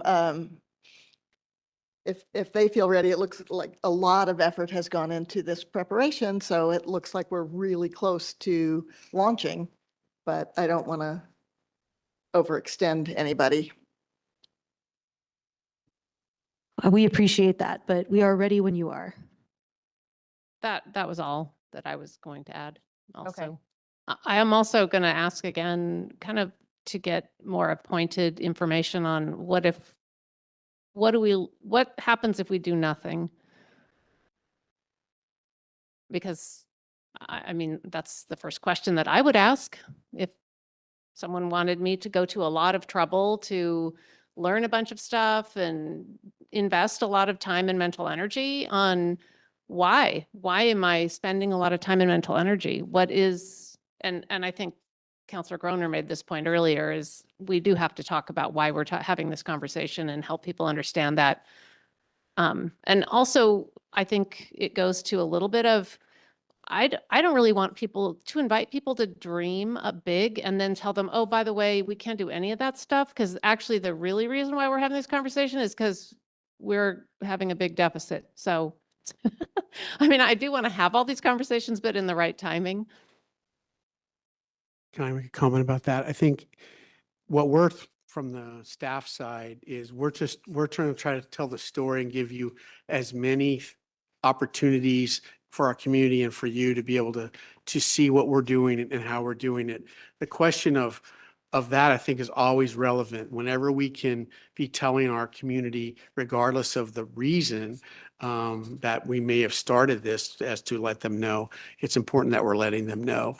And so I think there's going to be conversations that will come out of that, right? As more information comes out about what it is that we do, there may be subtle opportunities to talk about that. But that's really what we're trying to give you is the best picture, and also the community the best picture, to see what we do, why we do it, and how we do it, so that they have a better understanding when you do ask some of those questions of why we're doing this. There's some context and some background. So I think for us in the communication side, we'll communicate whatever you want, but we feel it's important that you have all the tools and the community has the tools to understand the breadth of the work that we're doing as a community. Can we also ask, can we also let the community ask what they can do to help us? And this goes back to the volunteer. You've heard mention of my son's trash pickup efforts, but I hear on and read on social media, people saying, oh, the right of way on Salamo looks horrible. What's going on there? Why doesn't somebody take care of that? Or there's a lot of trash here on the road. The city looks bad. Well, individual citizens could remedy that. And I know that we have a lot of friends of the various parks, but I don't know which parks have friends groups. I don't know how active they are. I don't know if a friends of, Burnside Park is one person, and do they need help? Would they appreciate having other people join them? So how can we get the community involved in a way that they're easing some of the problem? And certainly, particularly in the parks, if parks maintenance people don't have to pick up trash, then they can do some higher level maintenance work. And that would provide more capacity for them and ease some of the burden. I love the idea of not just making this about finding, solutions, right? But about here's what you can do right now, right? Not about 2 years from now, but right now, that can help the city. And we have volunteer pages, we have resources, and I think it would be great to add those maybe to the Framing Our Future hub so that folks can, scroll down and see what's available. Yeah, kind of where can I plug in? Okay. Victory Gardens. Councilor Bonington, did you want to add any additional comments here, or what your thoughts are on the readiness and timing, March, April? Well, I know they're ready to go Monday. 'Cause Okay. They're awesome. Okay. I knew that going in, but I think it's okay if we need to, I don't know, process for a couple of days and not actually jump in on Monday. Okay. Give it some thought, let it percolate, but basically start right away. I've been ready to go for a lot longer than that. So the only other thing that comes to mind, and it was actually prompted by the exact same thing I was thinking. I think having this conversation with this particular logo kind of it can bring up complicated feelings for people. I think they've seen that attached to a lot of really serious stuff. And we have perhaps the benefit of nostalgia to draw from. And so I know I've mentioned this before, but I think using this old one for this conversation is a fun way to trigger old memories, old positive memories, the kind of things that people associate with community more than city. Okay. Does anyone know who designed that logo? I know it's a real collage, and that's pretty cool. Elizabeth Rokia. Cool.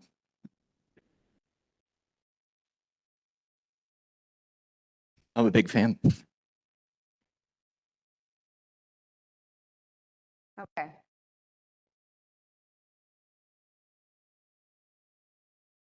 Other questions or direction that staff is interested in based on this part of the conversation?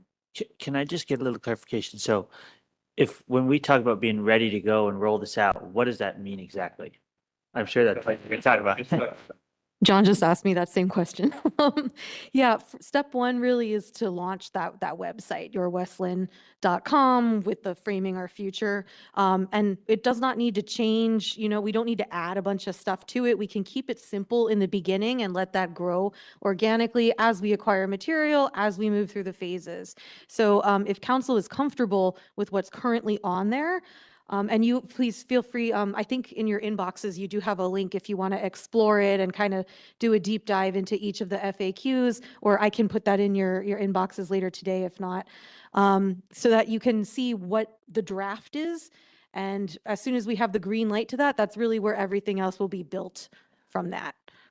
So, and to match that, then we would be starting to be visible on social media and other venues, driving people towards that place and asking the question that is there, really those open-ended questions that we described in phase one, and also providing you with some tools to do the same thing. So the little speakers kit, perhaps the cards, if we can get, when we can get those, but really just getting a month of sort of this warm up, get our reps in and start driving people towards places in various ways and starting to do some of this creative outreach that we have here. I think we'll be also using Framing Our Future in all the things that we're doing now as part of it. So if it's a library event, it'll also include Framing Our Future. If it's a parks event, it'll be Framing Our Future. So people start becoming comfortable with understanding what that is, and then also a pathway to find out more. The only other outreach piece that has a hard deadline is the OWL print newsletter, because we're working with a publisher and it needs to physically be mailed by, and we got to get the deadline in by mid-March in order for it to be mailed in April. But we're keeping that piece in the spirit so far of phase one. So a lot of general education, not necessarily, it's not all about framing the future, but it's kind of adjacent to it in like, here's, what services this department offers. And, here's the history behind it, why, like who is under the general fund and who's under other funds and why is it done that way? And there's, a wide variety of other questions related, loosely to all these issues that are really just general education and history questions to help give that background so that folks will be better able to answer what we're asking of them later. I might just add that it seems like this is a timely topic because of the recent vote to increase rates, increase fees that people I know have been talking about online. And so this would be another opportunity for people to learn, and it's gotten people's attention. We already have a draft article for the all for that too. Other questions or comments? I was just gonna say, I haven't started a little piece for the OWL, but maybe we could have one from the whole city council, in there, because I know I was working on, I said I would work on one, I haven't started it yet, but. Not the only one. It would be fun if we had a little picture of all of our faces on there, make it for everybody. So. I love that idea. I hate to pressure you, but we do, like, I'm pushing everybody to submit their stuff in.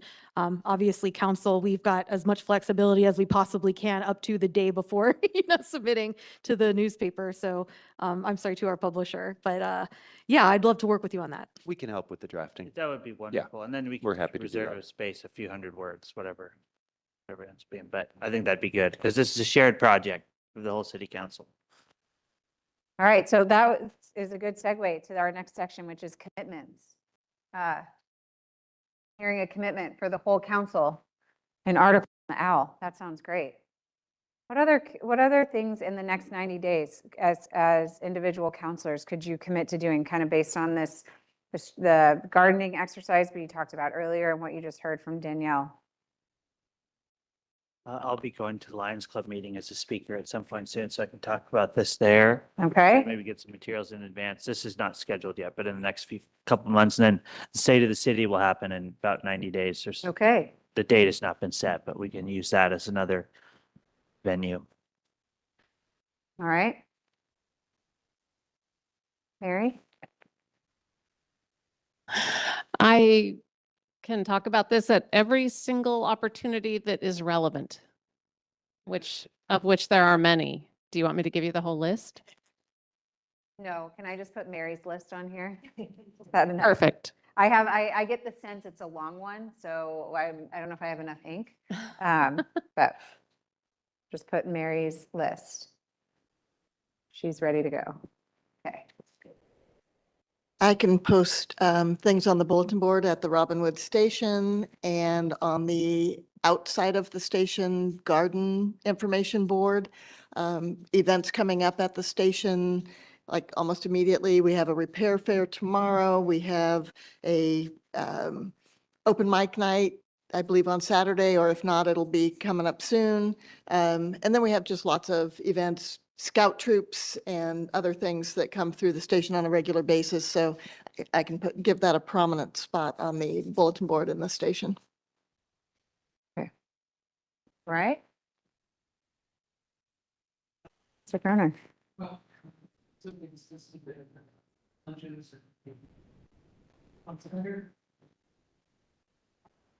Okay.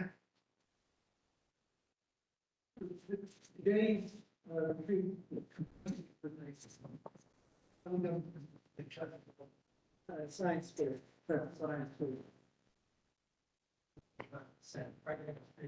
Okay. All right.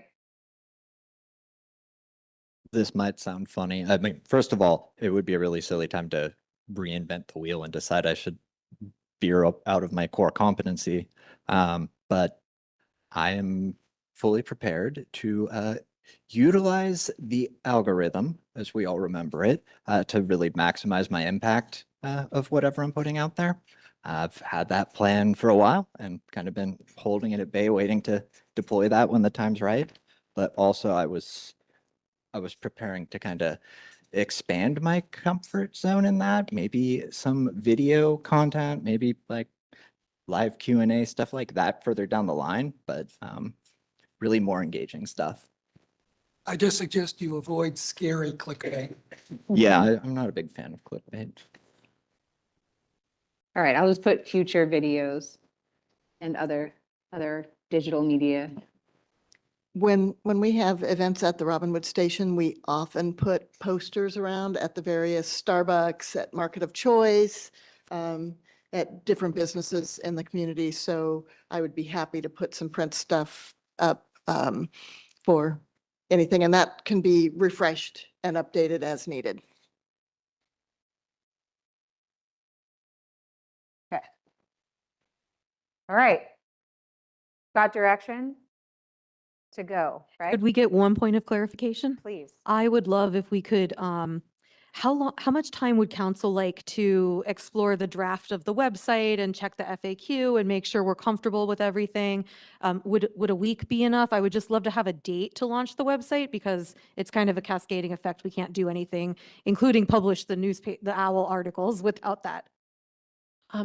Not everyone might be interested in this, but I personally would be very interested in setting a time to have a one-on-one and talk to you about it. And I also would like to, at that time, maybe discuss other ways that I'm not thinking of right now because my brain died. But that we could leverage my outreach potential. So I I'd would like to love meet that. one-on-one. Please, to talk all of about. you at any time. My door is open. I don't have a door. Yeah, I too would like. I like the idea of a week. Are you comfortable with a week to look at sort of the basic, which would be our basic sort of building block, right? Just the page that Danielle illustrated. And if you need to meet with me, within that week, please, this is #1 priority as I understand it. So, I am available. I'm at your service. That customer service. It's great. I love it. All right. So you guys have commitments for the next 90 days, commitments to move forward. You're going to have a week for review. Danielle has no door and is ready to talk to you. Do we feel like we have the direction we need? All right. On 3, 1 Westland. I'm gonna refrain from my trying to lead you guys in a chair. But I did. If we have a week also, we'll really try to have those cards done at that week note as well, so you'll have them. I did have this one just thought as I was preparing for today and regarding it, just like thinking about this, people think about like, what is leadership? And it's not about being everywhere and being everything, but it's about creating, it's about creating the environment so that growth can be possible. And like, so really this idea of you are all leaders, and by working together, you're making it possible to grow this network and engage the community in a way that's going to be really meaningful. And I don't know, I just always think that that's really cool. Like from my vantage point, getting to watch different groups of leaders work together, just, I don't know, I don't want you to miss that perspective. It's really powerful. So kudos to you. I just live in Lake Oswego, so I'm going to see your campaign just as a neighbor. And I do come to your parks. I love the dog park. So I'm going to be watching and keeping tabs on your success as you move forward. So thanks for letting us be a small part of helping you have these conversations. Yeah, all right. Any other closing comments? I, for one, feel even better about this than I expected to at the end. This was actually really special and really, really nicely put together by all of us, all of the participation. So thank you all. Yes, thank you all. Thank you, staff, Danielle and Doug. Thank you for your work behind the scenes and everybody else. I know there was a lot of work this week to get ready for this retreat. So with that, everybody enjoy the rest of the day, enjoy the weekend, and the meeting next week has been canceled. So that'll give everybody time to have the one-on-one with Danielle. We're adjourned. Thank you, everybody. We're working on scheduling. No, it didn't work for anybody. Because of the event historic